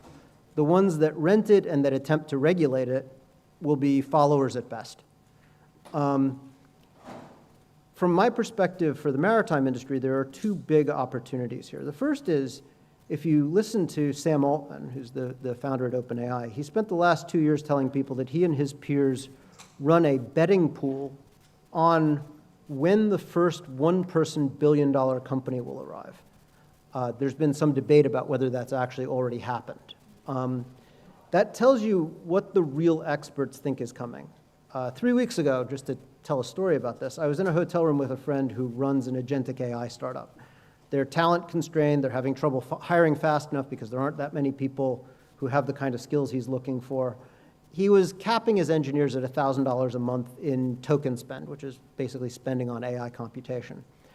In the middle of the conversation, he realized that he could take the budget for the hires that weren't happening because he couldn't find the talent and just convert that budget into tokens. He raised the cap on, he literally got out of the room, he walked out, came back 15 minutes later, said he'd raised the cap to $5,000 a month. 3 days later, his team was shipping twice as much code. The bottleneck was the AI, not the people. Now, ask yourself what that looks like for chartering, for agencies, for claims, for maritime insurance, for many of the things that people in this room do. The shop that's running 5 people with a serious token spend, which could be hundreds of thousands of dollars, millions of dollars a year, will, in the very near future, out-execute the 20, 25-person shop next door. The team that actually takes all of their historical data and uses it for training and treats it as a resource is going to outperform their competitors. Now, this is a dynamic that's not unique to the maritime industry. It's a dynamic I'm seeing across pretty much every industry I touch. Some firms in this room are going to understand the opportunity here, which is to build large-scale, very small, very elite, very effective teams by leveraging these tools. Others aren't going to figure this out. They're not going to be here in 5 years. Second opportunity, maritime domain awareness. Satellites and drones, modern vision models mean that dark fleet vessels, the shadow fleet, are basically findable in near real time. Historically, this was limited by human analyst time, by image recognition capabilities. The ability to see clearly what's going on in the maritime domain is a key strategic capability. Sea powers should want it in their own hands. Greece is clearly a sea power, not running on someone else's hardware and model stack. This is something where sovereignty is going to matter and where AI sovereignty is going to matter enormously. So let's talk about threats for a second. The first thing I want to talk about is the drones. The Russians lost real warships with trained crews and counter-drone systems to boats costing a few $100,000 apiece. And that was without autonomous AI navigation or autonomous AI warfighting. This was with humans in the loop, which meant that they were very dependent on their communications. The defense math for a tanker is worse. A VLCC carries 20 or 30 crew, no defensive systems, a couple $100 million of cargo. I've argued in print over the last couple of years that Ukraine should be hitting the Russian shadow fleet in blue water, buying commerce raiders, potentially issuing letters of marque, and really going after the tankers carrying the Russian oil. Now, I'm sure many of the people in this room think that's a terrible idea, and we could have a spirited discussion about that offline. But the reality is, it's happening. I personally think this sort of thing is inevitable and that it's going to spread. Ukraine already started using drones to attack Russian tankers in far waters, including an LNG carrier in the Mediterranean where they launched their drones from Libya. So this is effective, it's working, and it's going to spread. It's already spreading. If you look at Hormuz today, the Iranians are running a version of this playbook already. Mines in the Strait, gunboats firing on tankers, or at least threatening to fire on tankers, airborne drones launched at ships in Gulf ports. The Houthis have been doing a variety of similar things for 2 years in the Red Sea. What's coming next is that people will look at what's working for the Ukrainians and they'll copy it. And that's going to mean semi-autonomous USVs to start and more autonomy over time. As the AI capabilities get bigger and spread more broadly, the hardware limitations on being able to get strong autonomy off of commercial systems are going to get looser and looser. It's going to be easier and easier to do this kind of thing. What's at the edge of capabilities today will be table stakes consumer stuff 2 or 3 years from now. So what that means is that the assumption that's underwritten globalized shipping for 2 centuries, that the high seas are safe because someone's navy is making them safe and because the oceans are so large that it's hard to find things, those assumptions are breaking right now in real time while we're sitting in this room. The deeper point from my perspective is that maritime denial has always been something that required either a navy or a choke point. If you look at pirates in the Straits of Malacca or the Ottomans at the Dardanelles or Iran in Hormuz, you needed ships or you needed geography. With these cheap autonomous platforms, you need neither. A warehouse, a manufacturing capability, a few hundred drones, a satellite link, and you can go deny blue water. That is, from my perspective, the biggest change in the structure of sea power since steam. And it's going to fall on the people in this room first. Your ships, whether they are warships or commercial ships, are going to need either defensive systems or escorts or convoys, maybe all 3 in some cases. And it's going to happen sooner than you think. I'll highlight a second emerging threat. The maritime industry runs a lot on trust between people over the phone. That trust is now a huge security problem. AI-based voice cloning is a solved problem based on even very short snippets of a recorded conversation. You answer your phone from a random number, you say, "Who is this? Hello?" That's enough for them to produce a reasonably decent voice clone.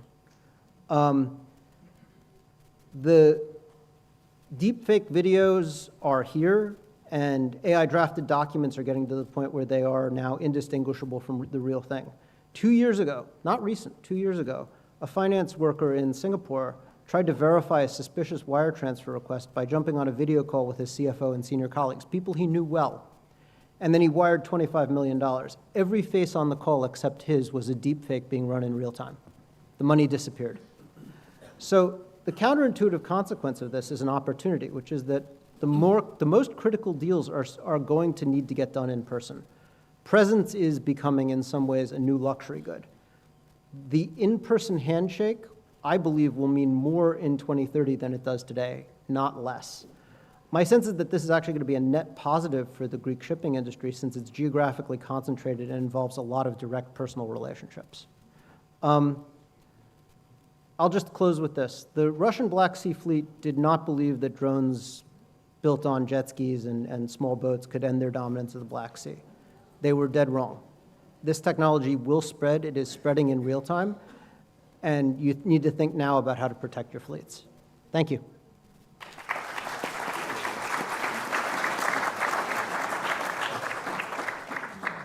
Thank you very much, Mike. I will make questions in the end in order to have time. So, please, the floor is yours for 10 minutes.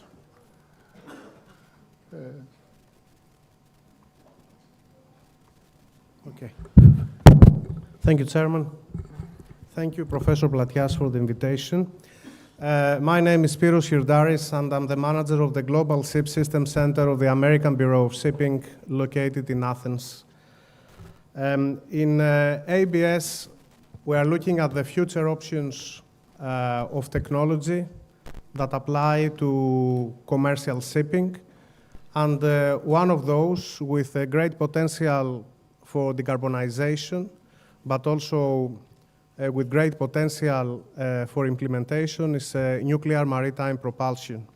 So over the next 10 minutes, I shall attempt to give you a little bit of the background to our work, our history, the regulatory developments, and what is coming next, and perhaps most importantly, what we are doing for Greece.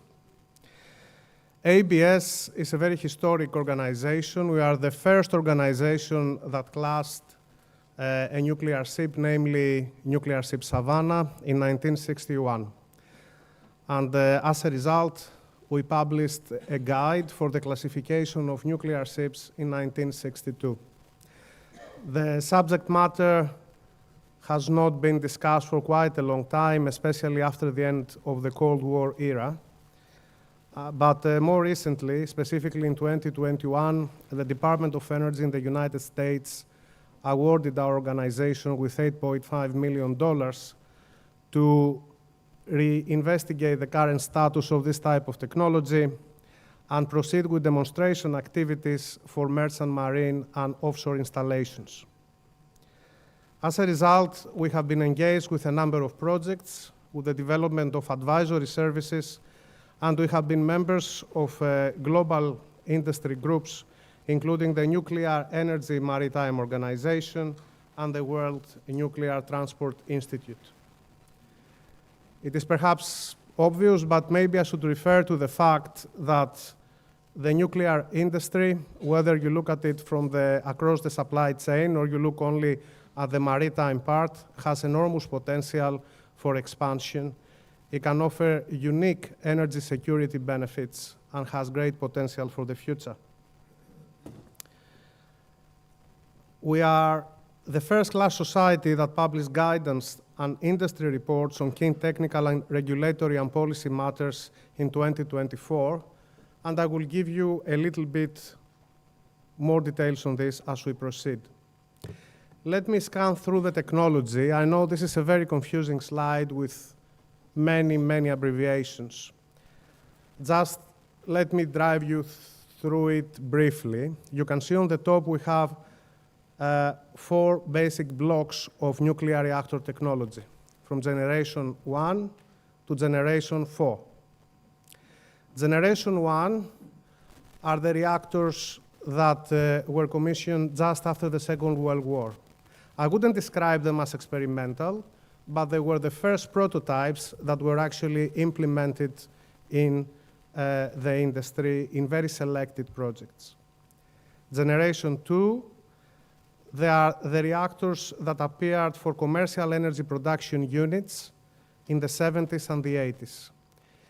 Amongst those, we can say that the most successful type of reactor is the pressurized water reactor with direct steam generation. This is a type of reactor for which we have clearly operational experience in land installations and some experience in shipping installations, for example, nuclear ship Savannah. In the 1990s and until 2020, we had the expansion of what we call Generation 3 and 3+ reactors. These are derivatives of the pressurized water reactors with advanced passive and active safety features. They are derivatives in the name of boiling water reactor or light water reactors, etc.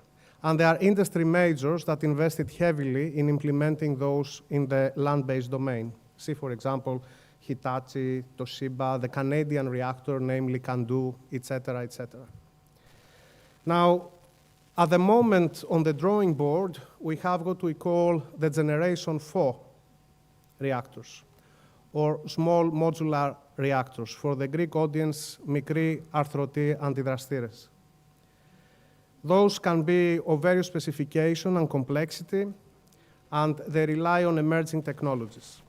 The International Energy Agency have on their listing about 75 of those, and I would say that about 10% of these units have the potential to reach a higher technology readiness level by 2030. So what is the current status with the maritime safety regulations? The key safety regulation is what we call the IMO A49112 Code for Nuclear Shipping, which is a supplement to the regulatory instrument, namely Safety of Life at Sea International Code, Chapter 8. This was written in 1970s, and it was adopted as a resolution in 1981.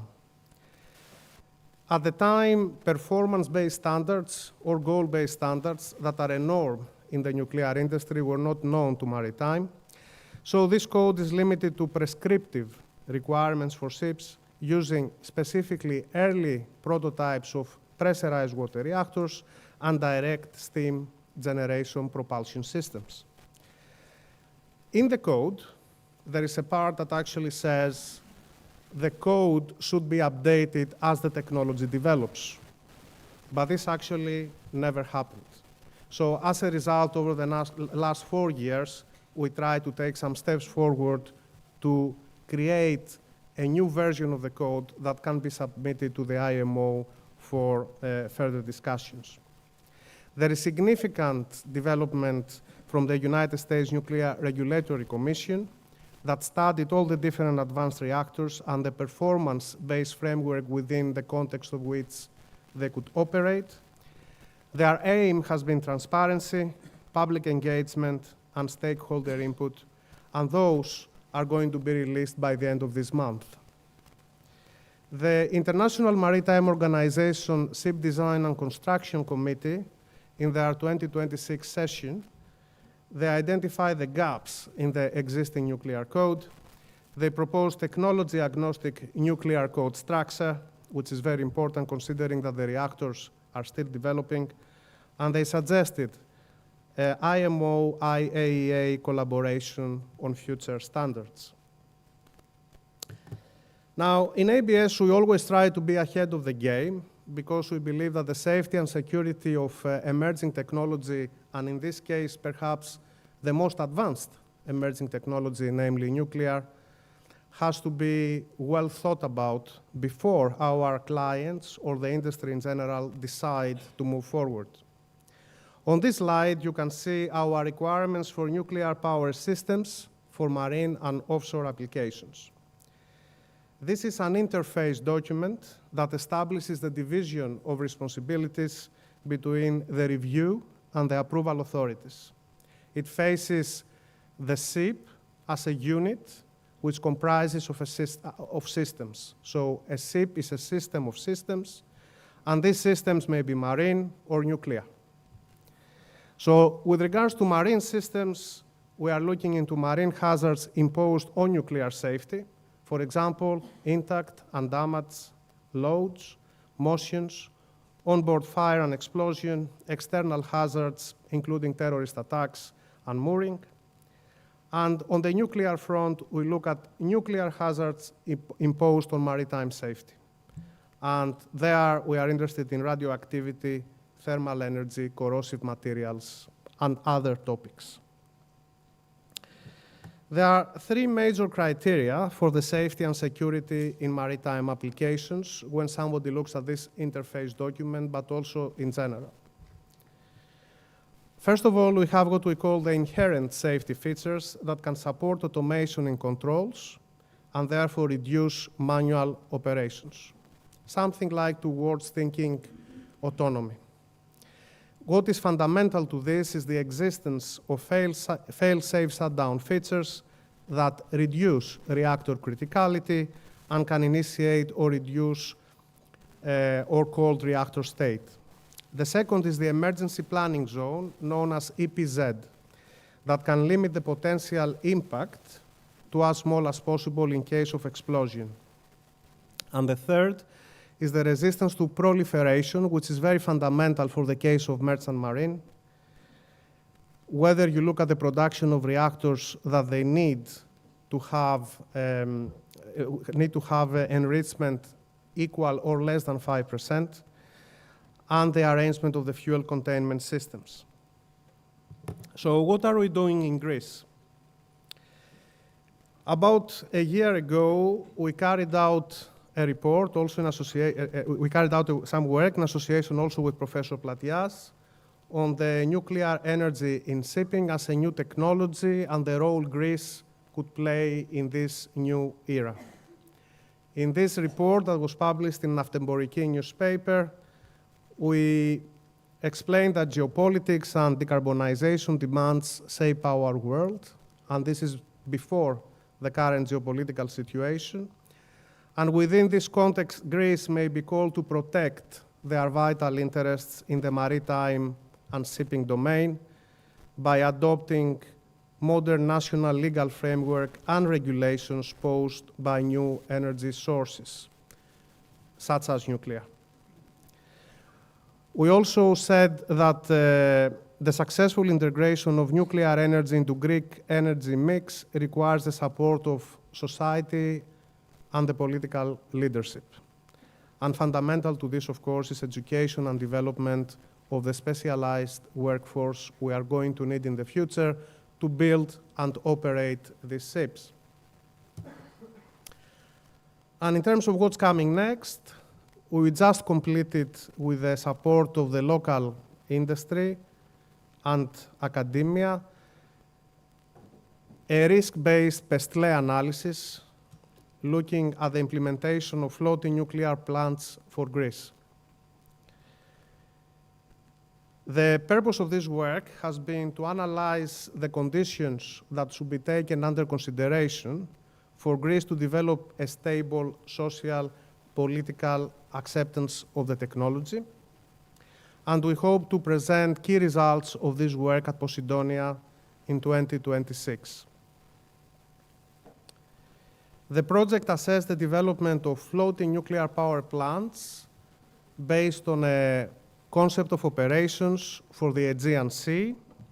And the key questions we addressed is how FNPPs powered by small modular reactors can address the growing energy demands in remote and coastal areas. What are the political, environmental, social, technological, legal, and environmental challenges, and how a strategic policy framework can be deployed? The work we are going to present includes a roadmap that the political authorities of this country could take under consideration if they wish to take the next steps forward. So, to conclude, and looking ahead, somebody may ask when nuclear ships will happen. What is the next step?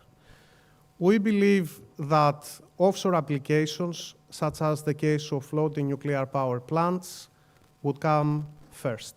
This is because of the availability of space and the easier permissions. The regulatory system is simpler.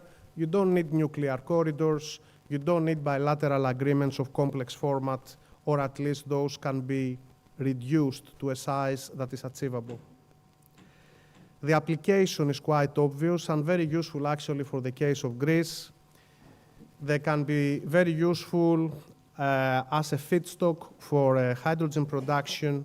They can be useful for cold ironing and for coastal communities, including our port communities. Power, data, and fuel production centers that can be based on FNPPs. Shipping applications, we believe they are going to happen a little bit later. We should see the regulations, the insurance, the production scale to take a step forward. We are not there yet. The IMO regulatory framework has to be ratified. There has to be a proposal that is solid, first of all, and then it has to be ratified. And the military experience can't be translated to commercial uses because of the Proliferation Act, so that's another stopper. The licensing involves multi-coastal states, and this can be quite complicated. The United Kingdom and the United States of America can have taken some first steps towards this direction, and perhaps our country should consider something similar in the future. What is fundamental is the collaboration between marine and nuclear industries, the regulators, and the government. is not a one-man band show. Everybody has to dance together, in very simple terms. But irrespective to this, and to conclude, I would like to say that nuclear as a topic is of course technologically and regulatory challenging, and the design is not so easy. It pushes the envelope of idealizing the performance-based of a design to extremes. However, centric to this is what we call the public perception. The subject is systemic. It brings together technical, regulatory, and economic feasibility concepts. And when we say economic feasibility, we don't simply mean the operational expenditure of an asset at sea. We mean also the cost of research and development, which is a stopper to even start with pilot studies. Risk acceptance, innovation partners and research, investors, they should work together, having in mind the public. And governmental and policy support is fundamental to this. Thank you for your attention.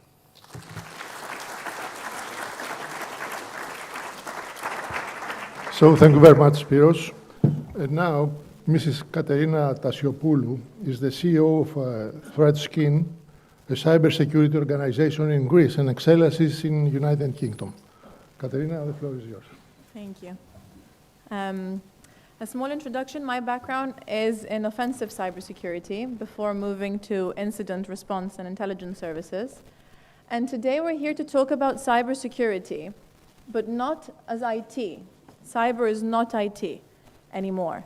It's not just your passwords or your firewalls or all these vendors trying to sell you tools. Cyber is now a matter of national defense, economic resilience, and our strategy in modern warfare.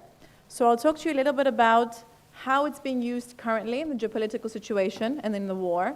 And I'm surprised you actually haven't touched upon it a lot today, because in the current situation in Iran, cybersecurity is not accompanying the war. It's what started it. It was the first step before any physical move was made. And it's a step that continues, and the situation is becoming kind of out of hand in terms of cybersecurity. So we'll talk about what's happening, and how it's affecting shipping. So just to take it a little bit backwards, many of us don't really sit down and think on how modern warfare has actually changed. Warfare is no longer the traditional battlefield. It's not physical. It's now hybrid. And cybersecurity is officially a fifth domain, although many countries don't even recognize that. They don't even invest in cybersecurity. So the traditional domains of Navy, land, and Air Force, and now space, are all interconnected in themselves. They're all digital. And they speak, they're interconnected. Cyber sits on top of that. It's a new domain, but it actually is so much more important, because breaching this new space means you breach every other domain. And it's a weapon. It's cyber warfare, which is so powerful as a weapon because you're able to attack everything remotely, invisibly, with very little cost. It doesn't cost as much as a missile, and untraceably very often. Now, what's happening at the moment, and I'll speak openly and briefly without really any notes. What's happening in Iran? On the 28th of February, before the first attack happened, it was called Operation Epic Fury, the US performed a cyber attack. So they tried to disable communications, they tried to tamper with the sensor systems, so that when they sent the missiles in the Air Force, it wasn't really detected. The intrusion detection systems weren't really working. The same happened in Venezuela. Before Trump entered that country, it was a cyber attack. They actually blocked communications. Imagine being in a country where you have no CCTV, cameras don't work, communication doesn't work. This is exactly what happens to make the physical attack then effective. Israel is renowned for cybersecurity, especially intelligence. They're the best in intelligence and pre-war intelligence. The individuals that they were tracking over the last few months, how did they find them? It was through cybersecurity. Not only intelligence, but actively breaching cyber cameras, CCTVs, not just on the road, but from ATMs to find those people and do facial recognition. Israel is renowned for this. And even the war with Palestine and Israel, it is cyber. It's a cyber war. When you invest in and your missiles and your anti-missile systems, just hacking them can disable them. I mean, speaking very abstractly and high level, but it is a cyber war. The same with Russia and Ukraine. And this actually affects us, and it affects Greece and every nation more than we think, because we don't have to be the direct target in a cyber attack. We are used as an affiliate because it's all politics, it's geopolitics. We're used as a pressure point. We're used because, especially in Greece, we're the global bloodstream of global trade. And obviously this war, as we're aware, one of the mega motives is oil and the Strait at the moment, and shipping is the biggest targets for what's going on. Now, to prove that this is what's happening geopolitically, let's see a little bit what's happening generally to B2B, because you guys don't have that much insight on what's happening in Greece to organizations in the industry. Every day we're under attack. And if we do some profiling on the threat actors that are attacking us, it's very relevant to the political situation. So until recently, we had Russian threat actors. They've been hitting us since 2019, all of the West, and their motive was financial. The ransom collected is in the trillions. People don't report on this. Their motive was money because that's how the war was funded. It was Russian. Now, over the last 3 months, what's crazy is that we're seeing Iranian threat actors. And it's very different because their motive is not really financial, it's disruptive. They want to disrupt. And we're seeing the attacks on all critical infrastructure in Greece as well. That's something else cyber has done. It's changed the battlefield. It's no longer just the war front, it's the whole country. It's your hospitals, your transport systems, your food, your electricity. It's so easy to do now remotely. So in Greece, we're seeing so many attacks, specifically in the energy, from Iranian actors. There's about 50 groups targeting us. We don't have that much insight on them because it's so fresh, and their motives are very different. The third actor has always been China, silently. They have always been around espionage, and that's why we don't hear about it. Because when you want to be known to steal money, you blackmail or to disrupt. But espionage, you don't want to be known. So the Chinese, which are very strong as well, have been conducting espionage for a very long time now. But at the moment, through this profiling, we're seeing how relevant it is to the war situation. Now, if we go a little bit to the shipping, what's happening specifically in shipping, at the moment, separating B2B and the military side, shipping companies are under attack, as they've always been, but now it's from Iranian actors. We're seeing a lot of phishing attempts, trying to get the initial foothold, and a lot of attempts to cause disruption. The vessels that are stuck in the strait, or that are generally not in the strait, but on sea, they are facing attacks. And we've seen around 5,800 attacks in the last 3 months on vessels, of which half of them almost have to do with GPS spoofing. And why that's very important is because cyber attacks have two different, I guess, fields. One is the general attacks, and one is the nation-state-sponsored attacks that are a lot more sophisticated. So when we're seeing almost 2,000 cases of spoofing, it means that the state is funding this in a way. You need close proximity, you need equipment, it's very expensive, and it's actively happening without you even knowing. So many ship owners don't even know probably that their vessels are spoofed because you don't really see it. And why they're being spoofed is because they want to be able to change the location of a vessel so it's closer to a strategic point. So if it's closer to a military base, no one's going to bomb that base because there's a vessel nearby. So they put it near strategic bases at the moment. The attacks are growing. We can talk a little bit about how sensitive shipping is in general, even prior to this war. But it's important to see a little bit at the moment who our new threat actor is, because Iran has been very underestimated because they have not been that active.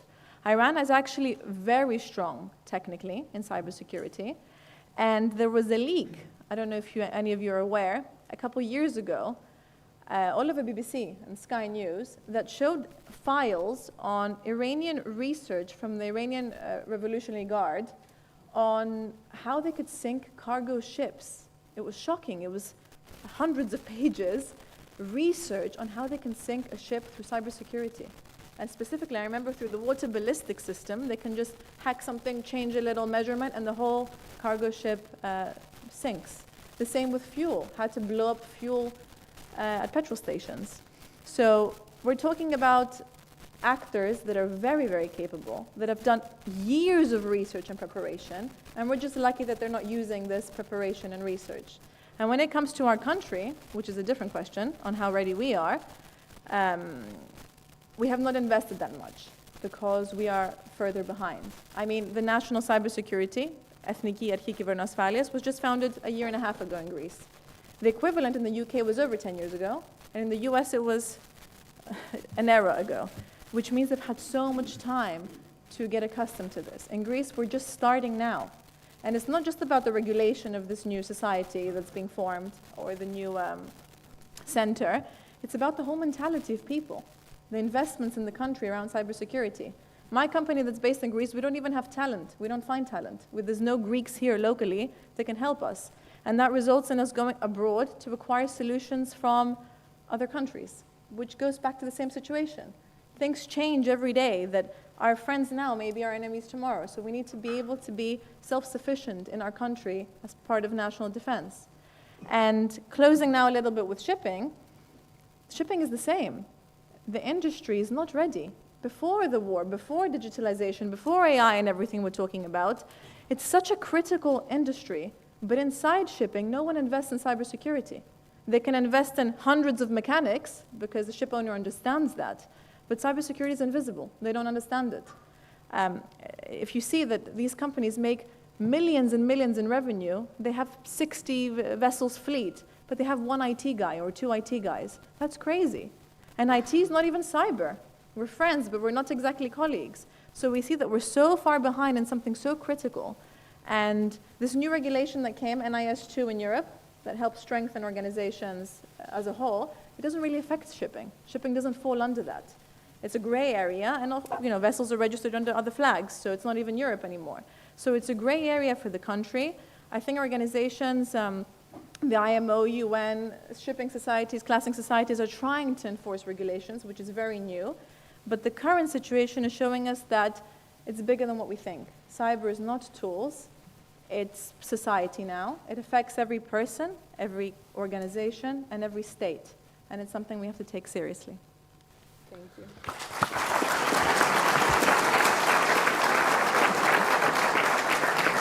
Thank you very much, Katerina, for your very informative presentation. I have some questions for you in the late. And now is Mike St. Pierre, is Lieutenant Commander, Canadian Navy. He's a clearance diving and bomb disposal officer and commanding officer of fleet diving units on Atlantico. Thank you very much, Mike. Professor Platias, Admiral, distinguished guests, and most importantly, my brothers and sisters in the Hellenic Navy. Distinct pleasure to be here. Thank you for the invitation. Having served with you and your Navy on Standing NATO Mine Countermeasures Group 2, working with your SEALs and sending my operators to NMI OTC regularly, it's a great privilege to be here. I'm going to frame things very simply. I bring you no flashy whiz-bang solutions to operationalizing the latest in maritime technologies, whether autonomous systems, vehicles, uncrewed vessels, AI-enabled whiz-bang solutions. We've all seen their potential and their effects, whether as sailors in uniform or as informed civilians. Instead, I speak from 15 years of expeditionary operations across the maritime and littoral domains, from sea to land, land to sea, in the water, under the water, above it, and often very, very cold. For the past 3 years, my unit and I have worked intensively in the Black Sea, right around the corner from you, trying to counter the mine threat while simultaneously planning contingency operations for a coalition of the willing commitment. More recently, we have wrestled with the practical questions of reopening critical energy corridors in yet another contested choke point. These experiences have taught me that the real barrier to progress is rarely technology itself. I deliberately chose the word operationalization, and it was not accidental, because it points to that really critical middle ground, something that is being flattened daily with the advancements in technology. For years now, strategists, pundits, sometimes politicians, deliver sweeping pronouncements about revolutionary change in warfare and magic technologies. Meanwhile, tactical operators wait for the systems, the doctrine, the specialists, and the permissions to arrive to employ them. the truth is simpler and far more demanding. Warfare has always evolved. It remains a constant and a feature of human affairs, and it is shaped by the tools that we decide to use. But those tools are enabled by the will, intellect, and preparation of those in uniform, and the civilians who guide our militaries in democracies. I've seen often and regularly lately in planning rooms across NATO partners the exasperations of my colleagues and senior naval officers of many, many nations who throw their hands up in exasperation and say, well, we can't do anything with what's going on. That phrase haunts me. It is not the mines, the anti-access area denial weapons, or the drones that ultimately limit us. What constrains us most in the operationalization of remote and autonomous systems is the prosaic view of what naval power is, should look like, or what it should look like tomorrow. What constrains us are sometimes our traditions, or more simply put, our organizational structures and questions of military sociology, psychology, and incentives. It is the intra-service politics and inter-service politics. It is the protectionism of platforms, budgets, and careers.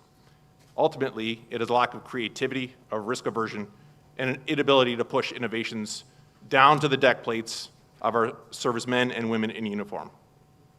Doctrine and tactics, techniques, and procedures are not carved in stone.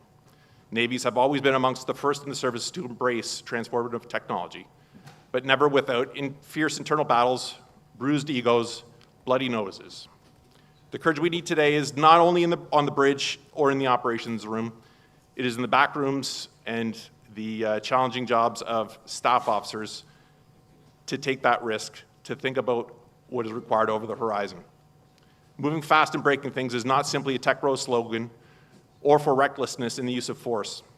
It is a call to experiment boldly in doctrine and training so that when violence becomes necessary, we are ready. We must become platform agnostic, not platform dependent. We must work back from the threat to the desired effect, whether that is in sensing or in engaging. Remote systems in the maritime environment must embrace the multi-domain reality of today's threats: sea to shore, shore to sea, on the surface, beneath it, and above it, and cyber. Thank you.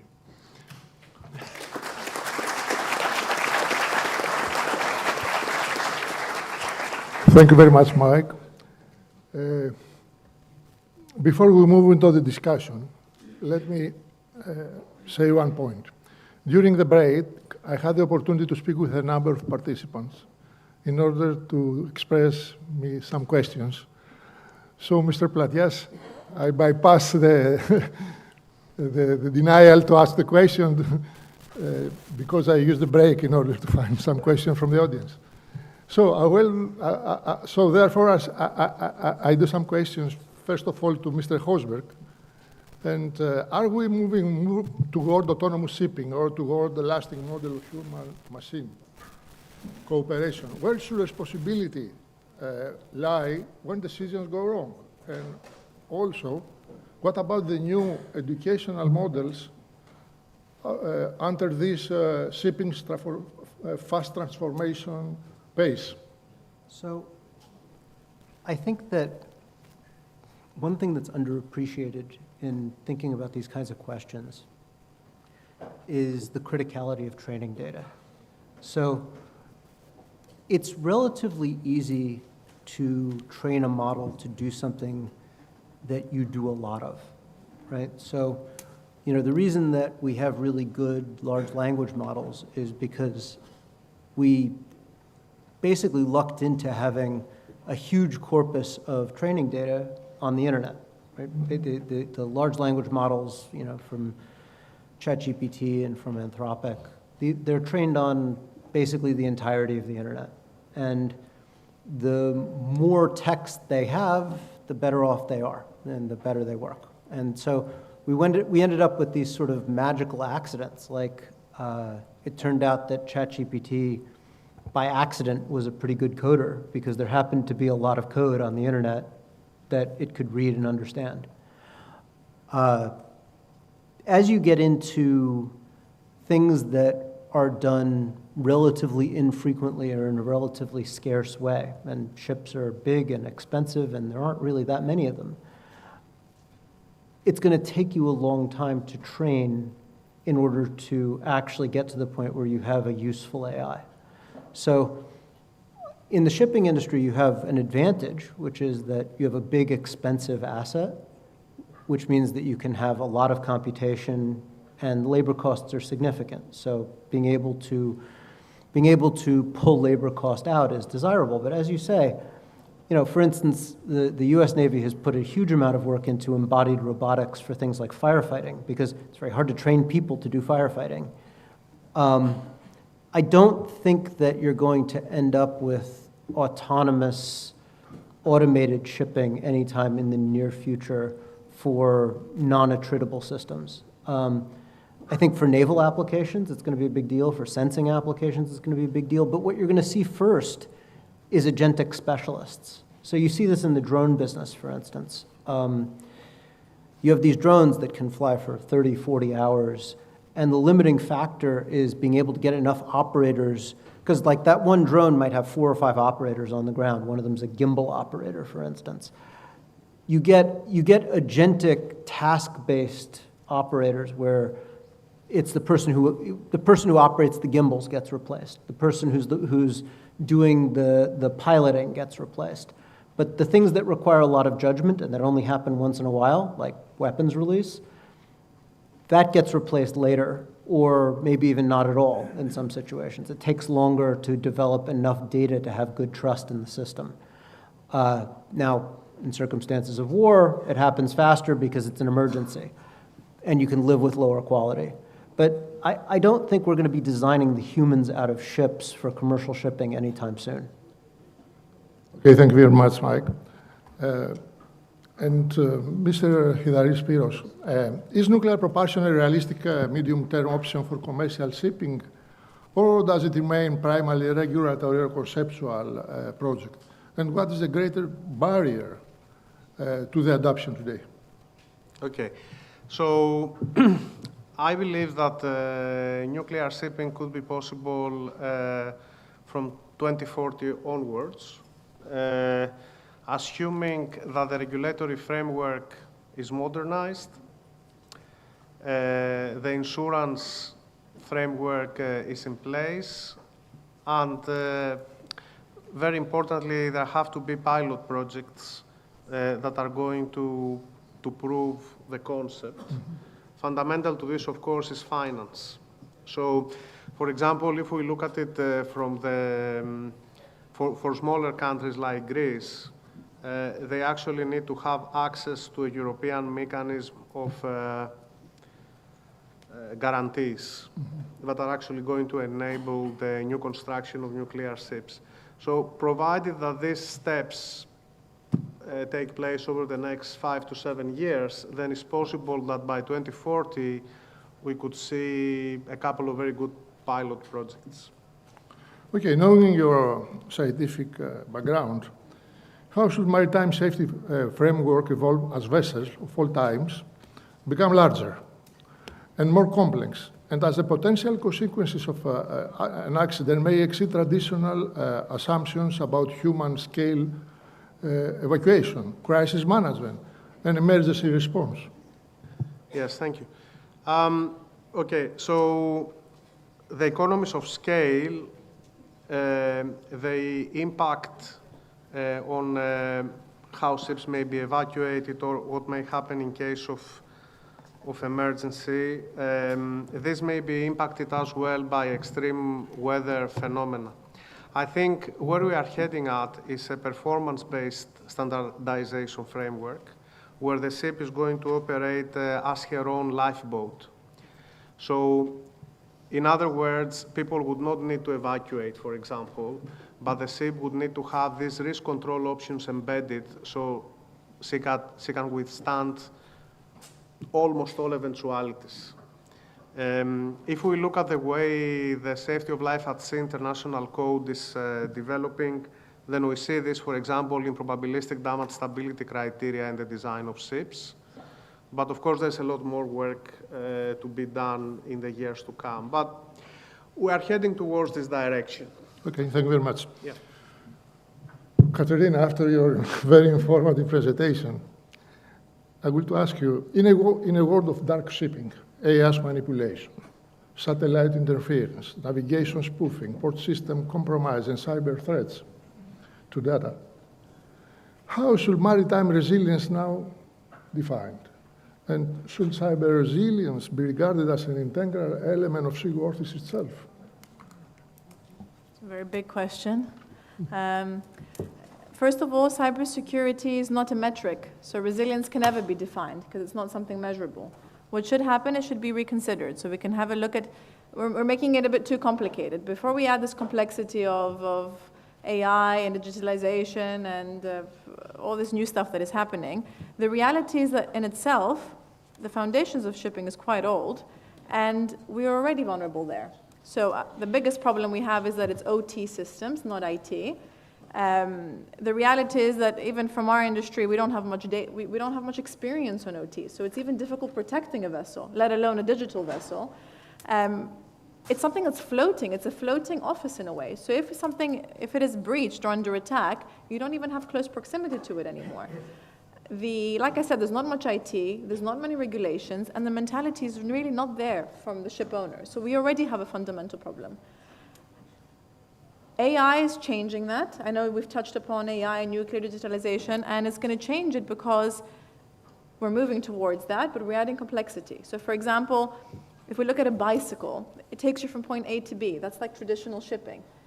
Very low cost if it breaks at the moment, not low cost, but generally it's a lower risk, lower attacking risk. And if it does, a bicycle does break, it's a smaller cost to fix it. But now we're moving towards having a Formula One racing car. It takes you from A to B a lot faster, a lot quicker, higher performance, but to sustain this new beast is a lot bigger. So we're talking about moving to digital shipping, digitalizing it, having the first autonomous ships, but we haven't even fixed the bicycle at the moment. So before we even look at this resilience, we need to reconsider what this is. And of course, I think one thing that I would leave there is I think that the industry should request it from shipping itself. It should not be a regulation. It should be the actual customers. They would say, I'm not going to load my fuel on your vessel unless you are cyber insured and protected. So it should be the industry promoting that. Thank you very much. And Mike, if risk now extends across ships, ports, platforms, and data systems, how must maritime governance, security adapt to protect the whole ecosystem rather than only the vessel?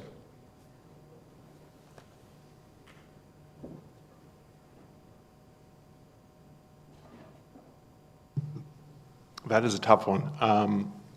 I think the biggest thing we can do, I'm not going to frame any governance structures or anything around legal structures, but I think we can all assume right now that much of the governance and legal structures have fallen apart.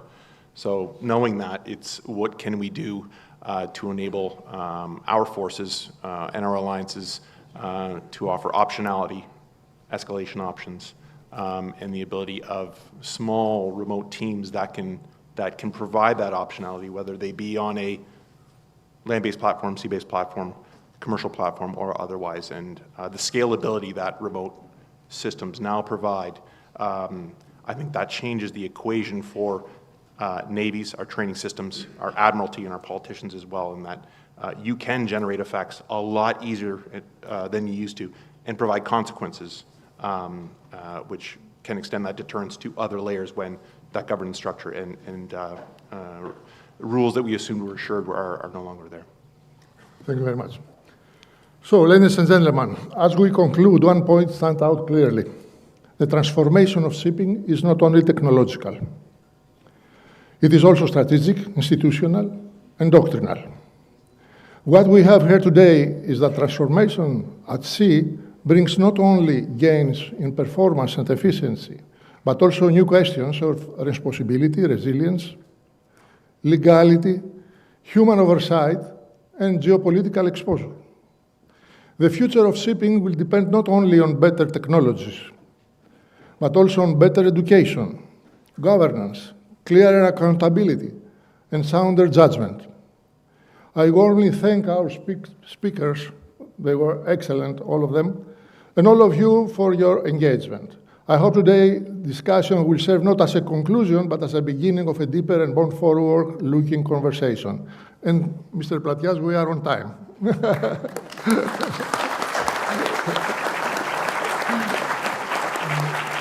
είναι πολύ σημαντικό.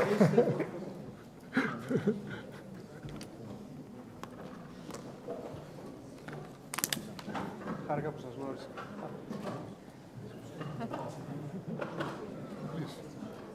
Πάω πάντα στην άκρη.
So, ladies and gentlemen, good afternoon.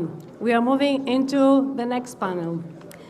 As you see from the program, I'm Konstantina Botsou. I'm a history and IR professor at the University of Piraeus and director of the CFIR. I welcome you all, and especially I welcome our speakers, who are great speakers and top thinkers, as I would like to say. We're going to talk about a topic that is entitled Managing Risk in an Era of Maritime Instability, or Insecurity, much better, that.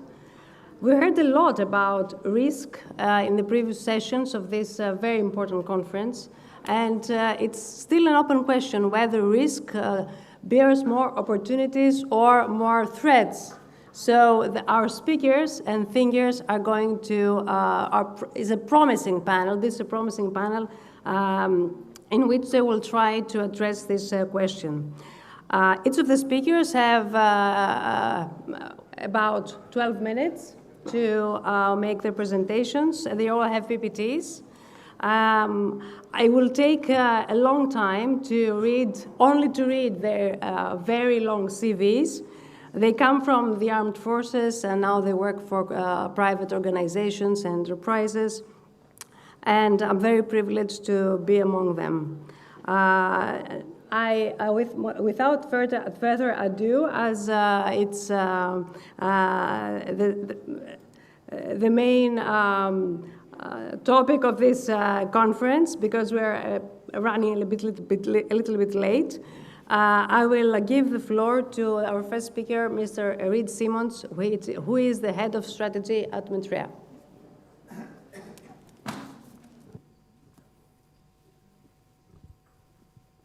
Well, thank you very much. Good afternoon, everyone. My name is Reid Simmons, and as you said, I'm the head of strategy at Maritime. So first, who is Maritime? Maritime is a defense and security company focused on delivering elegant solutions to our partners' most wicked, most challenging problems. And we do this by organizing and orienting ourselves around three core principles. The first is hunting for asymmetry.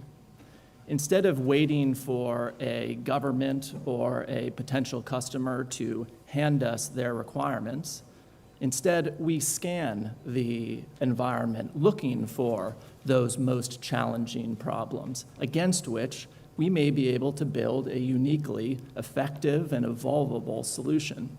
And in short, we invest early, at risk, ahead of need. The second is connecting design with effect. When we do build a solution, we try to build a full solution stack. And often this means that the designing, the engineering, the manufacturing, the testing, the training, and the operations are all done in-house.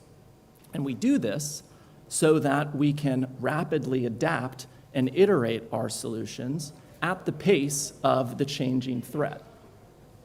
If we get feedback from the field, we can then easily feed that back into the design through operation stack to, again, iterate and adapt that solution as needed. And the third is effects as a service. We prefer to deliver our solutions as a service to our partners. And we do this for a number of reasons, but primarily to keep ourselves honest. We want to be incentivized to continue to invest in those solutions. For if we're on a subscription-like contract and we're not delivering the effects needed, or if that threat has changed, our customers can drop us. And the second bit is, if we are operating our solutions, we're the first to know if the effects that we're generating are not right, or if that threat has changed, and then we can feed that back into our full solution stack. So where has this model taken us? Maritime is a multi-mission, multi-domain company spanning air-to-air refueling, which I include in our strategic enablers mission stack, to special missions, including airborne intelligence, surveillance and reconnaissance, maritime ISR, to electromagnetic and cyber. We make many of the payloads and sensors that go onto our air and maritime platforms, as well as have significant experience in the signals intelligence and communications realms. And then digital and synthetic. We make the mission systems that connect our operators with our platforms and our payloads at the tactical level, and then take this information back, generate a common operating picture, give the real-time data analytics at the operational. And then synthetic. We do quite a bit of synthetic training. We make the US Air Force's F-16 simulator, as well as more traditional simulation, which informs our other products and solutions. Which brings us to why we're here today. If we go back to hunting for asymmetry, looking for those wicked problems, it's very clear that the maritime security environment is flashing red. Just this year, we've witnessed the US quarantine and effective seizure of Venezuelan maritime and energy assets, the subsequent quarantine of Cuba, which may lead to the downfall of that regime, and then obviously the Iran war, the closure of the Strait of Hormuz, direct attacks against port infrastructure, maritime ships. And this doesn't even mention the continued proliferation of shadow fleets, the enduring threats to our undersea infrastructure. We've seen a number of cable cutting events in the past year, nor, as previous panel has mentioned, the democratization of cheap, low cost and effective unmanned assets to state and non-state actors alike. Now, the way that I view all of these phenomena is through the lens that we are in the midst of a competition for control of global infrastructure between great powers, but middling and non-state actors alike. And this competition is comprehensive. It spans energy infrastructure, we're seeing that right now in the Strait of Hormuz, to critical minerals and our supply chains, rare earth materials, semiconductors, saw that in the US-China trade war earlier this year, to financial infrastructure. It is control of SWIFT, based right here in Europe, that gives Western financial stations much of their teeth, to digital infrastructure, those undersea cables, the backbone of our digital and internet economies, and logistics infrastructure. And unfortunately, no matter which direction the Iran war takes, this is likely to get worse. Right now, East Asia remains peaceful. What if the South China Sea, where $5 trillion in economic activity flow annually, closes? Or the Taiwan Strait, where 95% of high-end semiconductors reliant on a peaceful strait shuts down? These are the backbone of AI and again, our digital economy.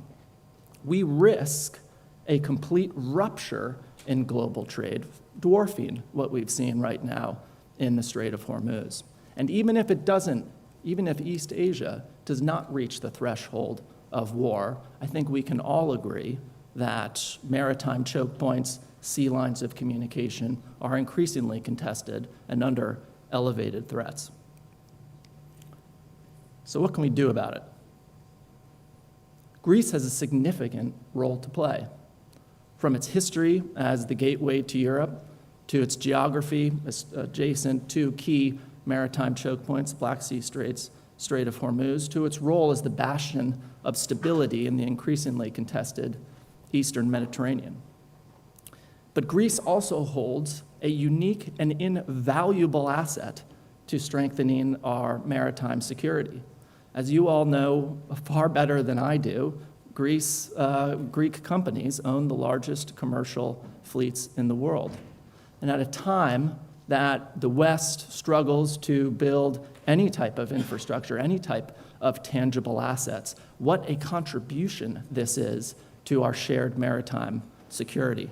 So how do we protect these fleets? I don't pretend to know all of the wicked problems that commercial companies face, but if those companies need access to a recognized maritime picture to detect threats early, inform their risk and fleet management models, optimize routing and decision-making, and then at the core protect those fleets, then I can envision the following tiered solution. And it starts with shipboard multi-int payloads installed on that fleet. These would provide much of that point threat detection and early warning through long-range cameras, passive RF collection, SIGINT, comment, ELINT, and edge processing to provide real-time alerts to those captains. Now, networked together, this would enhance threat coordination between the fleet, as well as function as a global mesh intelligence network with significant reach. The second is what to do with all of the intelligence that those shipboard payloads generate. Using our Maitreya's significant experience providing a similar type product to our national security partners, we could provide a maritime intel operations center as a service, which would fuse all of those shipboard payloads with third-party open source or proprietary information to generate that recognized maritime picture, inform fleet and decision models. Now, the third is on-demand ISR overwatch. When threats reach critical levels in choke points or on the open sea, Maitreya could dedicate our airborne or maritime ISR platforms to deliver 24/7 eyes on your fleet or scout the path ahead. Now, together, this should provide a better measure of the threat environment facing commercial companies and informing and optimizing their decision-making and protection of those fleets. Now to governments. Threats have continued to proliferate in both magnitude and diversity, which has stretched Western armed forces, and particularly navies, organic capacities thin. It is inefficient for a frigate or a destroyer to shadow a dark fleet vessel. There are plenty of military objectives that those military assets can help prosecute. And in that gray zone, Maitreya may be able to help. And it starts with integrated multi-domain operations. As we've heard from other panelists, you need space for persistent collection, air for broad area search, and then maritime for proximity operations to discover new threats and then find, fix, track, and target those that you know. The second key part is how to enable our government partners to stay ahead of the threats, to make decisions in advance of those threats.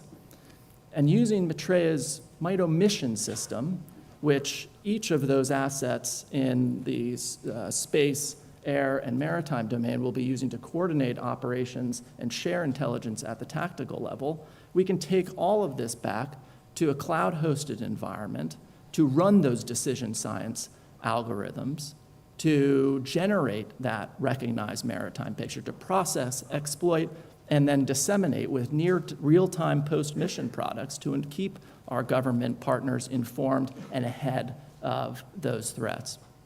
Now, what all of this together combines into is a near-complete, turnkey ISR plus solution that doesn't just find, fix, and track these threats, but also gives commanders the optionality to target them with either non-kinetic cyber effects or physically. Now, in conclusion, it's clear that the maritime security environment is flashing red, and Maitreya wants to go all in to help do what we can to solve it. So thank you.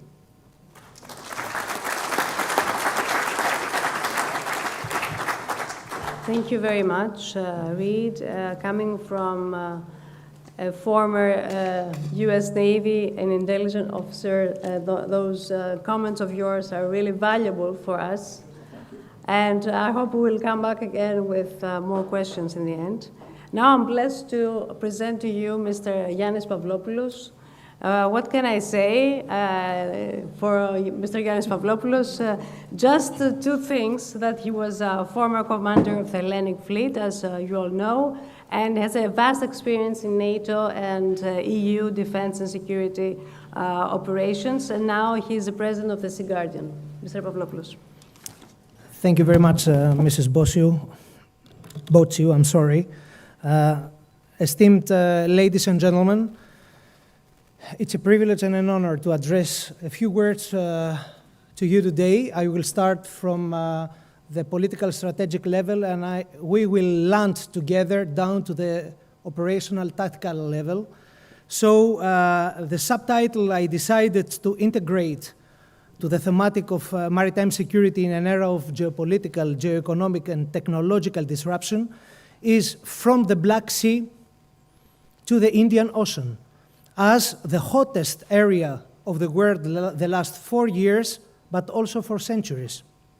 Since 2022, we are experiencing a violently transforming world, and mainly because after the collapse of the Soviet Union in the 90s, the international community and international organizations failed to give solutions to geopolitical problems such as Ukraine, Gaza, Iran, Cyprus, the Kurds, Syria, or Libya. There is no doubt anymore that there are clashes spread in all domains, nation states against globalists, East against the West, democracy against authoritarianism, naval powers against land powers, clash of civilizations, religious classes. And finally, The End of History, a book written in 1992 by the neoliberalist Francis Fukuyama, who promoted, after the fall of the Soviet Union, the global ruling through the globalization of economy versus the rebirth of history and the rise of a multipolar world by revising the results of the First and the Second World War. And I named two results of World War I that are actually under revision: the dissolution of the Russian and the Ottoman empires and the Arab states established by the British and the French, and the emergence of the US as a dominant global economic power, marking the start of the American century, as well as the results of World War II and the establishment of United Nations, NATO, in EU, and the State of Israel. All these organizations or states are at stake or under reform, actually. But let's focus on my subtitle. There is a salty river from the Black Sea south to the Indian Ocean where three continents are meeting: Europe, Asia, and Africa, where for more than 70 years we are facing the everlasting wars. I named it the Ipalos River in the memory of Ipalos, who was a Greek navigator living in the 1st century before Christ during the Roman Empire, and who sailed and recorded all the ports of the Red Sea. The Greeks were there, we were there centuries now, thousands of years. He then, this guy, studied the monsoons phenomenon in the Indian Ocean in order to arrive and return safely from India. So we are not facing something new today. Everything was written, have been said, have been realized before in the past. And I include this, let's say, river in an area that constitutes a rectangle where all wars are taking place, including 4 out of 8 main maritime choke points, which, by the way, are controlled by Muslim countries. And I name Turkey, Egypt, Suez, Yemen, Bab el-Mandeb, and the Strait of Hormuz. The slide depicts how connected and captured we are with geography and history. The similarities with the war in Troy 3,276 years ago are unquestionable. Returning to the ongoing changes in the Middle East, the US administration last November publicly announced exactly what its strategy is. And I quote, "To prevent an adversarial power from dominating the Middle East, its oil and gas supplies, the choke points through which they pass, while avoiding the forever wars that bogged us down in the region at great cost, and to halt and reverse the ongoing damage that foreign actors inflict on the American economy while keeping the Indo-Pacific free and open, preserving freedom of navigation in all crucial lanes, and maintaining secure and reliable supply chains and access to critical materials. Beyond any results the wars and diplomatic actions are going to produce to achieve peace in the Middle East, the Arabian Peninsula, and the Horn of Africa, the most critical factor is duration. And I have to mention that Minister Pierrakakis yesterday evening, he spoke during his speech at the Club of Athens. He mentioned the word duration. We need duration on results. In order to guarantee secure and reliable supply chains, there are 2 game changers, in my humble opinion. First, the development of the India-Middle East corridor project that will reduce the significance of three major choke points of Hormuz, Bab el-Mandeb, and Suez Canal. And secondly, the establishment of Somaliland as a sovereign state with the intention to deny the control of Bab el-Mandeb controlled by the Iranian proxies. Concerning the Sea Guardian assessments, the way we decipher the international environment on a daily basis that we are examining is as follows. The security situation in the Middle East and the Arabian Peninsula is not expected to improve before the end of 2026. Wars in Israel, Lebanon, Iran, and Ukraine will continue at least until the end of 2026. It seems that the Houthis, the last months, converge with Saudi Arabia.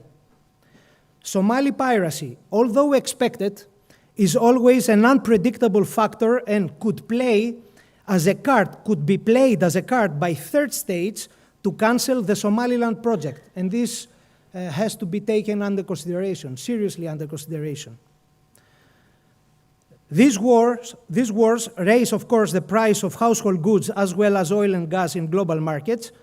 It is obvious that Europe will pay again the price. For me, pivotal points are the visit of US President to China 14th and 15th of May 2026 and the NATO summit in Ankara coming July 7 and 8 of July.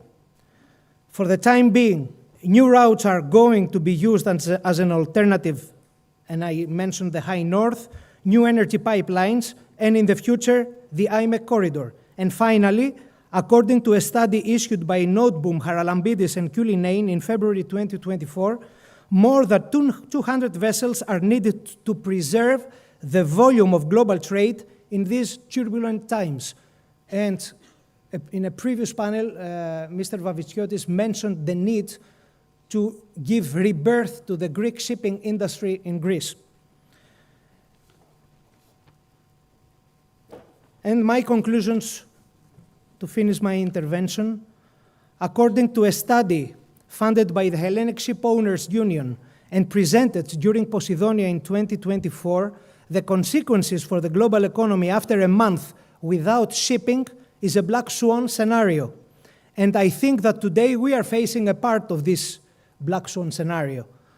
From a maritime security perspective, 4 factors are of the utmost importance for sailing safety for seafarers, vessels, and cargoes through the high-risk areas: a comprehensive threat and risk assessment, a robust security plan to safeguard maritime assets, including certified security teams on board, a state-of-the-art data monitoring and reporting system, and the presence of decisive, and I say again, decisive naval forces that they have the will and the power to produce safety for seafarers and the shipping industry out in the field. Thank you very much.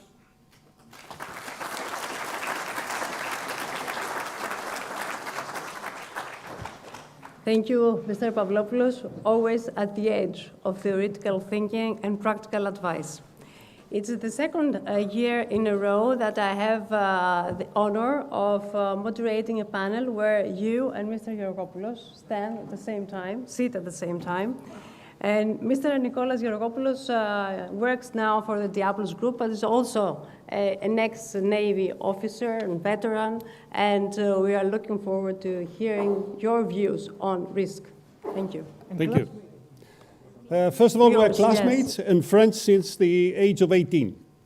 Right, so allow me to use the podium. I'm usually very active. I use a lot of my hands. So if you're telling me to speak from the chair, it's my worst nightmare. So I'll use the podium. Now, thank you, Professor Platias, for inviting me for the second year. Also, I would like to please thank Ambassador Theophili for mentioning us, and especially myself, in her keynote speech. I'm wondering all day. I notice from the morning that the room is full of young people. And I'm wondering how they are hearing us, the experienced people, who are having more or less the age of their father, or even worse, their grandfathers, talking about their future. So my proposal for next year, dear professors, is to invite these young minds to tell us how they think about their future. Now, let's move to the presentation because Mrs. Bosque will chase me. I think the best phrase that I'm using as a general comment, I'm borrowing from the UK First Sea Lord, General Jenkins, in his speech in IMO, where he said that these days, stability is a fiction. So, first of all, who we are. No. Diabolus. Diabolus is a maritime risk management company. We are servicing our customers since 2010, so we have a wide experience through these years. And as one of our younger managers says, and I'm using the phrase again, I'm borrowing phrases, I like this idea. He says that we are not very loud in the media, but we have a very significant footprint on the ground. And I think that concludes what we do. You can see some of our figures. We work closely with the Foreign Ministry, advising about maritime security. We work closely with the EU, participating in Horizon programs about the border control.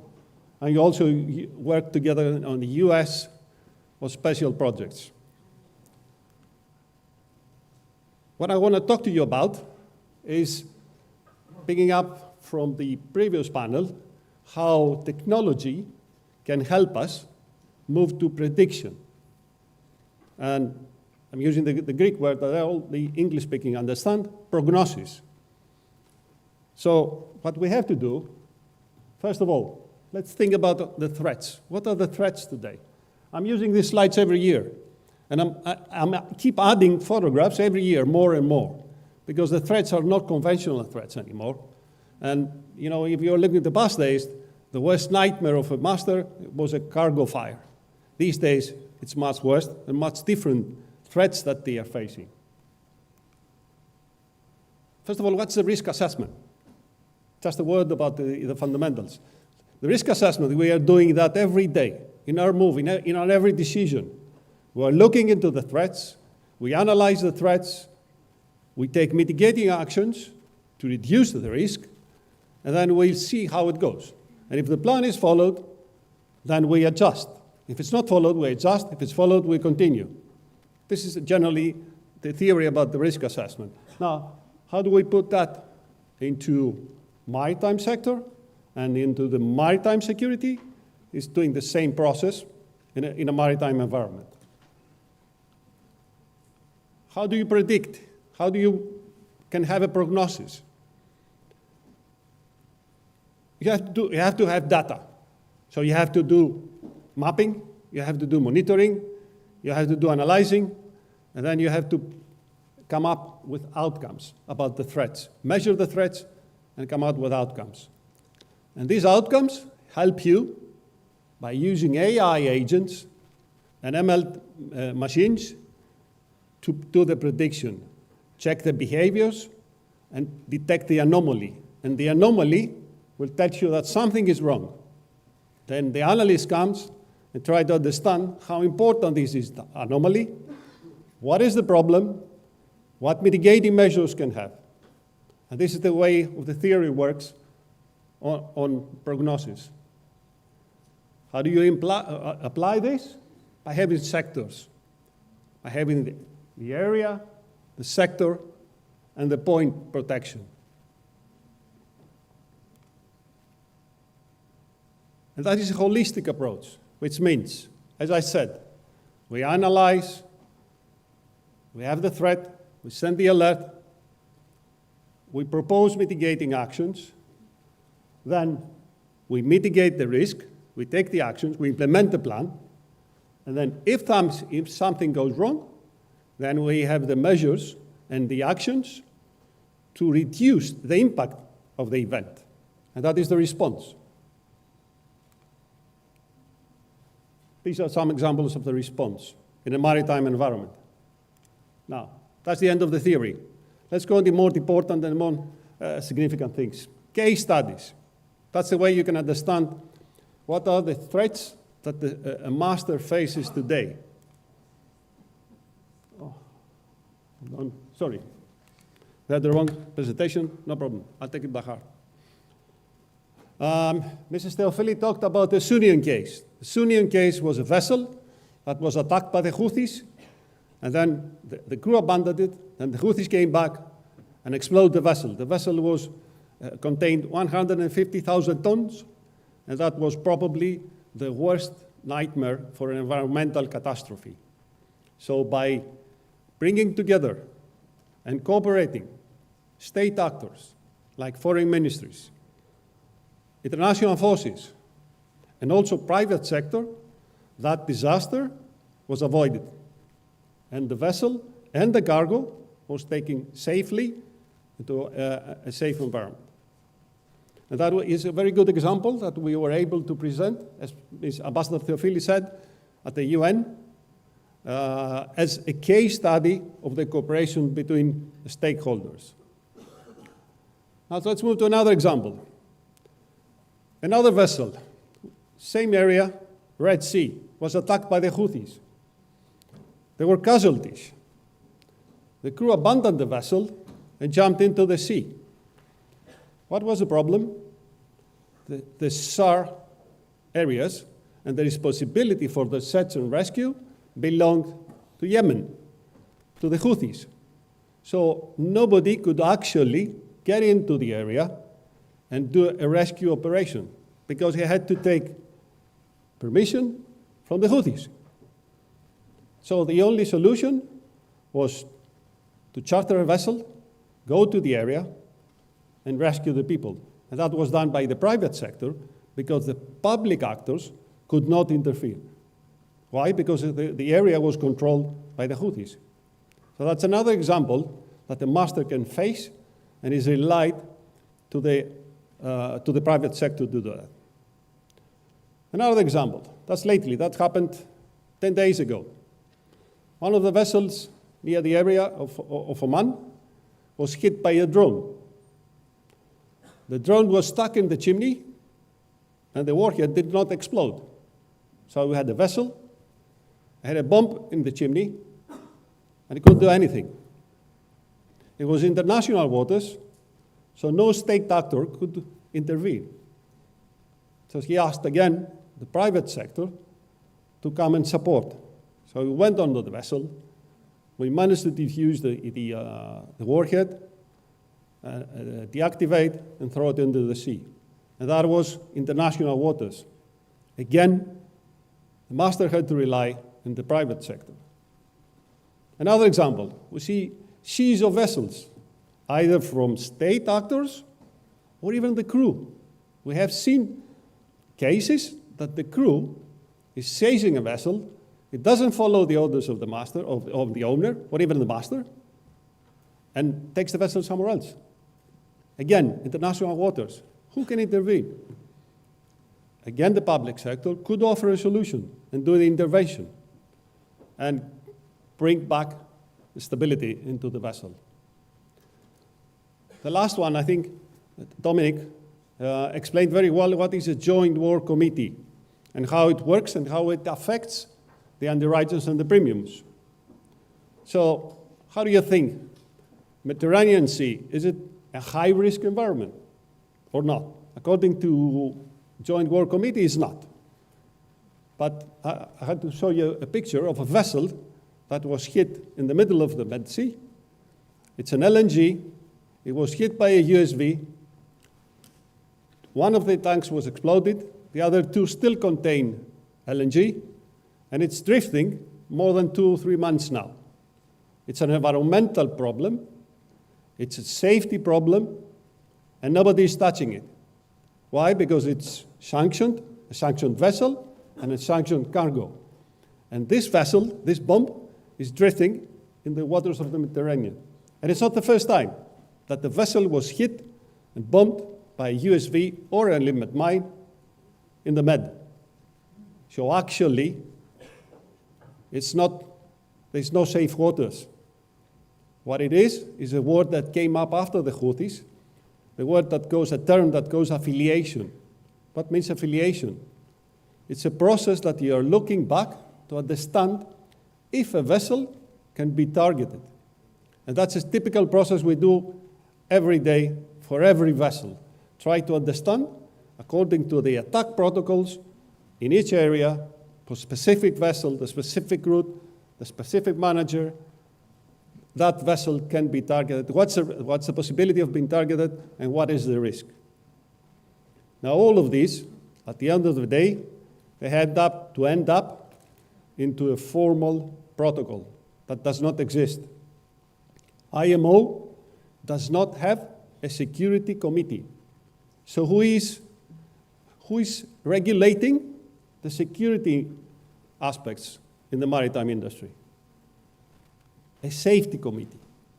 A committee that is dealing with all the SOLAS issues, the safety issues. The same people are dealing also the security issues. So this is, for us, this is the main problem.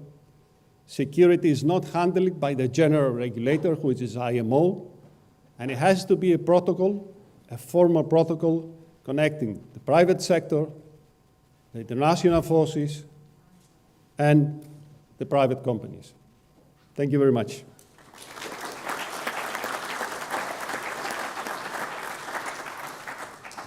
Thank you, Mr. Georgopoulos, for this excellent presentation, combining practical and theoretical knowledge. And thank you and congratulations for bringing ex-officers of the armed forces into private companies. Now, these are new professions, people that really specialize in geopolitics, on strategy, on security, can find new enterprises and fora and companies. If one takes into account Maritime, Sea Guardian, the Applus Group, and now the Ambrey Group. Please allow me to speak to Mr. Daniel Müller, also in German, schönen guten Tag, since he comes from Germany, and he's a senior intelligence analyst for Indian Ocean and the Middle East. Since Mr. Pavlopoulos talked about the Indian-Middle East corridor, perhaps we have read your mind in order to have Daniel speaking to us. Thank you very much. Thank you very much. Thank you for inviting me and having me here today. I'll be less focused on regional issues and concerns. I'll take more the topic of the panel for what I have to share with you today. The header of the panel is Managing Risk in an Era of Maritime Insecurity. So we've heard today a lot about what the threats are that we currently see, which are affecting shipping. And we've also heard about threats that are on the horizon. We already see them coming, be that the South China Sea or geopolitical contest in the Arctic.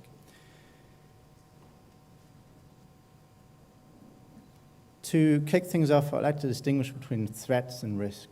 Threat is a threat actor, often state, sub-state, we've heard these terms today, state-like threat actors. They have intentions to operate against an environment in their reach to cause an impact according to their policies.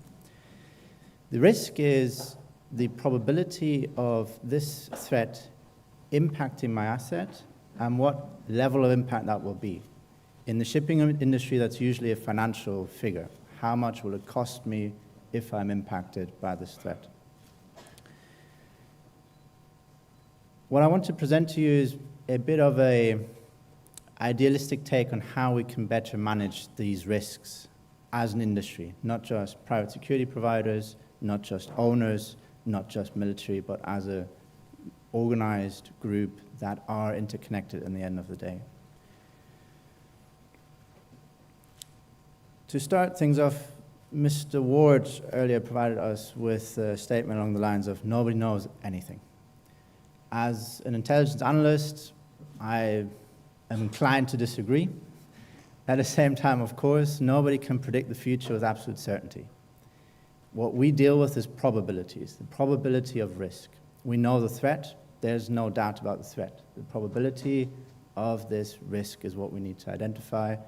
That is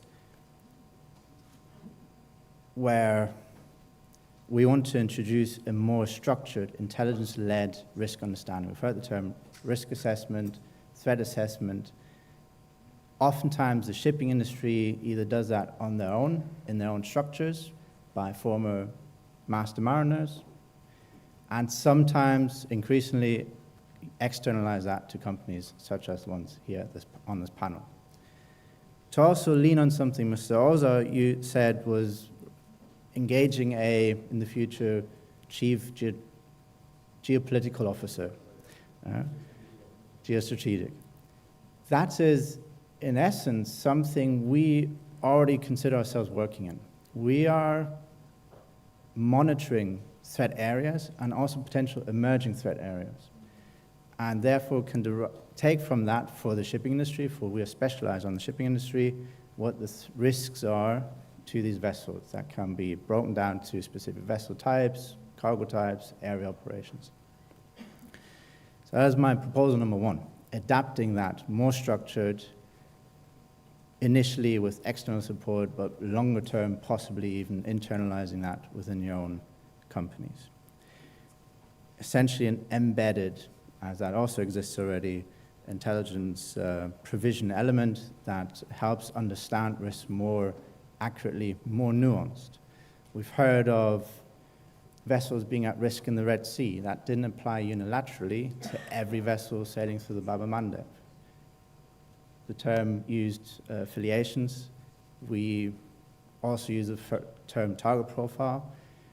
These threat actors target specific assets for specific reasons. Once we understand that, we can determine that the risk does not apply universally to everyone operating in the same area. That is where I use terms such as intent, opportunity, and capability. The intent we've covered. Capability is having the weapon system to use, be that in the cyberspace, be that a drone, unmanned air vehicle, unmanned surface vessel, or a missile naval ship to act against a commercial vessel. The opportunity is to be able to use that. A few days ago, the government of Somalia declared that they would ban all Israeli shipping from sailing through the Bab el-Mandeb Strait. Sounds very similar to what the Houthi had done previously. The key difference is opportunity and capability. The Somali government, the federal government, does not have direct access to the Bab el-Mandeb Strait, and therefore has a harder time disrupting shipping on that route. So it's less of a credible threat, especially risk, to vessels in the area. No one's talked about it today because no one's considered a true possibility, realistic possibility, that this will actually occur.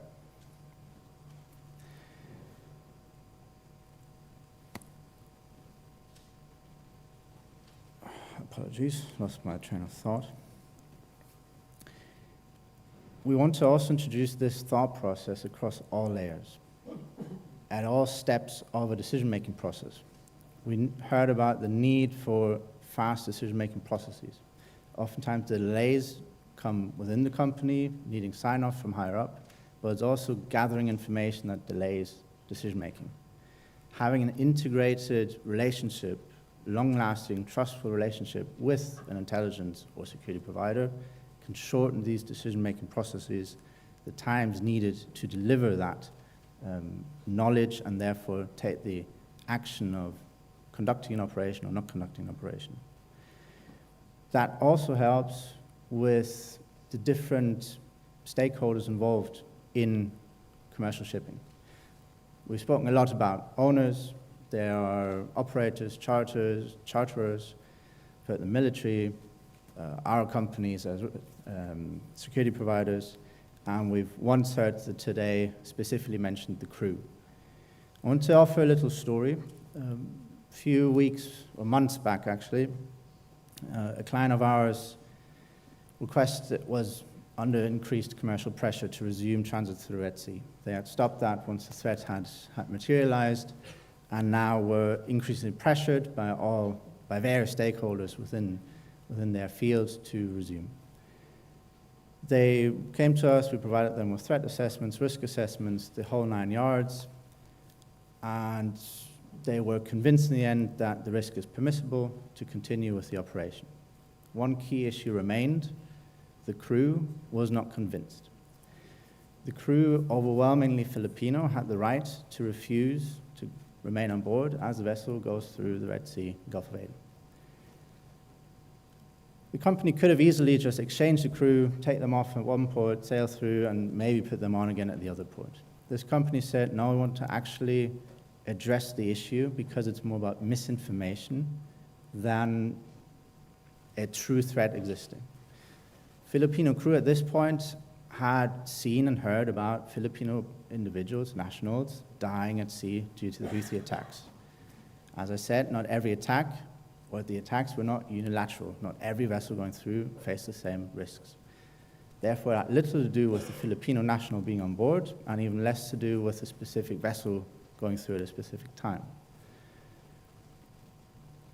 I eventually flew out to the vessel as on request of this client. We spoke to the crew, we had an engagement, open. We never promised, or I'd never promised them that there is no threat, but I showcased to them the risks of their vessel with their cargo on their route at this point in time and what the near future may or may not hold. The result of that interaction was that the crew accepted the voyage and would have gone through. To me, that showcases what I'm trying to tell you. It's on all levels, adequate risk assessments with the intelligence to underline what is factual, what is truthful, and what is more propaganda or misconceptions about the threats out there. Help reduce friction, costs, and time in convincing different stakeholders to proceed with different operations. An outcome of this I'm also seeing is charter party disputes, where the offset oftentimes is that one party had a false concept of the threats at hand. And these disputes obviously cost a lot of money, they cost a lot of effort, and the losing party pays quite substantially in the end.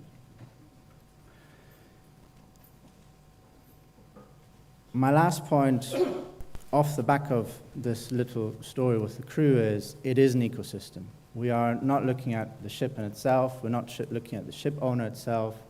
We have various stakeholders with various concepts, aligning them, bringing them together, collaborating, coordinating stronger throughout the year, throughout the time, globally, not just where there is a risk area, identified risk area, not only when risk emerges and suddenly I need something and it's more transactional, regularly being informed, seeing these developments coming across the industry on all levels, and that includes the Navy.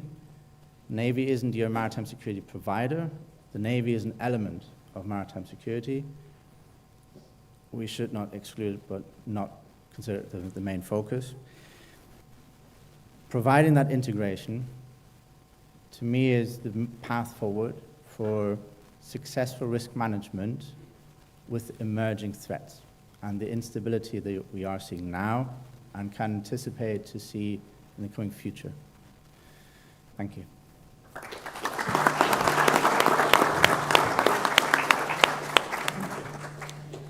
Thank you, Daniel. On behalf of the older generation, I have to say that you brought into old-fashioned values that have to do with a human factor, namely human rights, rule of law, and all the things that are dear to our souls, actually. And Mr. Schiopoulos before is right. I think that sometimes we don't understand the developments that runs, it's in an accelerated tempo, actually. And Mr. Geropoulos, you're right. Actually, next year we're going to have the younger generation talking about the younger generation. So I wanted to address a question to all of you, namely, what tools do you use for your risk assessment? And whether this human factor I talked about is a factor, plays a role in that, or is everything AI? And have you thought about that risk within the risk? Reid, would you like to take the floor? Sure. Thank you. What's difficult about AI is its unexplainability, and trust is such a critical component of risk assessments. You know, you can get an answer, but if you don't trust it, you're not going to take action on it. I mean, this is the same thing for intelligence professionals in militaries. When you don't know the chain of custody and you can't assess risks in that chain of custody throughout, it's very difficult to make life or death decisions on that. It's a matter of trust. Yeah. You said trust. Trust is a very strong word. Yes, I mean, if you're going to take action on the assessments that you give, you have to know that they're informed. And I mean, just like risk versus uncertainty, you have to know that you're making a probability judgment and be comfortable with that, as opposed to leaping off of a cliff and hoping that it's going to go well. Would you like to take the floor on that? Yeah, thank you very much. Just to tell you how we work on a daily basis, we are collecting information from open sources, of course. We don't have access to other military sources or other type of information. We are scrutinizing all the media that we are receiving information, and through algorithms we arrive to, let's say, specific events that they affect the current situation. Twice a month we are issuing a report, threat and risk assessment, as we are following around 20 to 25 regions all over the world. We expanded also to Venezuela and the Arctic cycle, as we are seeing that shipping is moving toward there. And finally, we developed in-house development, an application, and so we can have access to all the areas of the world, and we can see the assessment of every region. If we will go, there are red dots, green dots, blue dots.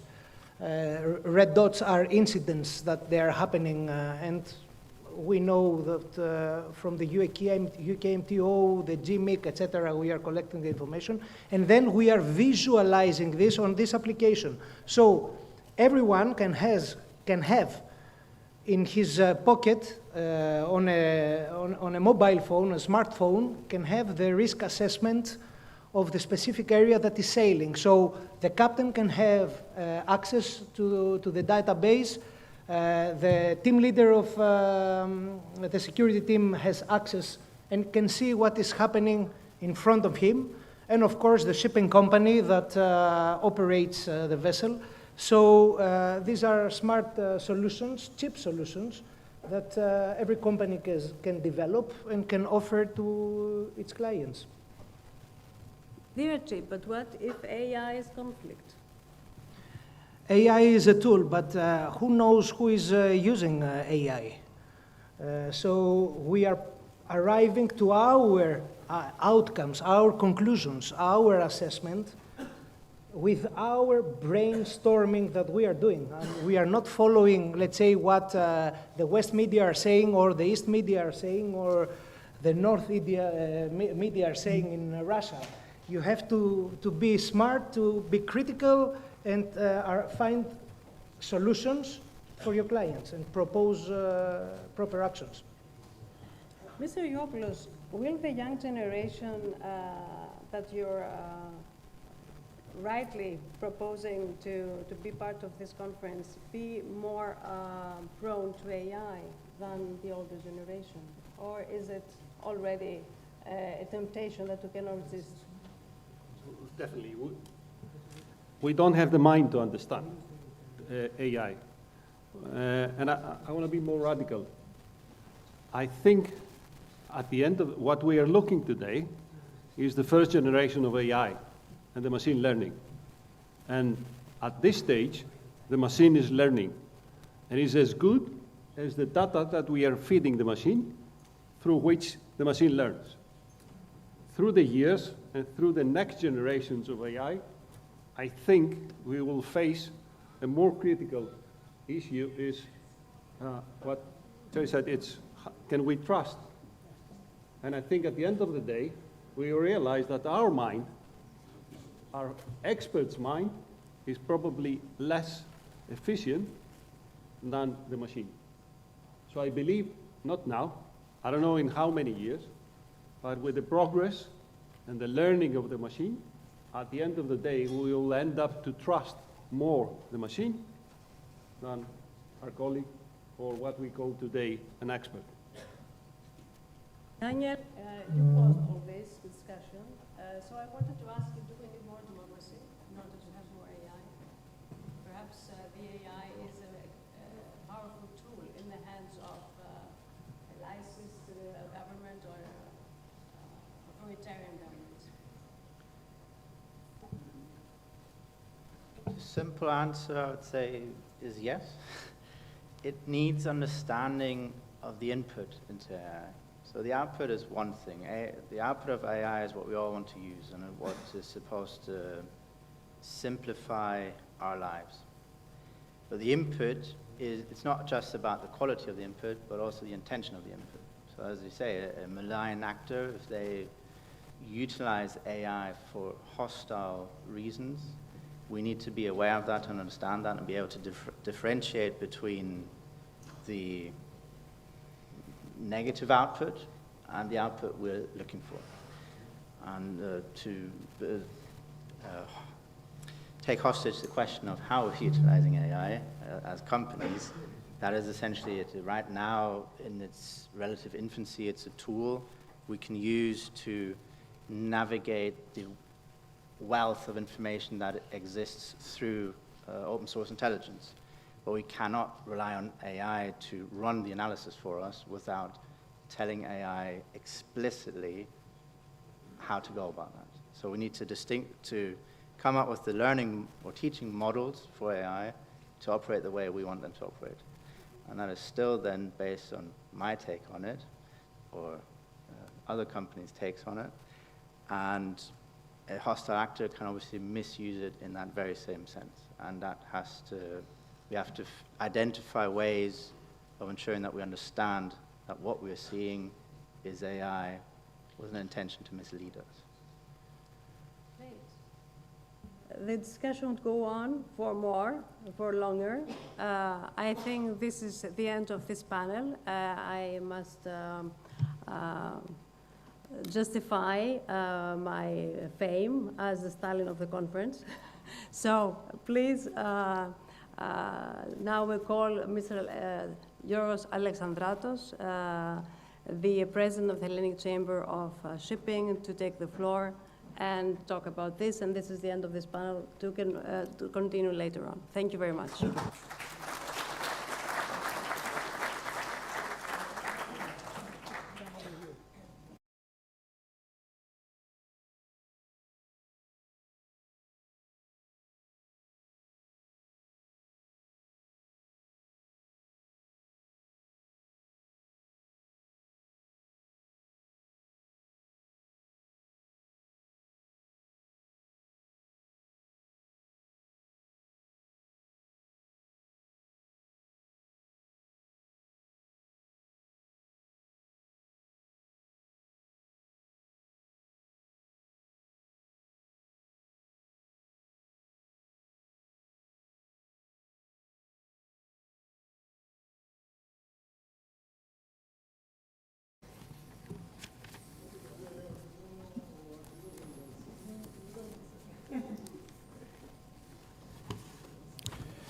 Καλησπέρα σας.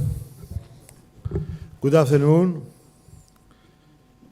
Dear President of International Propeller Club and Propeller Club Piraeus, my dear friend Kostis Fragoulis. Dear Professor Platias, dear Presidents, distinguished guests, ladies and gentlemen, I have to thank you very much for inviting me on behalf of the Hellenic Chamber of Shipping, which is the formal advisor of the state for maritime affairs and contribution to the economy, always through the maritime field. This year, we celebrate 90 years of history, and we represent about 22,000 members. It is a privilege to share with your good selves some views at a forum that defines not only the maritime transport, but the global economic stability. So let me give you, for the beginning, 3 numbers. And I want you to have those numbers at your mind through my speech. 90%, 12 billion, 20%. 90% refers to the global trade, which is moved by sea. 12 billion refers to the 12 billion tons of cargo transported by sea every year. And the 20% belongs to the world's oil passes through only a single checkpoint, Strait of Hormuz. Now, maybe here I find a problem. We talk, I'm not a professor, I'm not an expert for history, but we talk about geopolitics as it happens on land. No, it doesn't, because it happens at sea.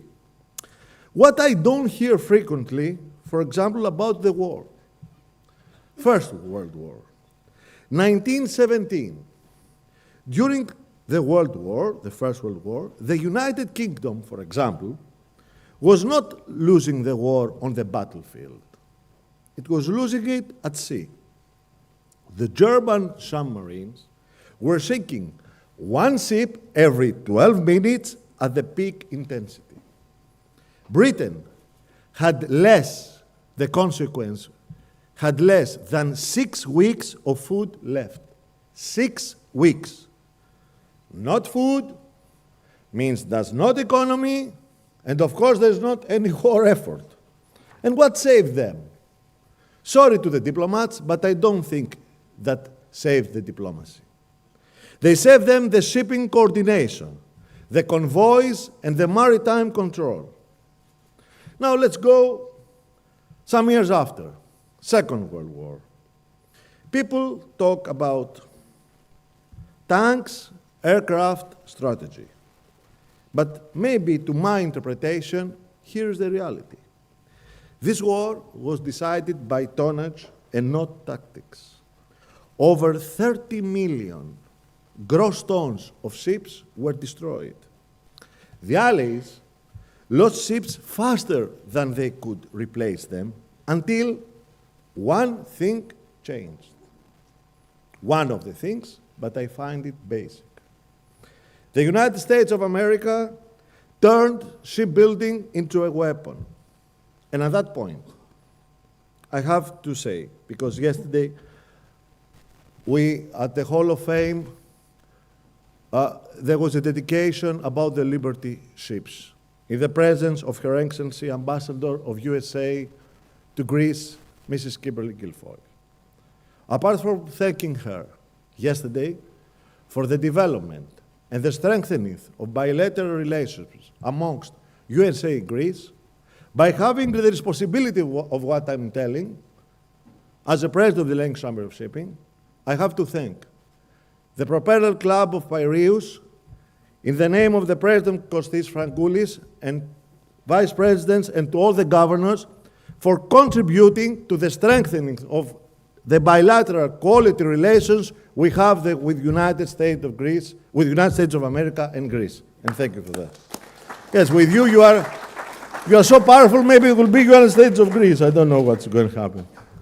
So I'm going back to the history with that small parenthesis, αλλά πρέπει να τα λέμε αυτά. Because everybody, you know, puts his or her brick, the institutional brick, for strengthening the power of Greece.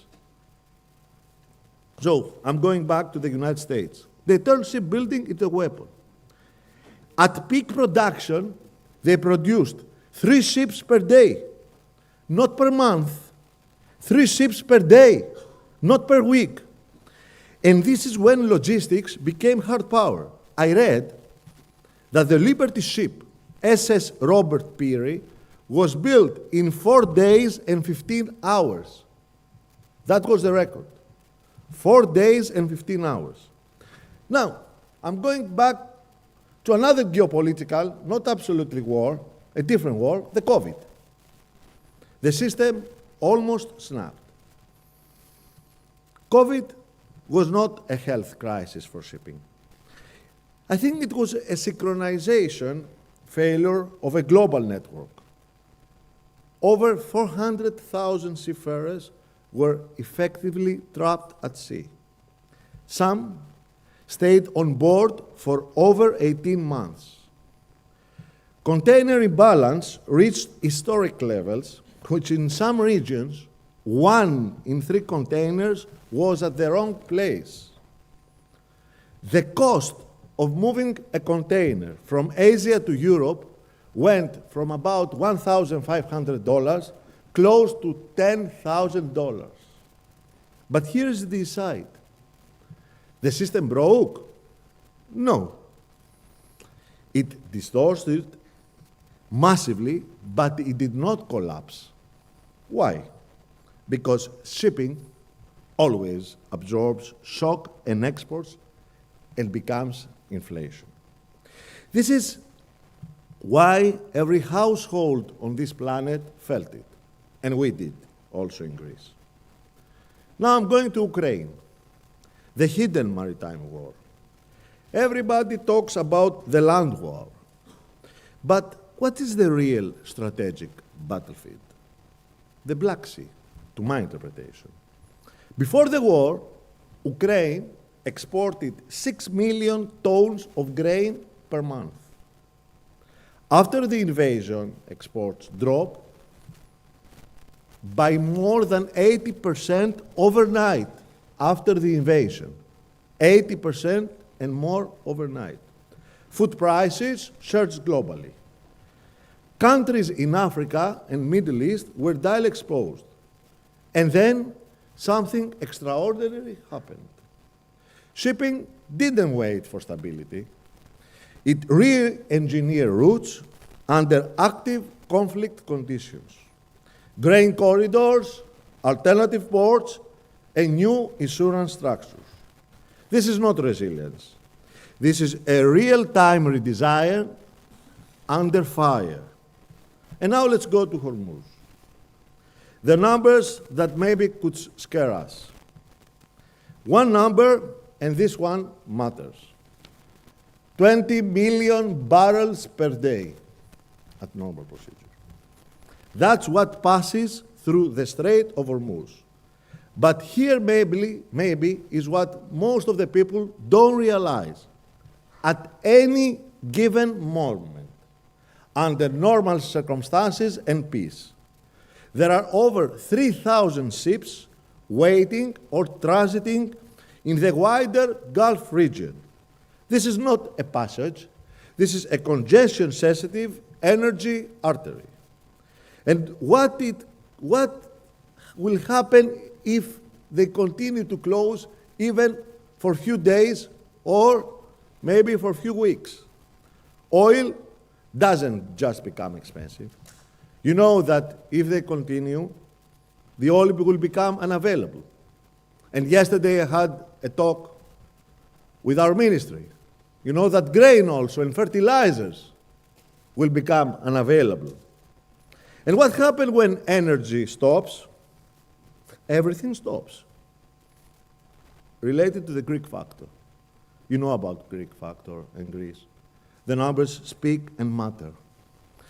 And then the number that we all have to have in mind is that we owe the 20% of global capacity. We owe around 30% of the world tanker fleet and about 25% of LNG carriers. But here is a part that maybe will surprise also your good selves. Greek-owned ships carry more energy in volume than most G20 countries consume domestically. Imagine, but this is real. A private fleet is moving energy at a scale comparable to entire national economies. So, if tomorrow the Strait of Hormuz will remain closed, the Black Sea shuts down, and Asia and Europe routes are disrupted, the question definitely is not if shipping will survive. The shipping will survive. But the real question is, who will control the new routes? Who will carry the energy? And who will stabilize the system? And the answer, whether people like it or not, will include Greece. Because in the end, geopolitics are not decided by speeches. They are decided by flows, and flows move by sea. And if maybe we remember from that excellent forum from today, Professor, I remember that the world is not connected by agreements. Sorry to say. It's connected by ships. No ship, no energy. No ship, no food. No ship, no stability. And I would like to end, as I'm an optimistic person, as I'm derived from Kefalonia Island, and we are much optimistic there, to end with a brief wish. I wish for health, for peace, for stable and fair markets, markets that they do not serve only the shipping industry, but also the over 8 billion of inhabitants, whose daily lives depend directly or indirectly on maritime transport and the global supply chains it sustains. Because at the end, every ship at sea is not only carrying cargo, but is carrying the continuity of global life. Thank you very much. Σας ευχαριστώ πολύ.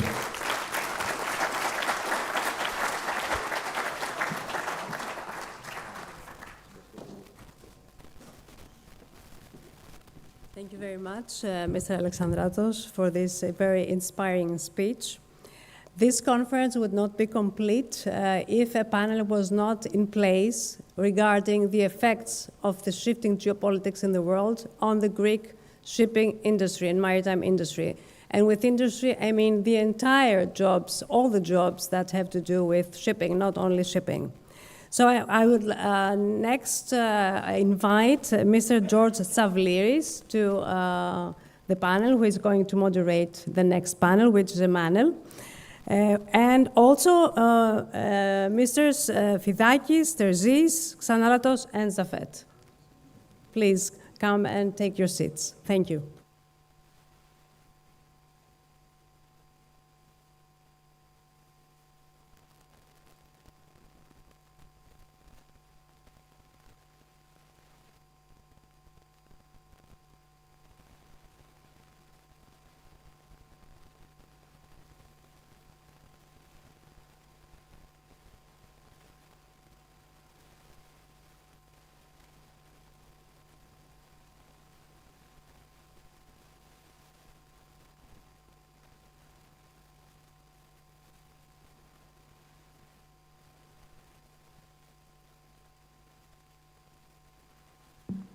Well, ladies and gentlemen, it's always a bit of a handicap when you come to the finishing line of a long conference or the finishing line of a marathon run.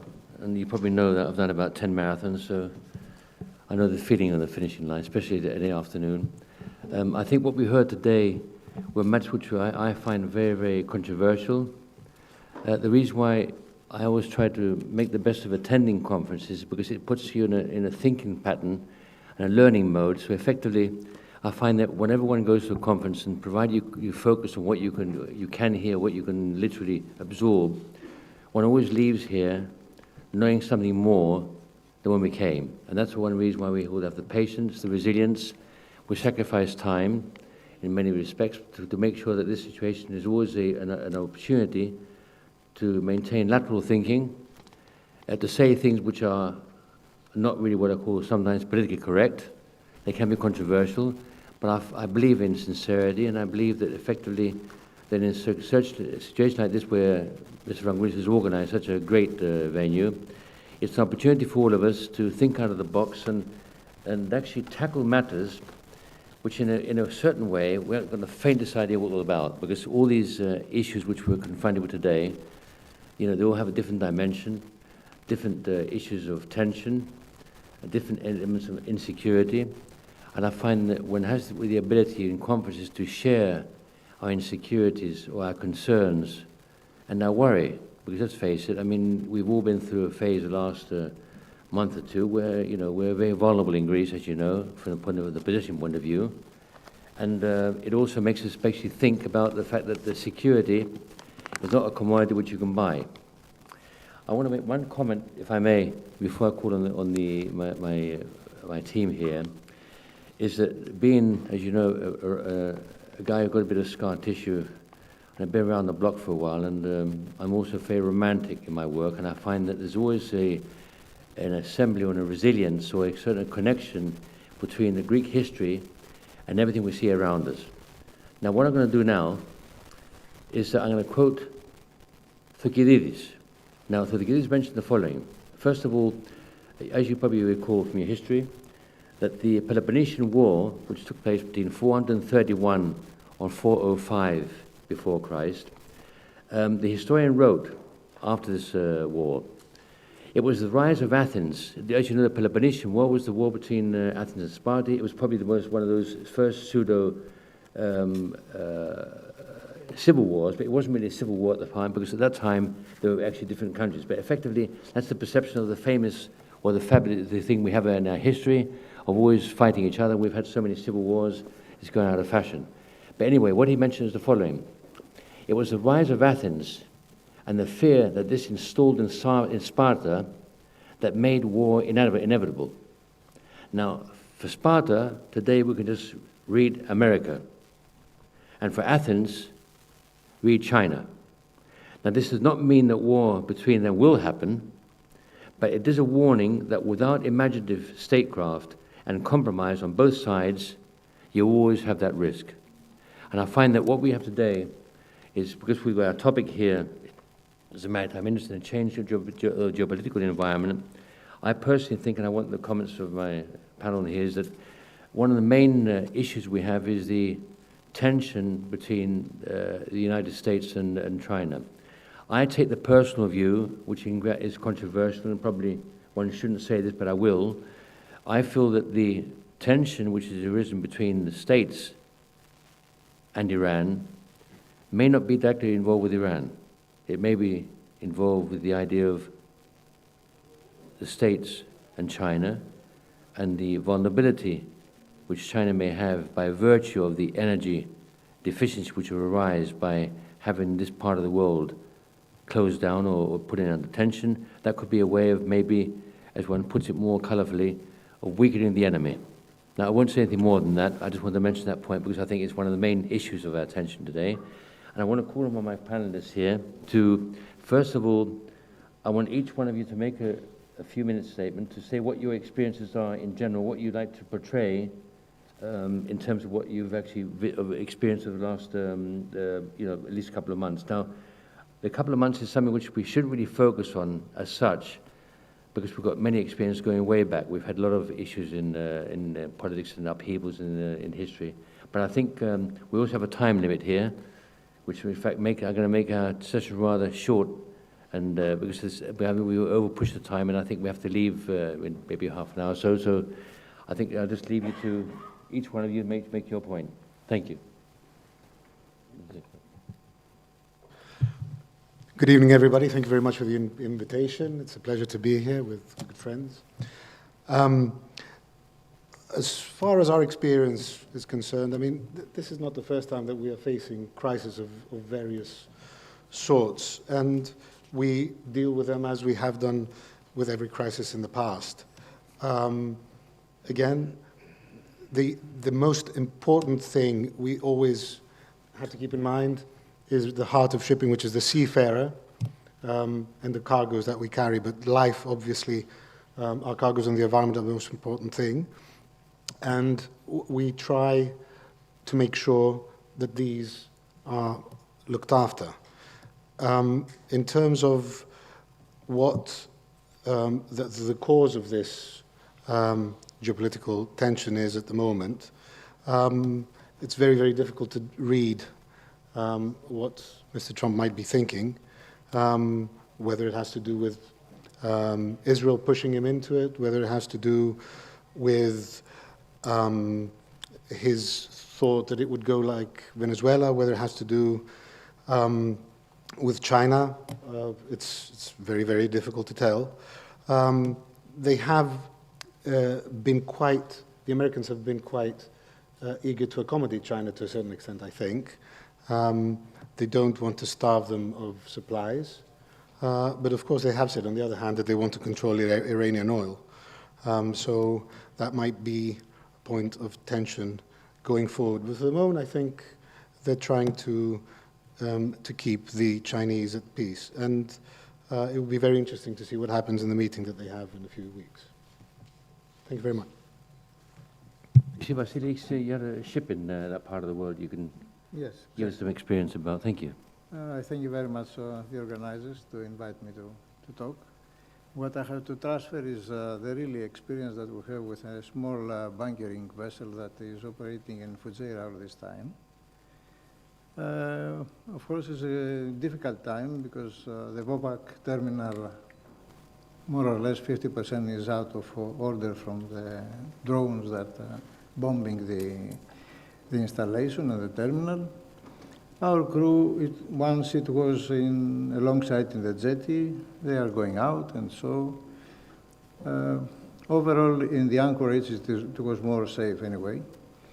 It was a difficult time for our crew because our crew scared.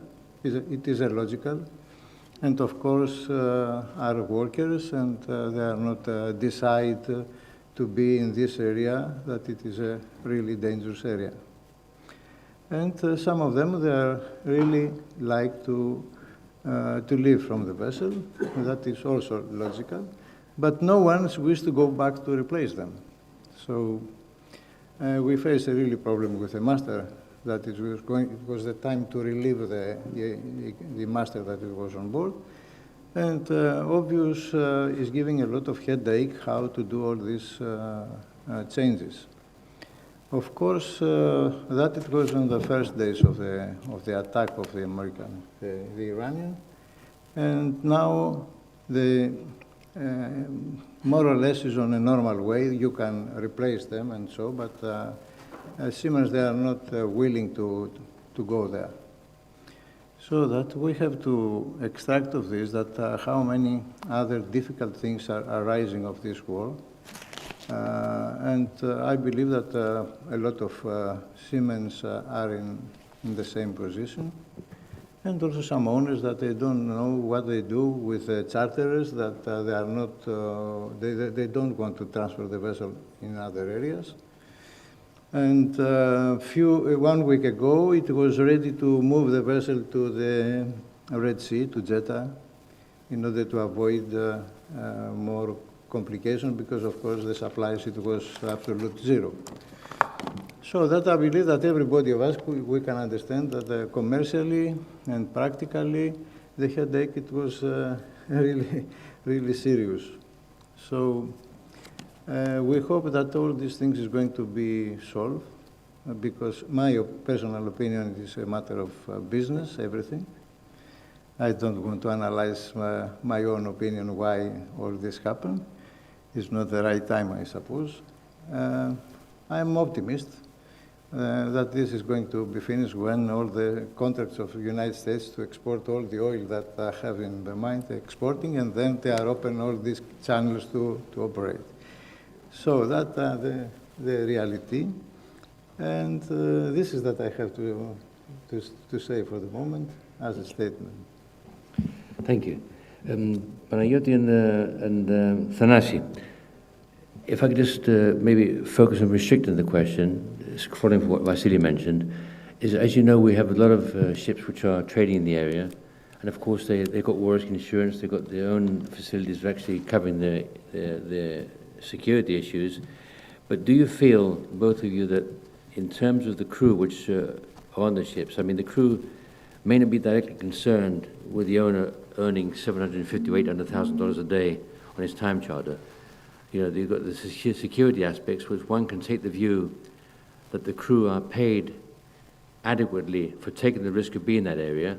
But on the other hand, would you think there's a close call on the code of ethics, if I may use that term, for the crew members who are literally on ships in a very vulnerable area at a high risk, whereby they may be supported and they're actually paid to go and do that job? But do you think it's marginal, or do you think it's a matter which one can look into more carefully in terms of whether one can, is within one's personal convictions as a ship owner to have ships trading in that areas with that kind of risk? Thank you for the question. First of all, I would like to thank the organizers, the Council, Professor Platias, and the Propeller Group, my co-governors, for inviting us here. And most of all, I would like to thank the heroic audience, because it's getting quite late and they have stayed the course for quite a while. Now, going to your question, human element is extremely important, and it is also ruled by IMO and ILO regulations. So anybody who wants, any seafarer who wants to leave the ship, he has the right to do so. Also, when you are trading into warlike areas, there's a different way of calculating the wages, an increased way. On the other hand, the reality is that approximately 858 tankers and bulkers are at this time blocked in the Arab Gulf. And if you also take into consideration smaller ships, crafts, and feeder carriers, the number is close to 2,000 ships. All these people right now do not have too many alternatives. And in this respect, we have to really honor them for their dedication and the support they are giving the global shipping industry. I don't think it's an easy position for any one of us, because nobody knows how it will go. Only today we had so many different news arising, and this is constantly changing, and this is creating a very difficult problem for us to assess the situation. Today we had Kuwait, we had the Emirates, and I think Bahrain saying that they will arrest any pro-Iranian demonstrators if they show their feelings in public. We also had the Secretary of State, Marco Rubio, saying that the terms that Iran has proposed are not negotiable, because they don't want to discuss about their nuclear program. And things are changing rapidly every day. You have to assess the situation, get advice from people, and also give the seafarers the psychological support they need, because this is a very dangerous situation. And it is very easy to say that nothing has happened so far, but it has happened in certain occasions. We've seen new rules, we've seen state-invoked invasions on ships, vessels being targeted because they didn't obey certain orders. The situation is critical, and of course we can understand their position. Thank you. Vasily, if I remember correctly, you have a ship also actually in the area right now, don't you, if I remember correctly? No, not anymore. But only recently? Yeah, only recently. Okay. Well, give us some first-hand... for yeah, sorry. being here, and hearing us out. There you go. Better? Yeah. So yeah, our job basically is not to pick sides, at least not at this point. Our job is to securely transport cargo, take care of our seafarers, vessel, and the cargo, right? As the hostilities and skirmishes and the war started breaking out, we were finishing some cargo operations inside the Gulf. So we wanted our crew to be heard and consulted. So we sat down with them. We said, in essence, it's your choice what you want to do. And with immense bravery, the crew actually decided that they wanted to exit. That was on the third day, around the third day of the war. So pretty early on. And no one was really sure of what's happening and what the exact risks are. So again, they were very, very brave, and in essence, we gave them the choice. Do you want to try and exit? And they took it upon themselves, and they decided that they wanted to leave. They thought that there was potentially more risk staying inside the Gulf. Fuel may run out, food may run out, water may run out, you don't know. Psychology, and the people are going to start questioning everything, what they hear on the news, what they hear from back home. So, immense bravery. They decided they want to leave, and it was a very successful transit on the first days of the war. So, yeah. So, in fact, it's quite unusual to find a crew who literally wanted to take a decision on the risk to move out rather than stay put. In fact, I had a similar example of Kostakis Louisou. He's got, I think, Carnival cruisers, cruise ships, and they were stuck in there for a couple of months, I think, and they effectively, the last time they made a move, they had this kind of a weather window, or what do you call it, or not weather window, but a political window to get out, and they just ran out like nothing, because effectively the suffering of ships which are in the area with lack of food, lack of all kind of lack of everything, pharmacy, medicine, and the fact that you've got this unknown factor being permanently stuck in there, it must be terribly, terribly frustrating and very, very worrying. That's exactly the thing. It was on the very first days of the war, and the crew decided, they consulted to each other as well as the shore-based personnel, and they didn't know how long this was going to last, what kind of supplies would be available at the region. Is this going to last a week, a month, a year? So, they discussed among themselves, they discussed with the shore-based personnel, and, collectively, we decided with the majority of the weight of this decision being on them, that it's better for them to leave. And it was very successful. Tell me, we all aware of the fact... And again, this was our own potentially singular experience, right? I'm not suggesting that this happens everywhere and every time. No, fair enough, fair enough. What I want to ask you, and ask the panel, is that we're aware of the fact, that most of us are aware of the fact that the main issue with the cargoes we have out of the Gulf is oil and gas and petrol, meaning like fuel. We're also aware of the fact that one of the main commodities which we're lacking with a massive deficiency is fertilizers. And fertilizers is going to actually have a tremendous impact on the food chain throughout the world, including Europe. Would any of you want to comment on that, or do you have any other cargoes or any commodities over and above fertilizers which you find are going to be in shortage with the closure? Yes, I mean the obvious is fertilizers, which are needed immediately, but that will affect the food chain going forward. So we're going to have a shortage of food next year if we don't have enough fertilizers this year. The other shift I think is going to happen is demand for energy, of any kind of energy. So we're likely to see increased demand for coal. And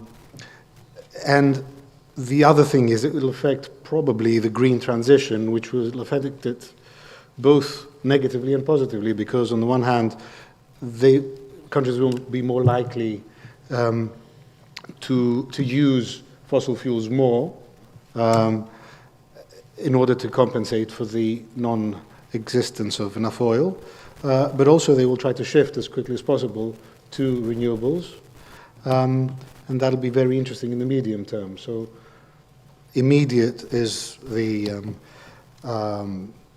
fertilizers, medium term coal, and further down the road grains, and that sort of thing I think is more likely. The UN Secretary today, Antonio Guterres, spoke about gas stations not having petrol for the cars in the near future. He talked about supermarkets. He talked about many issues that might be arising, because it's not only about urea that everybody has heard about, that 35% of the global urea production comes from the Gulf. We're talking about ammonia, we're talking about petrochemicals, and these all affect not only gas stations and diesel that will be available, but they also have to do with construction and manufacturing. So that's another area that we will suffer. It's not only about inflation, it's also about scarcity of materials. Thank you. I try to be more optimistic on, at least on the fertilizer part. We read that, you know, crops can be adjusted. The main problem, from what we understand, is diesel. Even on the farming level, it's diesel that's going to be the main problem, not so much fertilizers. That's what we understand. Again, I'm not a farmer, but that's what we understand. But the truth is, there used to be a dogma around the Second World War that, you know, if you don't have energy, steel, and food, you cannot go to war, and you almost don't have a state. And it seems that, you know, security on these three very important assets, or secure access to it, is going to be very, very important in a very, very fragmented world as we move forward. So that's important. I'm more optimist. I don't believe that the war is going to take years and years, and I don't believe that the market is going to have so big shortages. Of course, affecting the market and the production, but finally, I believe that this is for short term, and the things is going to be back to normal very, very quick, because it's not helping all the global economy, even the United States, even the Iranians. I am sure that they have to find the solution as soon as possible, and nothing this happen. All the media, as you know, that inform us for the catastrophe and make everything bad, and everything is going to be changed, and I don't believe that we have this kind of scenario like the Second War. I think Mr. Terzic is probably right. I think once the war is done with, there will be huge efforts to bring everything back to normal. I don't think anyone wants it to be protracted. So the logical situation is for it to be resolved sooner rather than later. But I mean, with the consensus of my panel, could I make the daring suggestion about getting some comments from the audience? Because we're late in the afternoon, I mean, and I think there's some faces, long faces. Some of you are worried, some are concerned. But since we heard a few words in terms of optimism, does anybody want to mention something from the floor?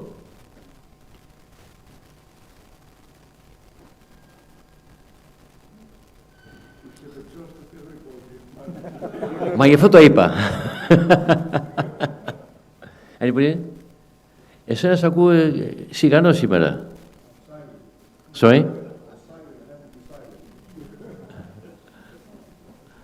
At least they're not looking at their watches. Yeah. And put them next to their ear. But yeah, anybody want to mention anything? A comment or a suggestion? Ella. Thank you, sir. Just a very brief comment. It's the fact that we began this discussion with one of history, and when nations go to war, nations do not go to war wanting war to have a long duration, but they happen. They're non-linear factors that happen because of how humans interact.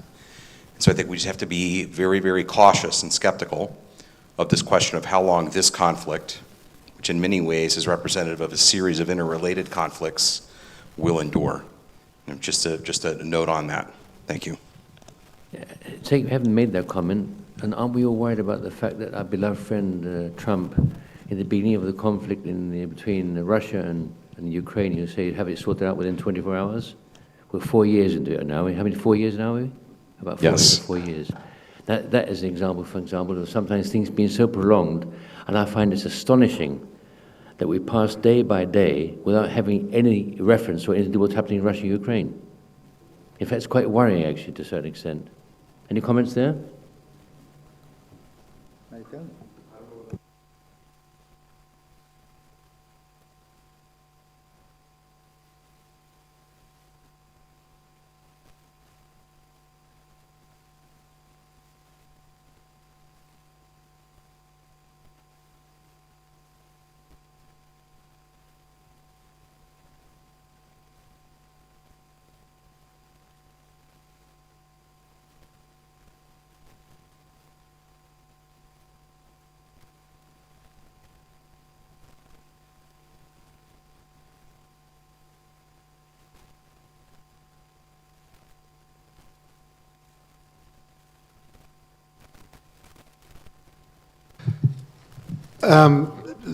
Alliances are always under consideration, and they can change, and we will have to address them as the problems arise. You know, we have seafarers from Russia and Ukraine. They work together on the ships. Initially, we didn't know exactly how this would work. They both blame their leaders, and they get along. So, but it has created some thoughts for us how we should go forward. We used to take a lot of our ships to the Ukraine for ship repairs. Now, obviously, it's not possible. We had to create new alliances and new corporations in new places. So you have to deal with it as it comes. And I think that is one of the big, because it being the subject of our topic today, I think this is the big strength of the Greek shipping community and the shipping industry, that we find ways, we can think outside the box, and we find ways to deal with the problems when they arise. So we go with the punches, see what happens. Obviously, there is a polarization that we are witnessing right now, and we have to think about all the facts that we considered in the past that they might change. On the other hand, you have to be adaptable and you have to be able to be resourceful in order to continue. You cannot make right now a safe prognosis about what's going to happen next. It's changing on a daily basis. You just have to follow the advice and be pragmatic.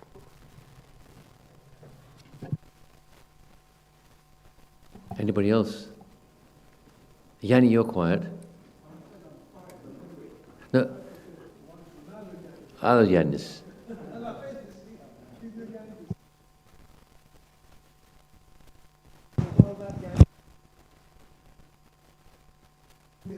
Έλα.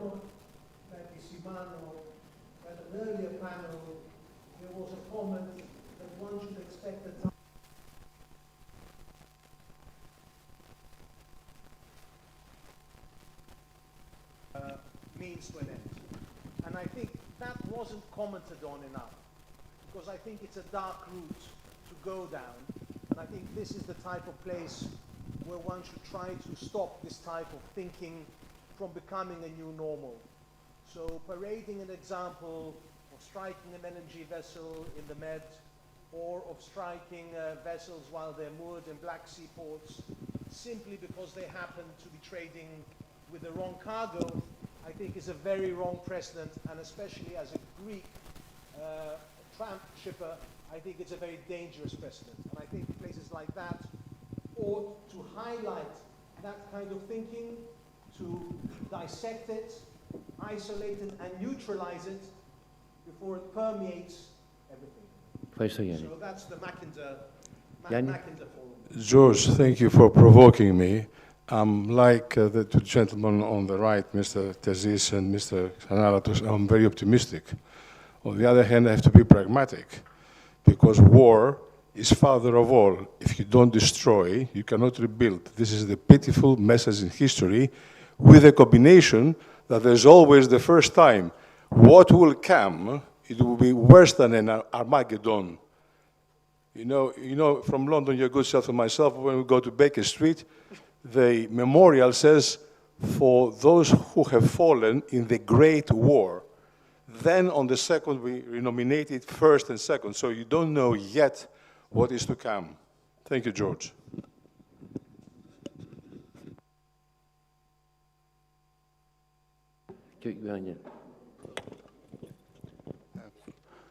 First of all, as we are at the end of this third Maritime Security Conference, I think sometimes that we jeopardize the terminology.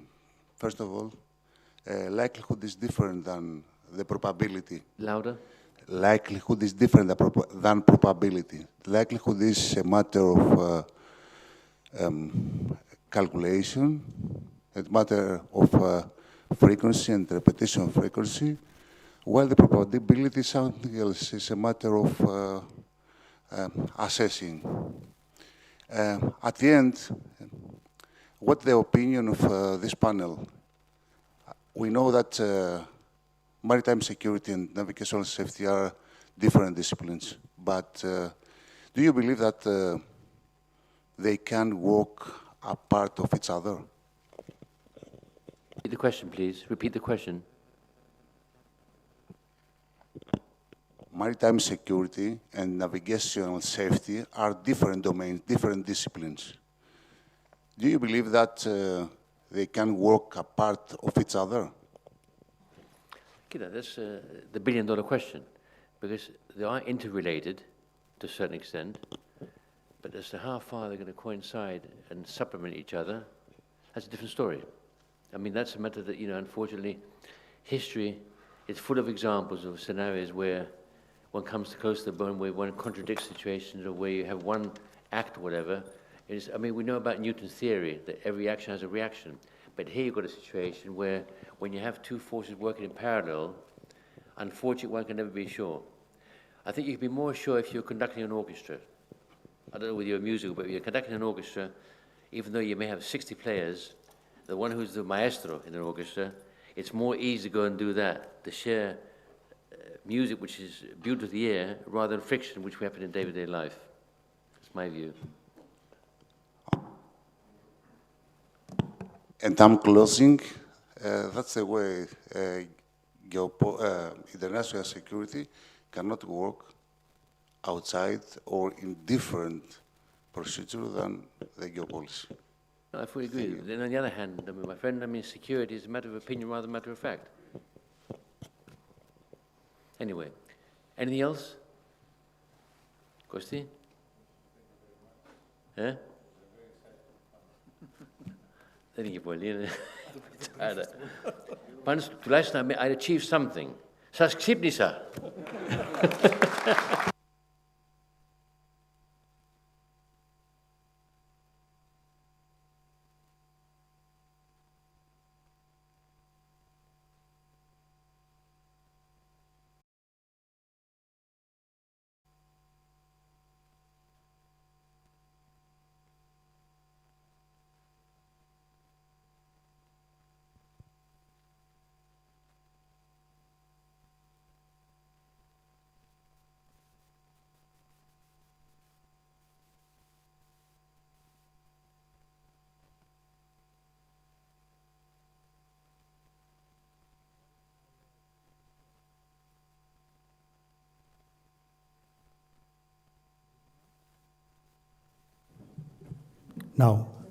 Now, even I can hear me. Well, our distinguished guests, having the privilege to conclude the third Maritime Security Conference, I decided in the beginning of the conference to pay attention and close attention to all these sessions so as to summarize the key takeaways. Merely 20 minutes later, I realized that to do so, I would need at least 1 hour, and this is not the case right now. And this was because of the density, the quality, and the importance of what our distinguished panelists and keynote speakers offered to us. We thank them for sharing their knowledge with us and their expertise. And we also thank our sponsors, the Maria Tsakos Public Benefit Foundation, the Mackinder Forum, and Maitreya. We also thank our media sponsors, το Βήμα, τα Νέα, Οικονομικός Ταχυδρόμος, το Βήμα.com, and Cedars and Policy Journal. Last but not least, I would like to thank Professor Athanasios Platias and Mr. Kostis Fragoulis,